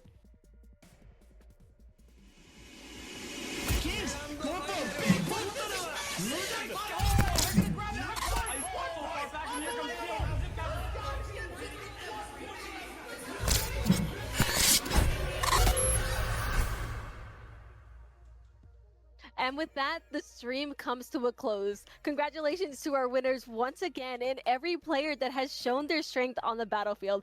That is the end of the stream. Hopefully, I'll be seeing you next time. Bye-bye. Yeah, that was so fun. Okay, I'll see you guys next time then. Bye. Dude, I gotta play a tournament.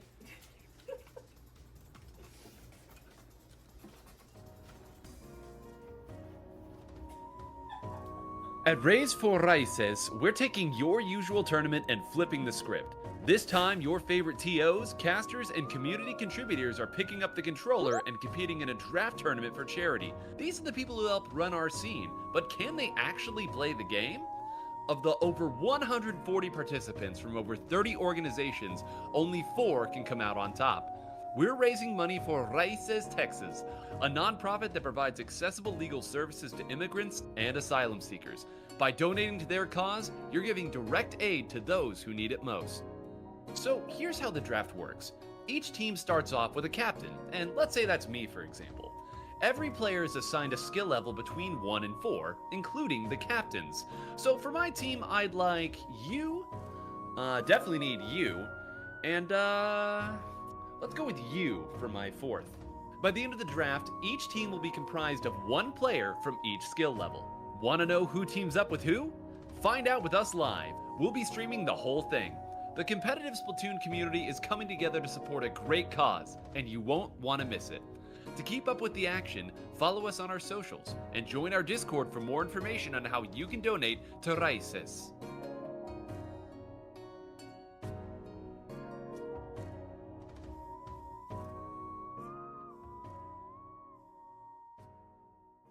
And we're back, and I'm back in the same room that I was for that little promo. So I do want to take a moment here to, again, follow up on the cause of that event here. You know, it's always great when the community comes together for a big cause like this, Rissa. And you and I will both be participating in that event in some way, shape, or form. I see so many names on there that I've seen toiling and working hard behind the scenes. So, you know, give a shout out to anyone you know that's competing in Race for Raíces. And, you know, it's going to be a great time. So many good tournaments happening here in December, and so happy to lend our services to that one, Rissa. Totally. I was looking at my schedule and I was like, wow, December is so packed of Splatoon events for me in particular. And I was like, I do not mind this at all. I love this. It's been a while since it's been a month like this that has been super busy with Splatoon events. And then that event in particular, it was really cool when they reached out. And at first I thought it was like asking me to commentate, which is totally fine. I love commentating. Please reach out to me. But when they were like, oh, you would be a player, I'm like, what? That is so cool. So getting to go into it as a player, and then also everyone else that you get to see work behind the scenes, like you said, also playing, I think it's really cool and it's really unique and it's for a good cause. So it's Sendo Q Finals, now SuperJump 7, then the playoffs of the North American League, and then Raise. Like, what an incredible run of 4 tournaments over the course of those 4 weeks. So yeah, it has to go down in the history books as one of the best months of Splatoon. So we'll now hone back in on our grand finals here. Again, Special Grade versus Milky Way. We don't have to wait too long either. Here are the rosters. We know these players. We know exactly what they're capable of and fighting it out here. Once again, Rissa, Milky Way is going to have to contend with a double AoE composition coming out of Gray and Solja. But I would argue probably not a better 1-2 punch in the world right now than those two. Definitely. Those two players in particular are, you were talking about earlier, but extremely strong players. They know how to play with each other. They understand each other's dynamics, and that's super important in a team setting in particular. So if you're Milky Way coming off of a team that just had that same blaster slosher combo, you know, maybe that warmed you up to play now here in grand finals. Buddy, SuperJump 7 Alpha Grand Finals. Keep it together. We've got some more fun games. Will Milky Way finally lose a game on the loser's side? This would be the team to do it if it happened. And, you know, Rissa, we've kind of joked already about the mirrors and how so many teams now are kind of going and getting their attacks the same way. But it's not too often that we get to see double Crab Tank come out here from two players who are as good as Jared and Goss are at it. So you can see pivoting over here to find the best angle for it, trying to open things up for the rest of the squad, but it's going to be so difficult for Brand to make those dives if he's by himself. Yeah, definitely. I'm very interested too. We from the crab tanks that we've seen both from Goss and Jared, it almost seems like Goss's are a little bit more supporty in a way and stays back and plays with the teammates from a long range. However, Jared is known to crab right in your face, crab super aggressively. So interested to see how that little storyline is going to play out too as we move forward. Well, yeah, I mean, it's so interesting. Again, we talked earlier about how Jared, a player who really will move forward and attack when the moment presents itself and not sit back. It plays so nicely there. Jared taking that. Are you talking about a crab tank in your face? How about a crab tank in the face of 3 players here? Brand more than happy to be like, hey, buddy, block all the shots for me. That's 3 down because of Jared's awkward crab there. Goss is probably going to jump out. No, maybe waiting here. I don't know. He's cooking something over there. Actually took one out. Now we'll make it a trade, but Milky Way is so close to already knocking this out. I can't believe it.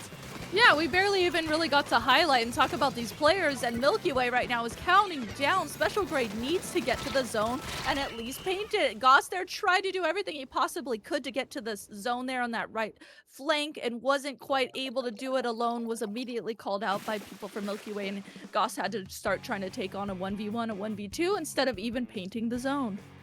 16 games in a row for anybody who's keeping count. 16 games in a row that Milky Way has now won, a good chunk of them being on Splat Zone. So, you know, they're happy that every stage or that every set is beginning on Splat Zones. But I love, you know, we've got these mirrors. We're like, oh, these are 8 players most people know about. Here it's games they've seen before.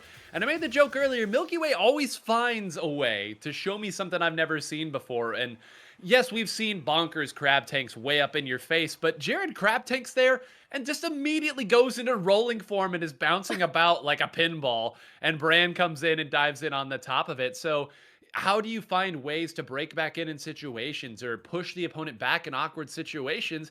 You throw them a curveball, and sometimes the curveball happens to be a balled up crab tank. Yeah, and if you're the other team, you know, typically you can just shred the other team's crab from a safe distance because crabs are typically done not as aggressively as Jared does them, and especially in that situation.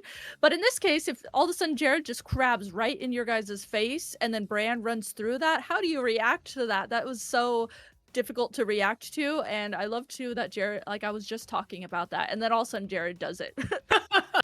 Well, what else is also fun about that is you're then like, okay, there's a crab tank. Do we fire at it? Like, now Brand's coming in and attacking you, and all the while, that's just let Q and Ice reposition too. And that's the worst feeling, is you're trying to deal with something else, and then the pencil that's across the map takes you out. And you're like, come on, we weren't even fighting. Why are you doing this to me? So listen, Milky Way's ability to improvise is unmatched, I would say, at least here at the top of North American and European Splatoon. Now, Special Grade, of course, very strong. I will be stunned if they take Milky Way back to Splat Zones over and over and over again. Surely they should have an advantage in one of the other modes that they want to try to exploit. But if this streak keeps going, again, 16 games in a row now that Milky Way has won. What a showing from them thus far. I know they are definitely on a roll. It's almost seemed like them playing all those matches through the loser side of the bracket has warmed them up. They are on it. They just needed to lose that first match, and then all of a sudden they just have a flamelet under them because they are just on a roll. I mean, it's always interesting thinking about the endurance aspect of things like this, and if you're going to get tired playing that much Splatoon, but in this case, it almost seems like it's making Milky Way that much better. Well, hey, if you're trying to build up your endurance, nothing is better than what Milky Way has gone through to win all of those games and all of those weeks of the Splatoon 3 North American League. For them, a 4-hour bracket is probably just a walk in the park. They've won so many of those that they've had 8-hour days, 9-hour days. Now they're probably feeling great. And I once again will remove my foot from my mouth because I did not think that Special Grade was going to take him back to Splat Zones. But then I saw Umami Ruins, and I thought, okay, this makes a little bit more sense. If there was ever a time to AoE attack your way through an opponent, this would certainly be the place to do it. Yeah, that's a great point to bring up. It definitely makes sense why Special Grade would be going to this map in particular for Splat Zone. So it'll be, as we start out here, gonna see which team is able to initially take that upper top mid area. We talked about that previously as we were commentating another set. And looking at these two teams' comps, looks like no one is changed. Everyone is sticking with their tried and true. All right, well then, I mean, if it's tried and true, Gray's got to find a way to move in and attack, and it's getting walled out here. You know, I guess that's one other thing about the comp that I haven't even thought about for Milky Way thus far.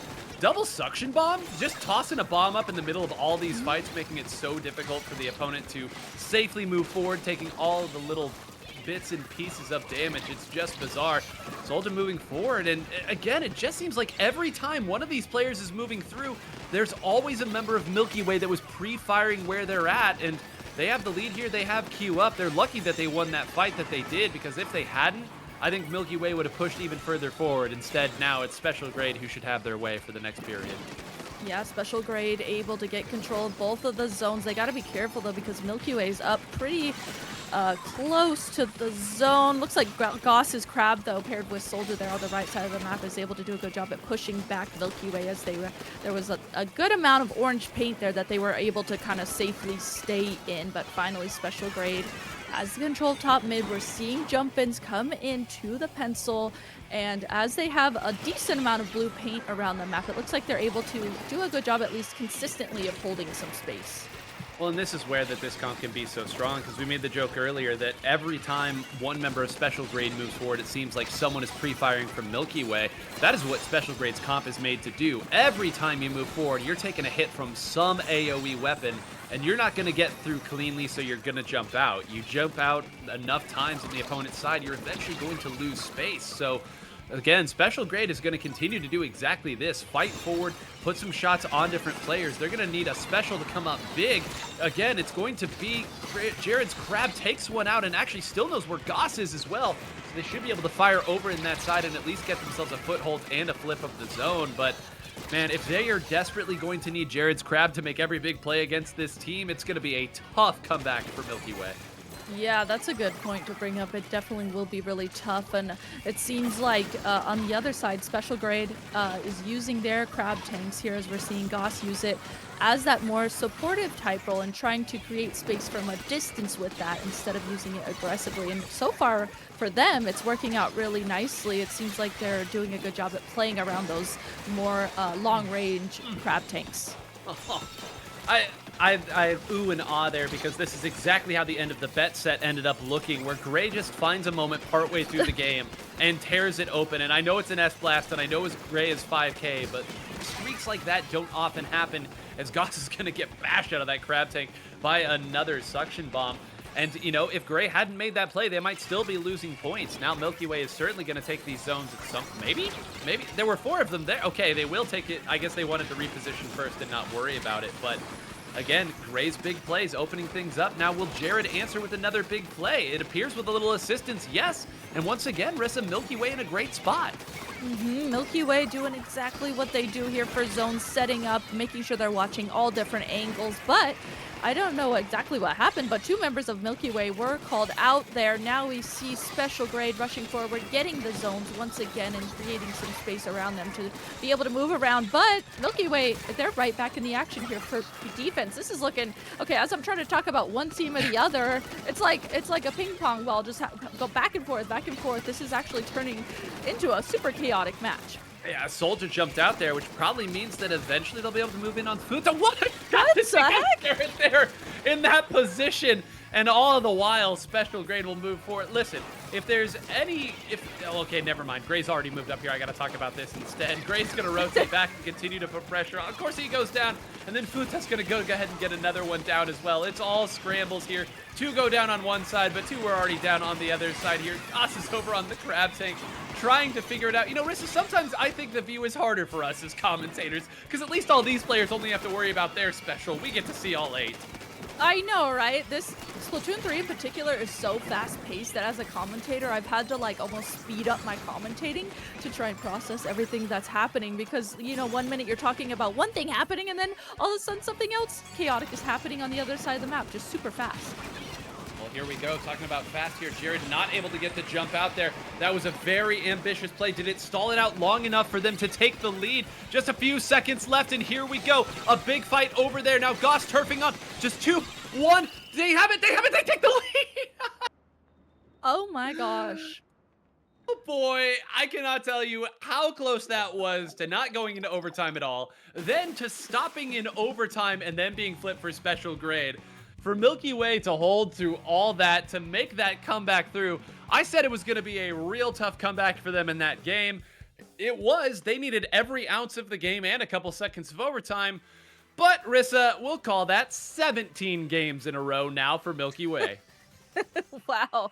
And just imagine if they win this next game and then there's going to be a bracket reset, and then if they keep winning, that's just going to be crazy. But I'm getting too far ahead of myself here. There's still 1 more game to be had.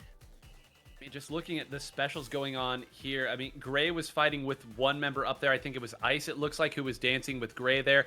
Desperately had to stay up and continue the fight, and it appears that, yeah, those 2 were just firing at each other the entire time. Gray, it looks like, jumped over to try to assist on the other side, so I guess you can call that a win for Ice. And yeah, we jump really quickly, but in a situation like that, when you can force 1 member of the opposing team to not fire at the zone for, like, give me 15 frames of them not firing. Give me something when the margins are that razor thin. So here we go. Where are we counterpicking? Okay, tower control, Inkblot, fine. Like, again, how many games do I have to see Milky Way win on splat zones before someone takes them somewhere else? So here we go. Let's go old reliable. And, I mean, surely you would think that this would favor Special Grade with the way that they've been attacking, but just the out-of-the-box thinking and attacking from Milky Way, it's hard to even say that.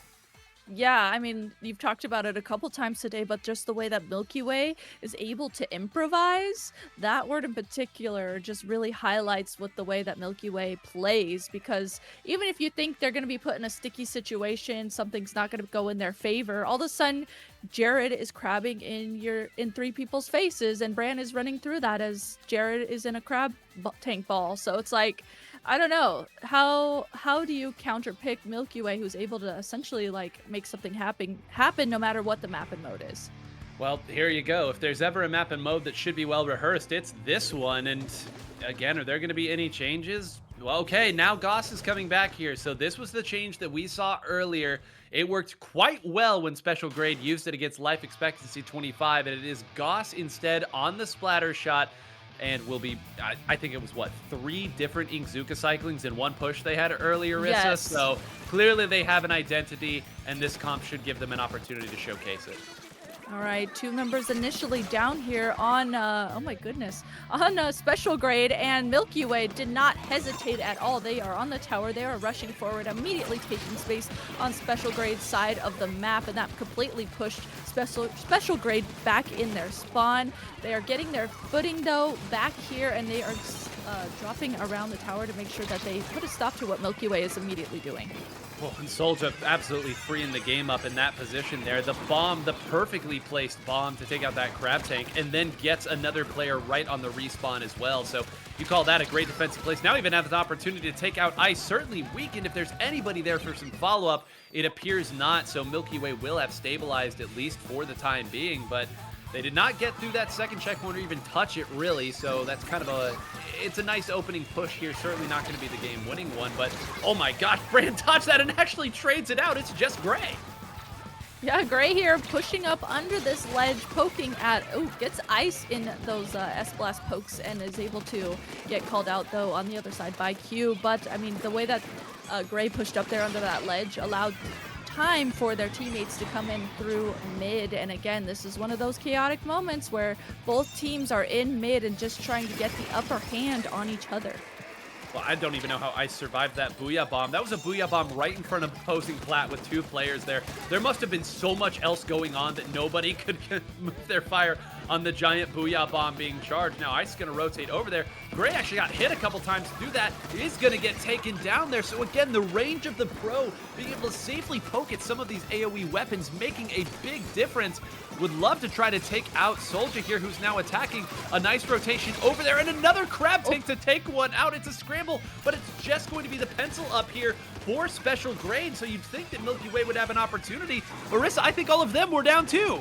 Yeah, I think so as well, and the pencil there, Fruttella was able to just keep painting to try and create some space and push forward a little bit while both teams were coming back from spawn here. So again, the scramble in mid here, one team or the other has not really gotten the upper hand as this entire match has gone on. Well, there you go. Now Goss charging forward, and this is certainly the opportunity. I don't think there's anybody back there who's even going to be able to flank or try to make a sort of an annoyance sort of play. All this time gone through, I don't know if I've seen a game between top players last this long when no one's gotten through the second checkpoint with 2 left. But as I say it, this should be the chance for Special Grade. Brand's going to try to make this interesting on the backside, but probably needs to rotate back and try to build Special here. I don't know what resources they have to stop this before it gets ugly. Yeah, you can see Ice there trying to get that Booyah Bomb ready because they knew that they needed that to help stop the tower. There goes that Booyah Bomb behind the tower to push back the members of Special Grade, and you can see Ice here in particular is rushing through that with Jared to just use the space that that Booyah Bomb created. That has now allowed Milky Way to completely drop into mid here and pressure Special Grade out of mid. Well, I mean, that might be all that ends up done here. Nice, beautiful play here by Futa on the pencil. So good showing there. Even gets a nice little tap shot to close out Ice. So ever since that initial double that really opened the door for Special Grade, they have not let go of the center of the stage. And you already see them, Rissa, pre-firing this other side, making sure that nobody can get up on this box for free. And yeah, you've got to rotate over, but Ice didn't have enough turf to move around safely. Gets swallowed up there by the Trizuka. Now Q goes down. All of those members were pushed up in the right positions, but instead it's all Special Grade here. That's 3 that's going down. They don't have to worry about the crab tank for a really long time, and that's the only defensive resource that has been working thus far for Milky Way. I think this is Special Grade's time to strike. I do too. This is exactly it. And we see 2 members go down from Milky Way there by the Slosher player. And now through that second checkpoint, we see Goss and Futa riding that tower to make sure they got through that second checkpoint as fast as they possibly could. And now they are using this momentum to just keep holding as much space as they can. Right here behind the tower, the more space that they hold, the more aggressive they're going to be able to play. Futa playing really aggressively actually with that pencil there. Finally opts to jump out, but Goss showing us that he's also actually very good at playing frontline, as we all know, even though he has been playing a little bit more supportive today, rushes forward and helps create that space with Futa.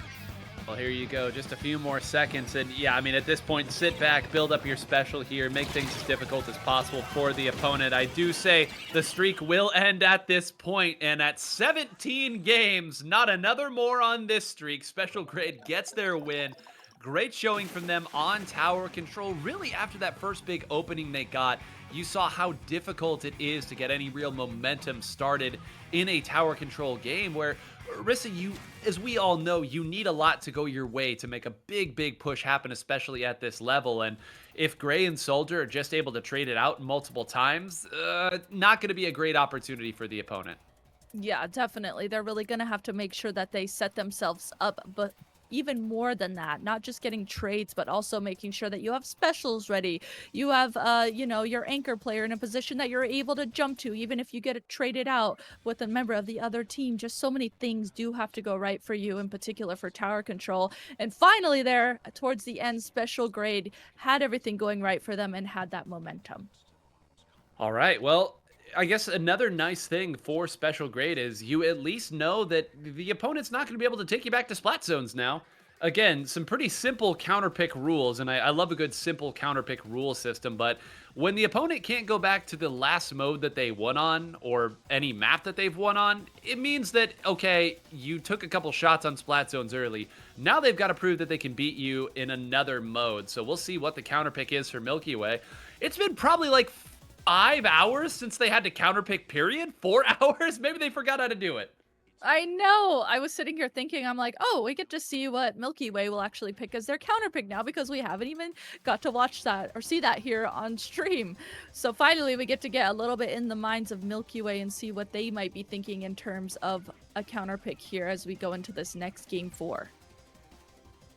Well, we can take a little break here. Again, a reminder for everyone who has come this far. First of all, we hope you've enjoyed the show. The teams have been showing out all kinds of stuff, but if Special Grade gets this reverse sweep, that's it. It's done and dusted. If Milky Way wins this, they will have to win a second set.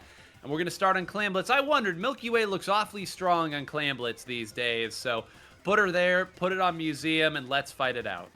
Yeah, this definitely makes sense for a counterpick for Milky Way. I think watching them in particular in the Splatoon NA League recently, they do a great job in Clam Blitz. And this one too, Clam Blitz Museum was played so much that they have to be feeling comfortable on this. Yeah, if you aren't used to this one by now, you just haven't been watching the North American League. Okay, this was one of, if not the most popular Clam Blitz stage. And of course, in those counterpick rules, you eventually have to go to Clam Blitz if a set goes on far enough. So here we go. Milky Way finally changing things up a little bit. And this will be, I wonder if it's going to still be the Forge for Ice here, because this is one of those stages where if you force all the opponents back, missiles don't give them a whole lot of room to maneuver around. Also, you've won a lot of games with the Forge, so maybe not messing with success. Yeah, I'm very curious about that too. Goss actually going over to the Missile Pro. Okay, that is a big switch up that I was not expecting. And then Ice, as we were just talking about, does not switch over to that, is going to be sticking with that Booyah Bomb. A half win for the commentators there. I had the right idea with the weapon. I just didn't think Goss would be the one playing it. Again, I know, like, oh, Crab Tank's strong here, but, like, I really think that Crab Tank, when it gets on an opponent's spinner here, makes it very difficult, but the range that you get to play at with that main weapon, and then again, when you corral them together, the missiles can get so much value in a relatively quick amount of time. So a couple members already going down here for Milky Way. Gray moving forward with a head full of steam and a head full of support from the rest of the squad. So, all right, it's again the Crab Tank from Jared kind of moving things back together and getting some sort of defense out of very little resources. But Special Grade, Marissa's starting to move at a slightly different pace. They are. It almost seemed like they needed a little bit to warm up and get their momentum against Milky Way, because now they're playing a lot more confidently. They're playing a lot more together and knowing how they want to approach playing Milky Way. I mean, look at this. They're continuing to take down members of Milky Way and not giving up any space. Even if they have a member go down, they're right back in the action. And the remaining members are just able to keep taking down members of Milky Way, as we just saw Goss do exactly that. I mean, that is the filthiest right side peek I think I've ever seen there. That was the very edge of what that weapon was capable of doing. And look how patient they're being, too. They've had both of these. They're not leaving here with only one of these power clams score. They're either scoring neither of these, and it looks like it's neither right now, or they're scoring both of them. And they may have, did they wait too long to try to move forward? You saw that, again, they're happy to wait for Milky Way to come to them and try to make a sort of mistake here. They need to get these big points because they know scoring against Milky Way is so difficult. They want to get the maximum value out of every dive they take. Yeah, it almost seems like they're really just kind of baiting Milky Way in a way. They just kind of are like, hey, we're right here, you can get us. And then all of a sudden they'll back up and then take down the members of Milky Way that rush them. And however, as we're talking about that, finally Milky Way is now the team that's able to take mid and start pushing forward and has 22 clams at that. So let's see if now they're going to be able to utilize the space that they're taking and scoring these power clams. Well, they are, and they got tacticoolered in the midst of it, too. They got a third one in that they snuck around somehow. Man, it's always that last player who's sitting with 6 clams that's the real threat in a clam blitz push.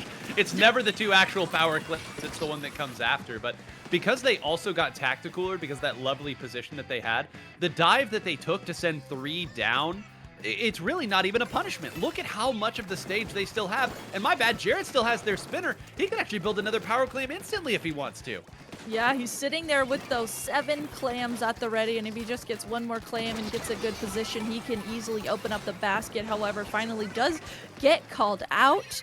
It almost seems like this game has kind of flip-flopped here, and now it is Milky Way who has the upper hand and is seeming to just do a good job at continuing to keep mid and keep pressure onto special grade.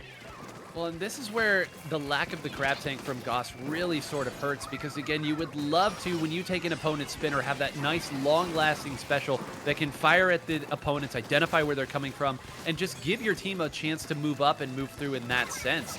Instead, now, yes, the missiles are great, but they're kind of a one-shot type of deal. Meanwhile, Jared's able to do all of this stalling. Now everybody can move up and support, so it's interesting and it's tough when you have to make those decisions in the split seconds, and Jared, I think, has gotten more value out of his crab tanks than the missiles thus far. Yeah, I would definitely agree with that. Jared's also been playing it more back and able to create space from afar and utilizing that for this huge map. This is a really, really big map, and you definitely need that extra range that crab tank has. So taking a step back here, looking at this match as it is, as we head into the last minute of this.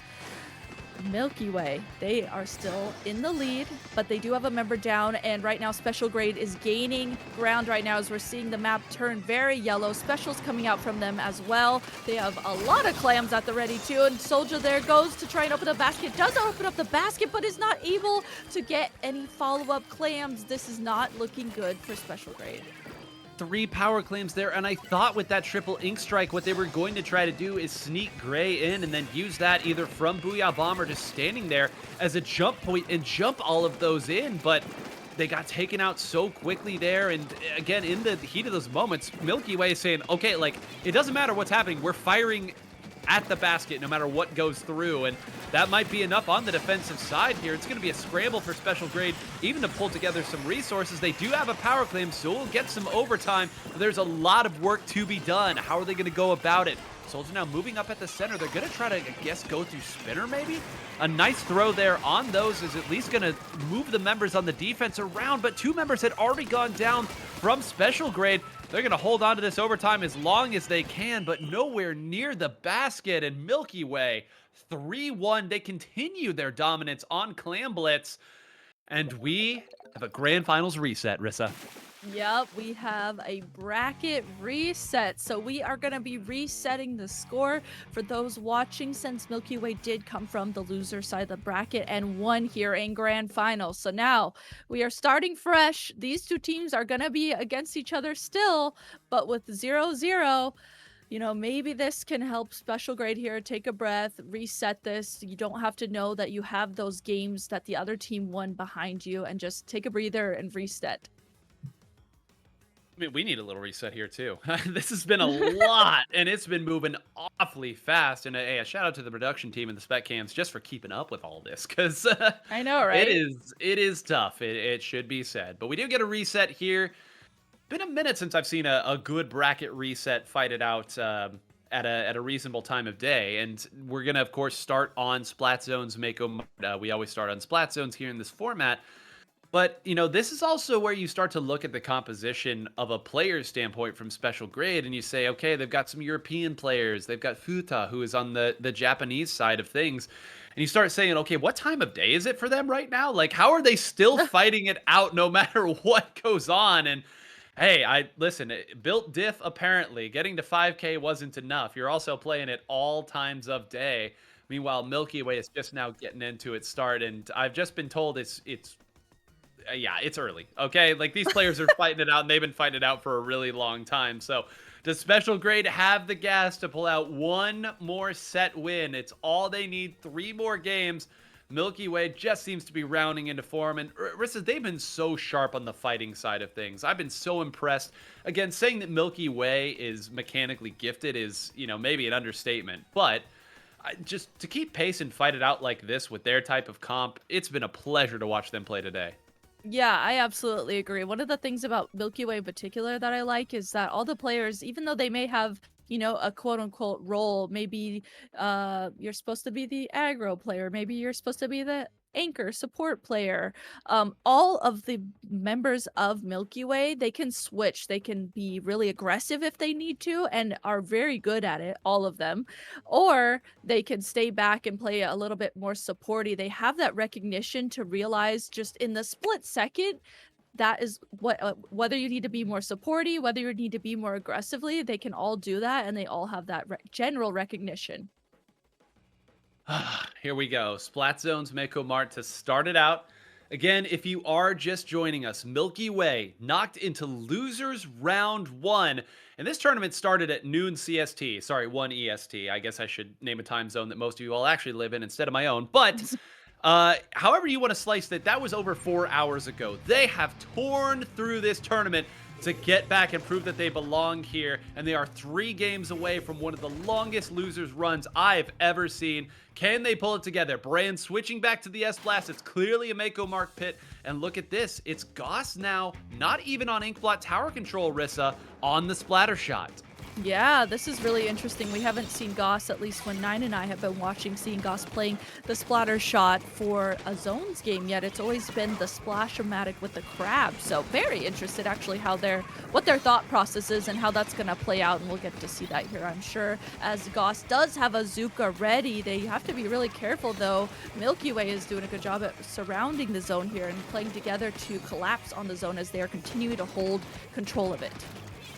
Look at this, already pre-firing there. They've done a great job of identifying where this attack is coming from. Ice going to wait this one out until the last second to toss that. Still plenty of HP on that. And now Goss has got to be careful here, kind of getting swatted away by a couple different hitboxes. And yeah, now Ice rotating back over. Bran on this side. It is all Milky Way still throughout all of this on Splat Zones. Riz, I just don't know what the recipe is to beat this squad. They rotate around, they pre-fire in the right areas, they position properly, and they're 30 ticks away from stealing this one. They really are. You can see they're just continuing to hold the zone and just play it so nicely. It looks like finally Special Grade able to use the specials that they did have there, get into the zone, and finally actually take down 2 members as well of Milky Way. So this is the opening that they've been waiting for. It took a while there though at the beginning with Milky Way getting their score all the way down to 22. Special Grade finally figured out what they needed to do to get back in. Jared over here on the side, surprise, surprise, and he jumps back in with a crab tank, but okay, not taken down. Okay, thank goodness. I was like, Jared, you cannot get away with that jump. I refuse to believe it. Is tacticalered up, so they'll have the crab tank, and they also have a Booyah Bomb, so they should have the resources to try and at least neutralize this zone, but they're going to have to jump over here and pivot on the other side. Jared's going to push them away. Is there any follow-up on the zone? It appears that right now there's enough specials coming out here from Special Grade. Will they take it? They do, just in time. A couple of seconds and a hefty penalty applied, so just enough time, just enough resources from Milky Way, but they've got to be careful, Rissa. They're 3 down, and even though they took that zone, you get the sense the pace of the game is starting to slip. It really is. Right now, Special Grade, they're finally starting to get the momentum that they have been wanting. And now they're the team that's doing good at watching all the different angles. They're making sure that they're trying to preemptively take spaces and poke at spaces that they know that Milky Way is going to be at. There goes that tri-strike as well in front of the zone to push back Milky Way as they're coming in. So 45 penalty points remaining for Special Grade to get in the grasp of the lead. They just have to keep holding on and playing defensively, but Milky Way, they do have a lot of time here to still get into the zone as we're seeing Jared take down 2 members of Special Grade. I thought Jared actually had a chance to take out Gray there too, and that would be an unbelievable jump in. So Again, you talk about making something out of nothing. Jared wins a fight and then jumps in to kind of scramble up where the members of Special Grade are going to have to move and fight it out. It was just enough, but again, in the end of it, this is not Soldier's spawn right now. This is a full-on flank and a full-on teal stage as well. Poor Ice has had a really rough go of it this game. I think that because of the drop-down areas and all these spots these AoE weapons are coming through, there aren't really a lot of perches for that pro to make an impact. Now fires back there, is able to take out Gray. That may be enough. Now firing as well at this pencil player as the rest of the team moves forward. And after, again, what I think had been a pretty rough game thus far, Ice may have made the play that opened this back up, and Milky Way should have an opportunity to get some points on the board. Milky Way holding the zone now and making sure that they're getting through their penalty points. I think it's good too. You highlighted that pro, you know, Ice hasn't quite been able to get in positions to be able to use it. The way that it shoots and the way that it does use the main weapon of that, it's kind of awkward on all the levels of this stage. But as I'm talking about that, no more penalty points for Milky Way. They are counting down right now, and Special Grade is doing everything they possibly can to come into the zone. Finally, they do just that. They knew they needed to scramble and at least get the zone, and in the midst of doing that as well, they took down 3 members of Milky Way. So Milky Way now, it does have the lead, but they just have to figure out in the last 30 seconds here how they want to get back into the zone and make sure that they are on control. They better get some specials up here in a hurry. Goss there used the triple Zukas, excuse me. So Jared should be able to use this crab without a whole lot of threat. They take one down. They're firing forward. They've got a Booyah Bomb as well, but it's got to land and they got to get this flip now. Okay, they do. Well, the members of Special Grade are respawning. Now it's all kinds of pandemonium. Everybody jump to the left and right sides. Now Soldier sharking around here, now firing at Ice. Here we go. Just 10 seconds left. The triple ink strike. Will this be enough to flip it back the other way? A Booyah Bomb should certainly make it so. And with a couple members down, Rissa, we're in a healthy overtime. We are. There goes that cooler as well from Futa, so that way headed into overtime with low penalty points as well. Everyone is coolered up, and even if they do go down, they're going to be able to jump right back into the action. They are making sure on Special Grade that they are guarding the zone. Got to make sure you paint over this Booyah Bomb. No more penalty points left, and in just the nick of time there, as Milky Way was coming back in, Special Grade able to stay in control of the zone and take that in overtime. Oh my goodness, these teams are going to put us to bed early, Rissa. Like, this is the pace that they're playing at. This is unreal. And there was, again, earlier in one of the previous games these two teams played, I believe it was the Umami game, I made the point of like, hey, if you can get the opposing Booyah Bomb user to jump even to a teammate safely, that small, like, second that you're buying and those couple of ticks can be just enough. And we saw it there at the end as well. That reposition meant that that Booyah Bomb, the first Booyah Bomb that got thrown, didn't have any immediate follow-up after it. So just enough to find a way through. I will say that Special Grade, I think, got very, very fortunate with that particular stage for the Splat Zones game. I think that played exactly into what they did, but that's the first, you're talking about streaks, that's the first Splat Zones game that we've seen Milky Way lose. I mean, maybe they lost one in their first set, but they had looked dominant on that mode today, and now, finally, I think Special Grade has found, you made the joke they got to warm up a little bit. Well, I think they're hot now. I think they're hot. Yeah, I do too. I think they definitely used that first grand final set to warm up, not only warm up, you know, their hands for their mechanics, but also figure out how Milky Way is playing and figure out how they want to approach that. Something I'm really interested in thinking about. You talked about it at the beginning of that game, but Goss switching over to the splatter shot instead of the crab, where you think typically a crab would be good on a map like that we just watched. But there has to be something that they're figuring out that worked well with that against Milky Way in particular. So interesting to look at.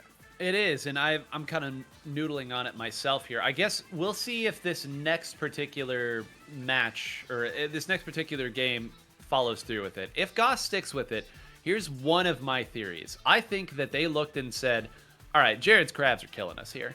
Well, okay, we'll just Zuka the Crab. That's all we've got to do. And I know Zuka the E-Leader was the name of the game back in the Splatoon World Series. Now, if you know that the crab is really breaking things down for you, or maybe you feel that your own crab tanks just aren't getting the same amount of value, just Zuka. I mean, worst case scenario, you are in and out of that special in just a few seconds. You fired it where a few of your opponents are, and now you're right back with a pretty serviceable turfing main weapon and of course a great sub weapon. So we'll just have to see if that's the choice. Yeah, that's a good point to bring up. We'll definitely see headed into the next game if that continues on, and will be an interesting talking point for us to look at as well in the future. And we have some replays going on here, and this match. I mean, even as I'm watching this overtime, it was so chaotic. It was so back and forth. It was so fast paced. Each team was playing this first game really, really well in this bracket reset. What a scramble. So that's that first Booyah Bomb that I talked about. I guess Jared had already gone down there early on in the fight. And yeah, just that slight reposition. I mean, they almost had enough to take that. And yeah, okay, I figured this was coming. It's Clam Blitz Museum d'Alfonsino, where Milky Way looked so strong in the previous set. And hey, they can still go back to Splat Zones later on, but if you've got a stage and mode combination that you feel nobody can beat you at, and frankly, they deserve to feel that way. No one has been able to beat them on this. Just go back to it and we'll worry about game 3 when we get there.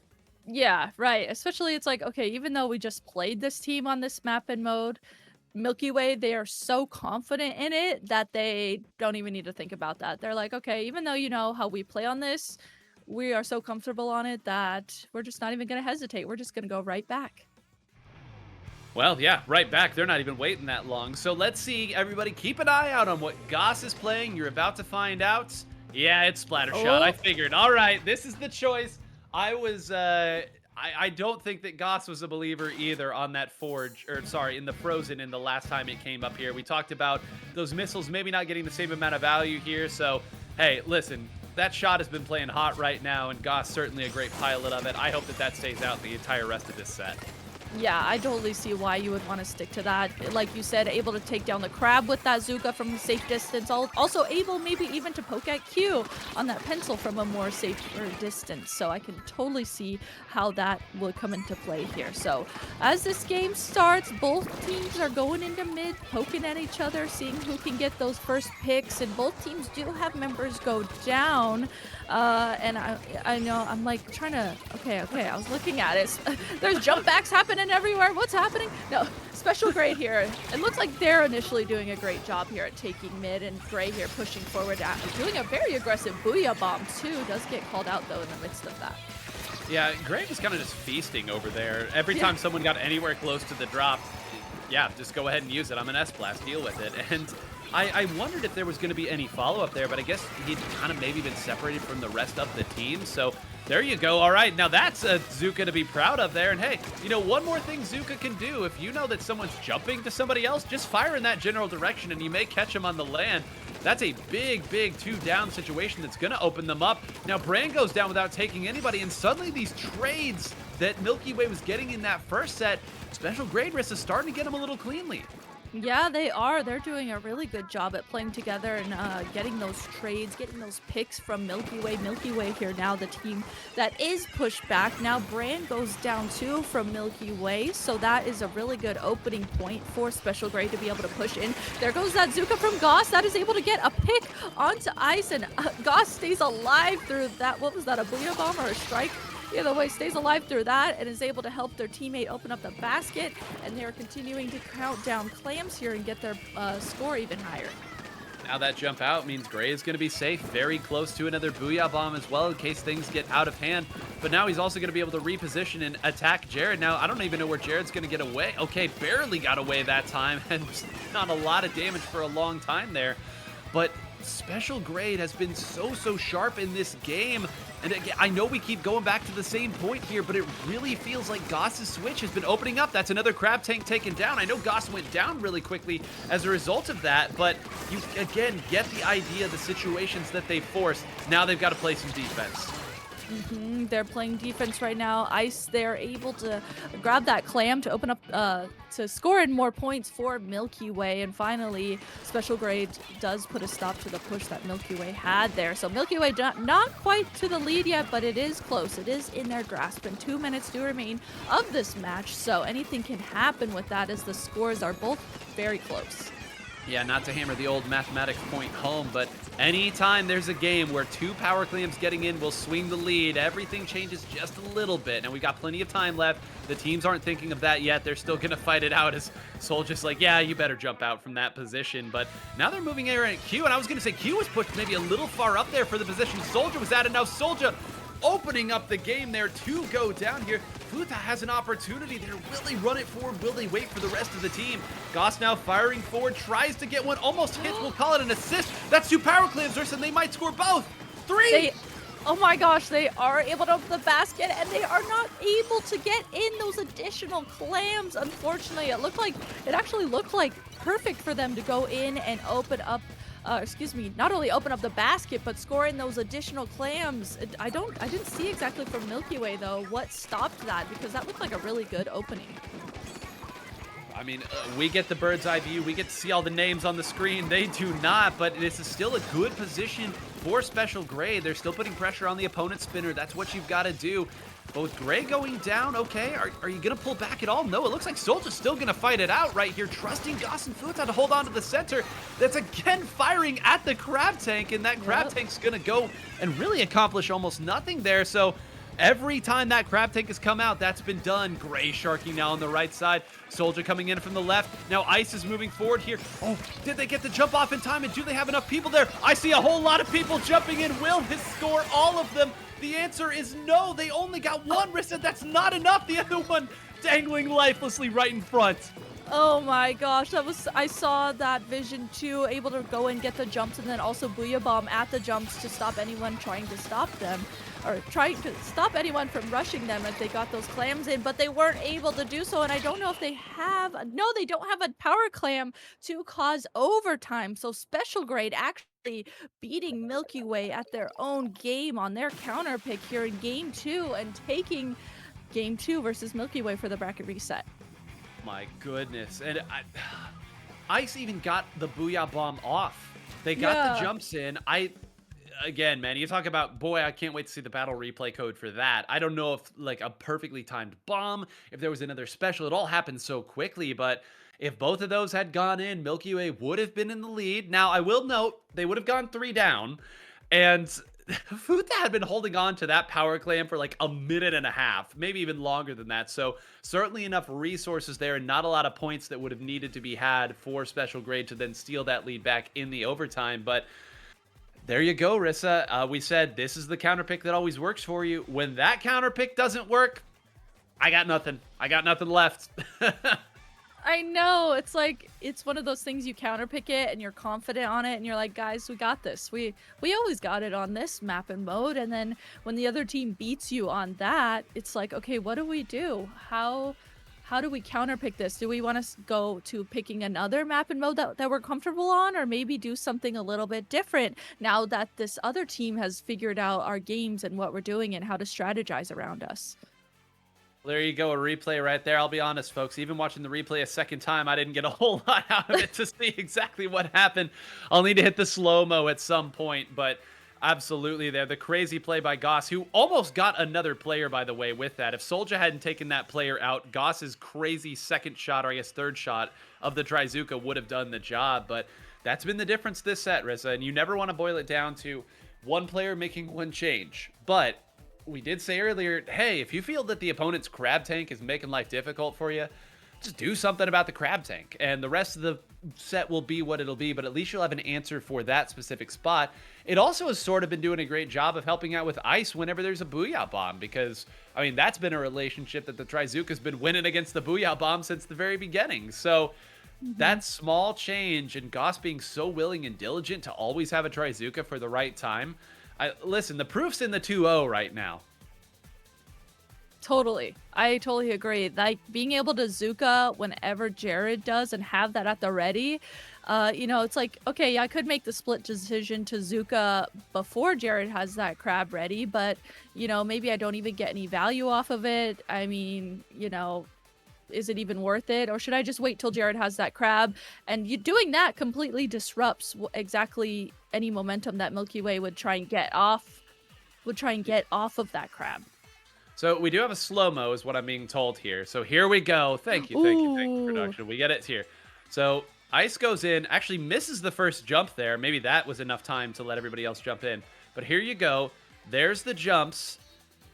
Coming in. Everybody's rotated around. The Booyah Bomb lands. I guess it lands a little too late. Maybe that's what it is? Man, you talk about razor-thin margins. They also had a third one. I didn't even realize there in the back that they had a third clam that could have maybe jumped in at that point, too. So, man, Milky Way, again, as they are wont to do, playing the time and the mode exactly right. And that time it just didn't come through. And now they're, well, okay, Clam Blitz didn't work. We don't want to go back to zones yet. Tower control, Hagglefish, and we ain't waiting, folks. Could be the final game here of Super Jump 7. Yeah, so remember, this is a bracket reset for those at home watching. If Special Grade is able to win this, we will end up completely... This will be the tournament. Special Grade will have won, but if Milky Way is able to win this Game 3, they're able to go into Game 4 and still stay in this to potentially get to a Game 5. Well, all right.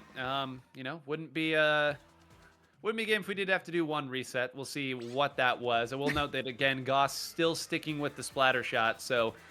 let's talk about that point a little bit more, because I do think it's interesting in our game of Splatoon, Rissa, where so many specials have such strong, like, advantaged positions where there are spots where you're like, yeah, like Inkvac, like when one thing is here and I'm pushing that Rainmaker forward, Inkvac is exactly what I want. Or, you know, missiles or Booyah Bomb at the tower, right? There are so many specials that are so strong in specific situations.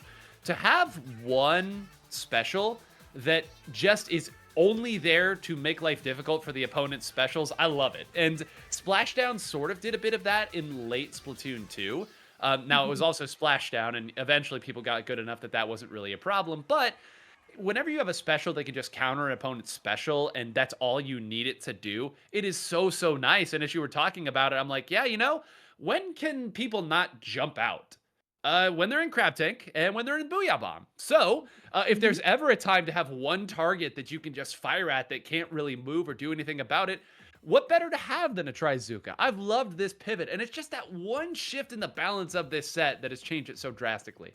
Yeah, it's interesting. At this higher level of Splatoon, just that little tiny tweak is exactly what is switching it around for Special Grade here. Great point to bring up, too. I mean, now it feels like it's a lot more almost like even playing field. Both teams are very good mechanically. They have the amazing game sense. This is high level Splatoon, but just having that one counter weapon to counter that one thing that's been a nuisance to your team has made such a big difference for Special Grade. And the margins get so slim, too. We talked about how difficult it was for Ice to get things rolling on Mekomart. That's no fault of Ice. That's just, man, this is Mekomart against two of the best AoE players in the world, and I'm playing a pro. Like, you know, that it just gets difficult at times. I mean, if that first game is on Barnacle and Dime, who knows how differently this set looks? But instead, now you've got beat on your counter pick because of one split-second play that just, you did everything right, and the opponent just had the right answer for that time. I mean, this is such a close 2-0, which feels weird to say, but one game won in overtime, one game stopped right before overtime. It's just the small changes that we talk about here, and now I'll be interested in seeing, maybe that wasn't the counter pick from Milky Way, maybe that was put in wrong, and that's why we have this little reset, but whatever it is, still plenty of action, even if it's only one game. I hope that this has shown you that even one game of action in Splatoon feels like it lasts 10 minutes, because I'm gonna need a lozenge after this one. I know, right? It's just oh, go ahead. No, I was just gonna say, I think it's a technical issue from the player's side. So, yeah. All right, we'll keep going here as long as we can, Rissa. We got this. We're in the final stretch. Yeah, Do we have the same chair? Is that what's going on here? Is that? Yes, we do. Okay. There you go. Yeah, you gotta rep it. It's a nice chair. I know when there's a green screen behind it, we have to, like yours had to put the little a jacket over it because the green screen. But yeah, it is a nice chair. It is. It's my big man costume is what this is. Oh, okay, yeah. okay. Yeah, it's the big man costume that sits back there. He's just wrapping me in a nice warm hug the entire time that I'm commentating. That's how I like to see it. I like that. That's nice and cozy. It's nice being cozy when you're commentating. It makes it much more, I don't know. I don't know. I get it. I usually have a blanket on my lap just because it makes me feel like so nice and cozy. Yeah, if everything up here is going 1,000 miles per hour, I need Yeah. everything else to feel warm, to feel calm, to feel relaxed.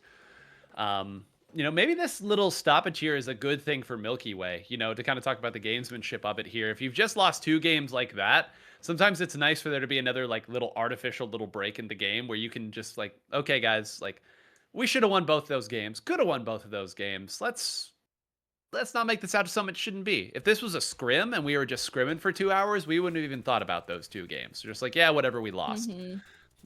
That's the mentality you got to have. And believe me, these players scrim a lot. So they got to be comfortable with that sort of mindset.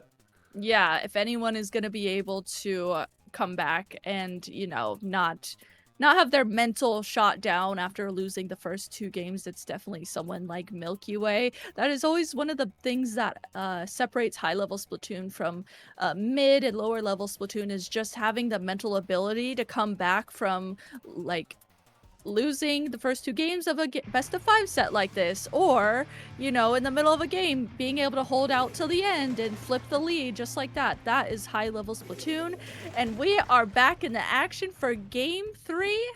All right, 9, here we go.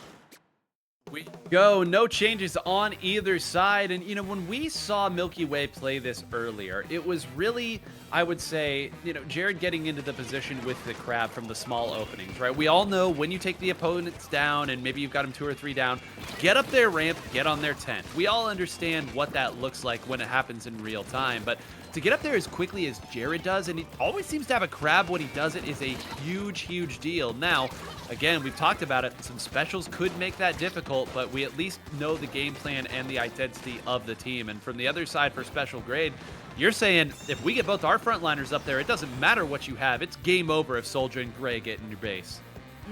Both teams here initially poking at each other around the tower, trying to get that upper hand initially. It looks like Special Grade is going to be the team that is able to finally get onto the tower. I noticed too, Soldier at the beginning of this was kind of just getting on the tower to bait it almost, so that way Milky Way would go forward a little bit, and just that little bit of baiting in those few seconds that had created that opening for Special Grade to now get on the tower and be able to finally get through that first checkpoint as well. Got through it awfully quick, and yeah, Gray's going to continue the push here. Almost took out Ice there. That was almost a direct that would have completely broken this game open. Instead, there's at least some chance of the defense there. Soldier going to be waiting around. That first slot doesn't find, nor does the second, and that might be enough. They actually get to... Wait, no, somebody else assisted there? They're both down. Of course, it's Gray moving over. Great showing here. They're continuing to put the pressure on. So close to winning this tournament. Yeah, Special Grade here. The tower is back in mid, but they are around the tower, and this is looking exactly like the beginning of the match, where both teams were just staying on their side of the tower, throwing bombs at each other, trying to get their specials ready. That way they could get the upper hand. Both teams do have a member go down, and we're seeing Jared get on the tower, actually in Crab too, but that gets called out. Goss here uses that Zuka at the exact same time. I have a feeling that was to counter the Crab as well. So no team or the other has really gotten a big upper hand here initially, but they're both just really waiting for a big opening, waiting for 1 or 2 members to go down from the other team so that that way they can get a big push in. And you're really hoping that you win sort of an off-balance fight. Like right there, they sent 2 people down to go after Soldier. If Soldier takes 1 or 2 of those players down, then suddenly that's the opportunity for Special Grade to move forward. Instead, goes down there, so there's not really a huge opportunity for either team. Jared's still just waiting, and it's Goss just watching this side, not even giving the opportunity for it to work forward. I love the way that he's just pivoting around, knowing that he'll be able to then move and attack anybody here. Now this poor Crab Tank doesn't have a whole lot that can get done, but it will open the door for Ice to move forward. Ice needs to find someone, but I think hit the sprinkler 3 or 4 times. That's going to move everybody out, and again, 2 minutes left in this game. Rissa, Milky Way hasn't touched the tower in a hot minute. They haven't even been able to, you know, they've gotten right behind it, but they haven't even been safely get on the tower to even try and think about pushing it again a little bit more. With 2 members going down now from Special Grade, this could be the opening that Milky Way was waiting for. We're seeing Q riding the tower, headed to that first checkpoint. Jared here tries to come over onto this tarp and just get called out at that. So Q is still riding the tower, however, hasn't quite been challenged yet. Jared is there on the tower as well to help get through that. And now with Jared on this crab as well, they are actually, yep, they do get the lead. And just like that, it has swapped, but it is still very close. I love those triple ink strikes that Brand put out there. They didn't have really a target, but it just made sure nobody was going to get even close to Q. And at that point, as long as they had their crab tank ready, they were going to be able to steal the lead. Now, it's just patience on the defensive side. Don't overextend, but don't get passive either. Flank, make sure that Q always has a line to attack where the opponent is trying to come from here. Just a few seconds left here. I know 50 seems a lot, but it's going to go by awfully quick. It really is going to. I mean, this game is so fast-paced. These teams play so fast, and in just the blink of an eye, this match is going to be over here as each team, you know, is hanging out around the tower. We see Special Grade on the tower at that, and Milky Way is the team right now that needs to get onto the tower. They cannot approach it yet. You can see over there on the left side of the map, they're trying to come around a left side flank, but it is being very closely watched by the members of Special Grade, and they are not going to let them get close to the tower.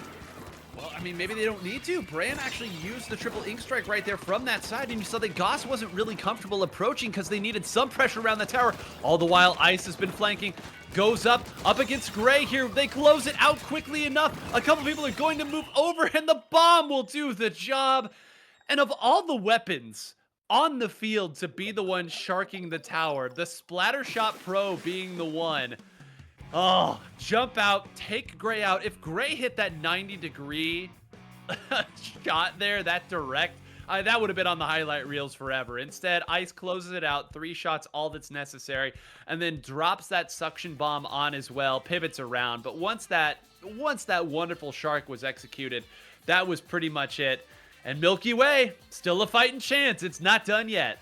Yeah, they're still in it. They are headed to game 4, so they have to win this game and the next one if they want to end up winning this completely. So they have to take this one step at a time. They won that game. They're still in this bracket reset. They got to win this next game too in order to get to that game 5.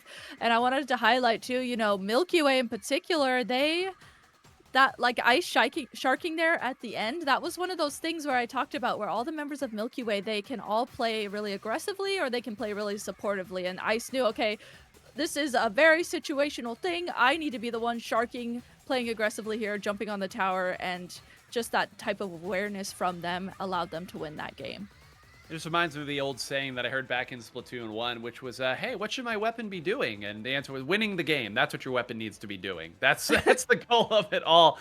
Love it when you put it that simply. But now we can talk a little bit about the bracketology since we're still going on. It's worth noting now, the last time we saw a counterpick in the previous set, the first place that was a counterpick to for special grade, I should note, was they did take it to Umami Zones. They cannot go back to Zones now because it's the last mode that they won on. Tower Control would make sense. I could see why they would opt to go there, and it sure enough will be Tower Control at Inkblot Art Academy. But, you know, now suddenly things are starting to get a little... They're starting to get a little tricky in terms of what these counter picks could be. Obviously, if they win this one, they're fine. And, you know, Clan Blitz, of course, not in the cards for them either. We might see a Rainmaker game, but if this is the final spot, this is where Gray and the rest of the squad ended up beating Bet in their previous matchup that they had fought it out here. So if there was ever a time to do it, this would be the time. And here we go. Special Grade, 1 game away from greatness. All right, taking a look at these comps, as usual for both of these teams, they are sticking with the weapons that they have been playing throughout this tournament that we have been watching here. And of course, the one main notable switch up that we keep talking about is Goss switching over to that splatter shot instead of the splash, and that way he can counter the way that Milky Way plays. So initially here, a very explosive start coming out from Special Grade. They are not even hesitating. They rush forward. They got the tower. They're immediately pressuring entering Milky Way's plat, and you can see those tri-strikes coming out as well to just immediately pressure Milky Way and not let them even think about setting up. Well, I mean, that's the pressure that you want here at the start. Now, Gray, yeah, not even going to opt to chase on that. Has more important priorities like going and attacking and making sure the backliner for the opposing side gets taken down. That was a successful mission from Gray, which means that they should have a chance to attack here. That Booyah Bomb's going to create a little space. But as long as they keep rotating these attackers here, again, this double AoE comp should find a way to break through. Jared's going to crab tank. Is there a retaliatory special? I see Goss has it. Will they opt to wait this crab out and then fire it here? They've got options on options, and right now, it's all special grade. It's so interesting. Jared has had to actually switch up the way that he has been crabbing, I think, in these last couple games. You can see Jared crabbing from a lot further back than he typically does, I think, because he knows that if he crabs forward and aggressively, he's going to get Zuka right away. So you can see he's also trying to pivot and trying to counter that Inkzuka that Goss has been using to counter Jared. Well, there you go. Again, a weird fight that Ice ends up winning in that position there. Nice jumping on the refire as well. So this is actually a pretty good spot. Well, no, a couple do get taken down every time now that it looks like they've got some sort of advantage going on the Milky Way side. It's just one player and Goss trades it out. One Trizuka shot for Q is, I think, a trade that you will take every time. It means that Soldier's going to be up here again, has the specials. So just this whole game, it's felt like, okay, when is Milky Way going to get their footing underneath them in the center of the stage? When is it happening? It hasn't happened yet. Now, finally, they do. Ice does go down, but finally the map is actually starting to look the right color. But as long as Gray keeps finding targets to dive after Orisa, I'm not sure where they're going to find that footing. I know they're gonna, it's so difficult because if you're getting dived by that S-Blast from Gray, you know, 1 minute you're having to watch out for that, and then the next minute the remaining members of Special Grade are also poking at you or rushing you from different angles. So with the way that Special Grade has been playing off of Gray's S-Blast here, it's been working out really well for them in particular, and it seems like the strategy is slowly, as we've been watching all these games go on, work out very well for them. They have been having the upper hand throughout this entire match. Well, and it's tower control, and you've got arguably the best S-Blast player out there, so you'd think surely at a certain point you're going to find a time to make that player shine.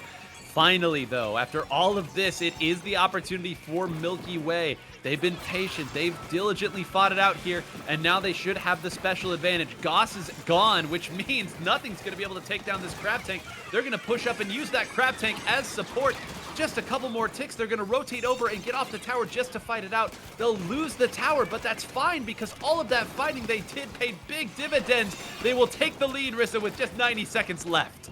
That type of like way to adapt and recognize, okay, the lead is literally like 2 points off, but we just need to make sure we're creating space around the tower to make sure that this push continues past not only getting the lead, but even more past that. And we can see that here. The tower is continuing to count down points as Q is riding the tower. You can see Bran there trying to guard the tower as Q is on it. And just the way they set themselves up for a huge successful push like this is just awesome to watch. Yep, I mean, listen, when your opponent is 3 down or 4 down, it doesn't matter where the objective is. Like, it's done at that point. You're going to get a chance to continue pushing. And like you said, that's the adaptation. That's in the moment, recognizing, hey, I'm on 2. Let's get them. Let's get them. Let's get them. If we take them out now, we get way more than just the lead. Now a couple members of Milky Way are going to go down, so Special Grade's going to make this interesting. They're coolered up. They've already got Soldier up there to fight it out and wins the fight with Bran. They force Q back. Soldier in a great position. Now gets some assistance, Rissa, and it's not over yet. There's still plenty of time and chances for Special Grade to move forward. Yeah, they're on the, or they have specials ready, like you mentioned, and they are, you know, they know, okay, we're headed into the remaining 10 seconds of this. We need to head into overtime. We need to make sure we win this. They had to be so careful, though. Bran there was around the tower. Bran just jumps back a little bit to get that pick onto Soldier, and you can see, I think that's Goss there. Yeah, Goss riding the tower, trying to juggle it through all these specials coming at the tower, but not quite able to stay alive. However, there's only one member of Milky Way up. This is just so chaotic. And Fruttella here on the tower is riding it. This could switch 9. Oh my gosh. Gray doing it again. Now gets back on the tower and loses it. Bran respawned in time. Oh my goodness. They kept that tower going through a triple ink strike and a booyah pop in overtime.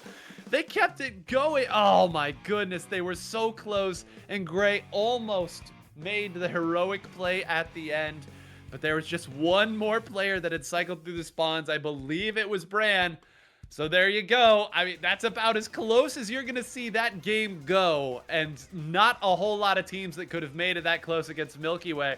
But instead, Rissa, we get a Game 5 on our Grand Finals reset. This is the longest that you could ask the tournament to go for, and these players are still treating us to incredible plays, even at this stage. I know. It's been great watching this, especially since we saw the first Grand Final set versus these two teams, and just seeing the way that Special Grade has slowly been adapting to the way that Milky Way plays and adapting to how they want to approach this. And it's just really cool getting to see this in the bracket reset, going all the way to a Game 5 and seeing these adaptations happen firsthand. Well, now we'll get to rewatch this little scrum here at the end. Again, I do want to point out how crazy the play was just in overtime by itself. Didn't need anything else to make this look so wild. That would have been plenty. It's a fight. Fruittella moves all the way back over through, keeps it going there. Gray gets another player, and it looks like Bran swung all the way around to the left side. Just, Gray did literally everything that could be done, and actually got one shot onto Bran. If they'd gotten one more shot, it does look like Ice had respawned, so maybe it would have been enough. But Milky Way used every ounce of their defensive resources to close that out. And now, Rissa, we get into a really interesting piece where now the tower control has clearly shifted for Milky Way, okay? Do Special Grade take them back to tower control for a third consecutive game? I mean, surely you don't. I know. That's what I was thinking too. Surely you don't take Milky Way back to tower control. They've been doing a great job on it 2 games in a row, so you don't want to give them that extra space in this Game 5 to do good on tower control again. They clearly have their game plan at the ready for how they want to play tower control. So this is it's very interesting. It's always fun when you are the team that in that Game 5 you get to be the one that counter picks, because you just have that little bit of an upper hand. It's something that you got to strategize and pick with your team instead of the other team doing that against you. Well, and the other interesting thing to think about now is for Special Grade, you've counterpicked tower control against them. You've counterpicked splat zones against them. Do you go... I mean, where do you... You can't go back to Clan Blitz right now, right? Counterpick rules say you can't do that. So you can't go there. You've avoided counterpicking Rainmaker this whole time. So I don't know if you do it now. So your other options are tower control that you just lost 2 games on, or splat zones where, again, you feel like you got a good win on Mako Mart, but the other stages that you have played zones on against them haven't gone as well. So it's never a disadvantage to be, 1 game away from winning the tournament, but this is a tricky spot for them to be. There aren't a whole lot of great choices for them to make. Yeah, that's a really, really good point to bring up. I mean, it's like... at this high level too, like if you go back to zones, we've talked about it and everyone online knows it. We all know it, that splat zones is like the default competitive mode. So anyone knows how to play it, everyone is comfortable on it, and everyone has scrimmed it a lot. Everyone gets it, especially at this high of a level. They do scrims where it's just zones only scrims, and they are all so comfortable on it. So yeah, like, do you go to that you're comfortable on and the other team will be too, or do you go over to Rainmaker? All right, well, here we go. Oh my God! What? Run it back, baby! Run it back! Oh. Yeah, What? I mean, this isn't against any rules. You can do it. Oh, Rissa, this is my own personal purgatory at this point. I have thought I was coming up from Inferno, but did not reach Paradiso. 2 Tower Control Inkblot Art Academies in set 2 of Grand Finals. Oh my gosh. I don't think I've ever seen this. I've seen it all now. I have seen it all. Literally. Oh my gosh. Okay, racking up and thinking about this though, I get it, because they did a good job. It was just that one final push from Milky Way, but man, are they going to be able to run it back after that last game? I don't know. You feel like you were that close to winning it, so Yeah. shoot, why not? I'm sorry. It's, you know, we've now flipped it over. Everyone jokes about Tower Control Inkblot being game 2. No, now it's 2 games is what this is. But folks, win or lose, this is it. The final game of Super Jump 7. Hang with us just a little bit longer. Tower Control, Inkblot Art Academy. You already know there's no changes from either of these teams from the comp side. So just enjoy some good Splatoon. Yeah, we're just running it back right away. Everyone is readied up, playing the same weapons. We're back on this map and mode and looking at this initially. So Special Grade, they are the ones who counterpicked this again to play 2 games in a row. So looking at the way they are starting this and approaching it, I think is really interesting. You can see they all tried to dive left aggressively, but they did get called out right away from Milky Way. Milky Way recognized that, stayed back, got those picks, and now Milky Way is on the tower immediately, though. There goes that Zuka from Goss, countering Jared's Crab and puts a stop to that. Yep, and a stop might be just enough because things were starting to get a little bit out of hand. Instead, now they're going to fight it out there, and now Goss going up and doing it with the main weapon. Just can't quite pin down Jared there on those dualies. Goss would have loved to take that out because the rest of the team was in a really rough position. Soldier going to do an admirable job of at least stalling that out with the triple ink strike to keep it back a little bit, but they already had a defensive resource in this first checkpoint, so instead maybe they could have held on to it a little longer. Now without a defensive resource, they're going to have to fight this out with main and sub. Yeah, you can see that they are pushing forward here. Oh my gosh, Milky Way, they are starting super dominantly on this. Goss there finally calls out Brand, 2 members down now on the side of Milky Way. So the tower, though, is getting juggled over here on Special Grade's spawn area, as we did see Ice pushed up there, too, to just try and hold as much space as they possibly could.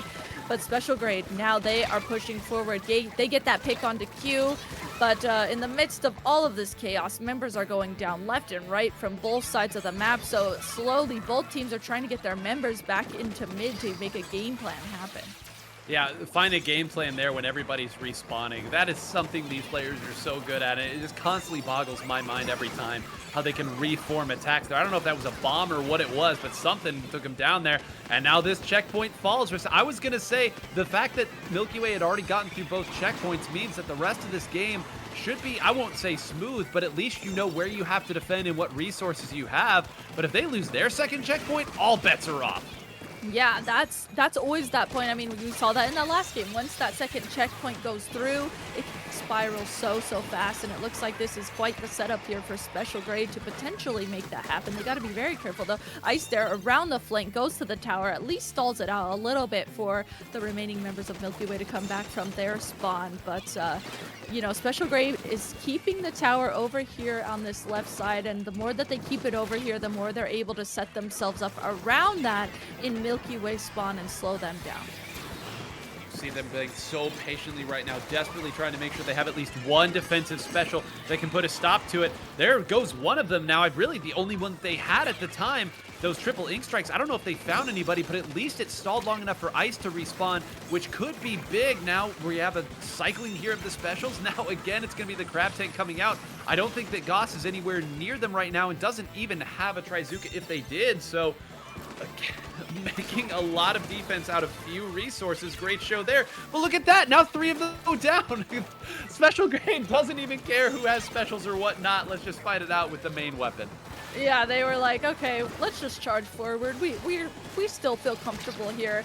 And we saw Gray's point of view there, chasing down that last remaining member from Milky Way. And now Soldier pushed up here in the area that Gray was in as well. So they are doing a great job at trying to clear space around the tower. However, with the way that Milky Way is coming back from spawn, Milky Way's putting a stop to that right away. So that's really their barrier. They can't get past that point. You know, the way that Milky Way is coming out of their spawn and just playing defense really nicely, they're having a difficult time getting past that.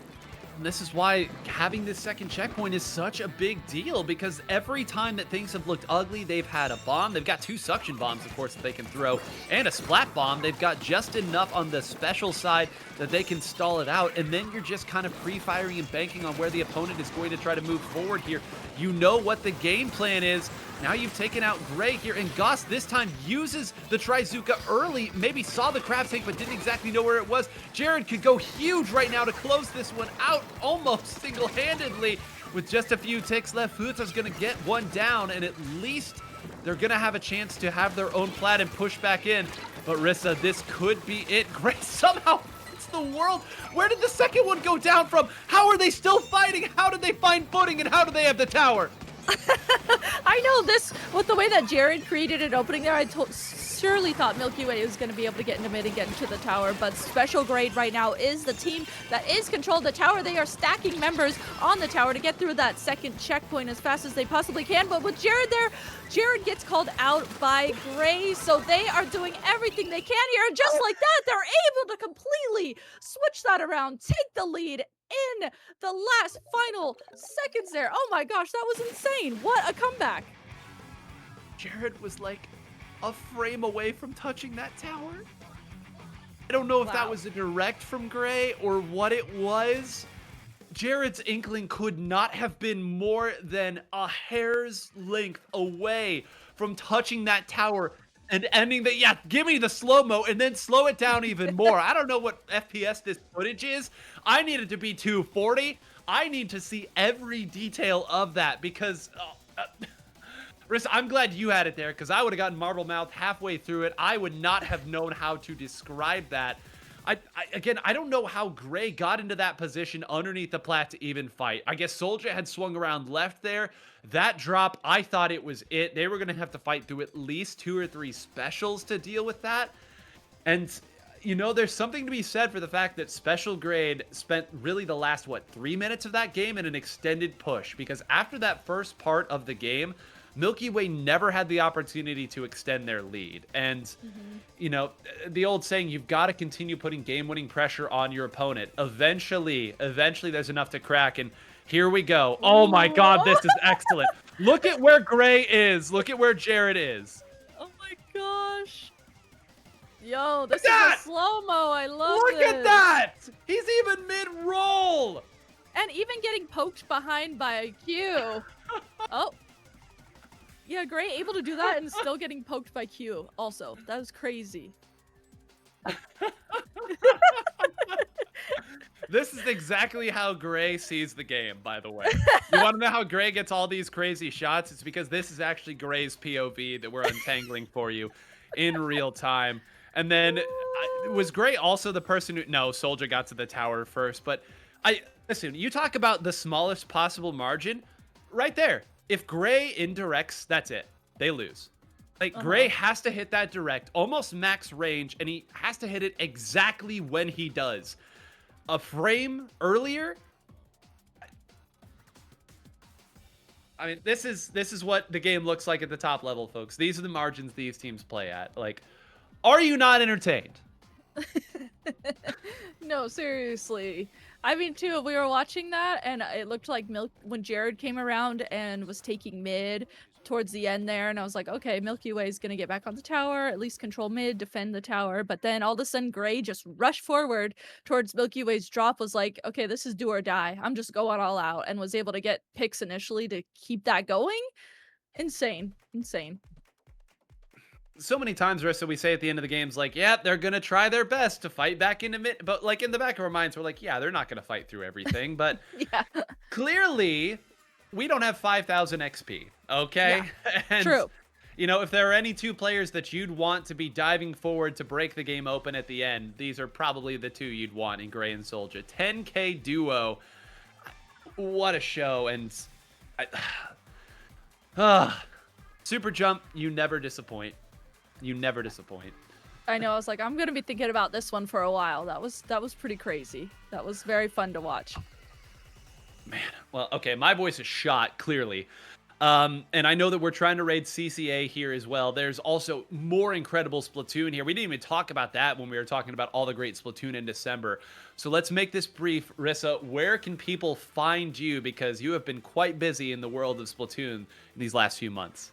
I sure have. So they can find me here, Rissa High on Blue Sky and X, also on YouTube, on Twitch as well.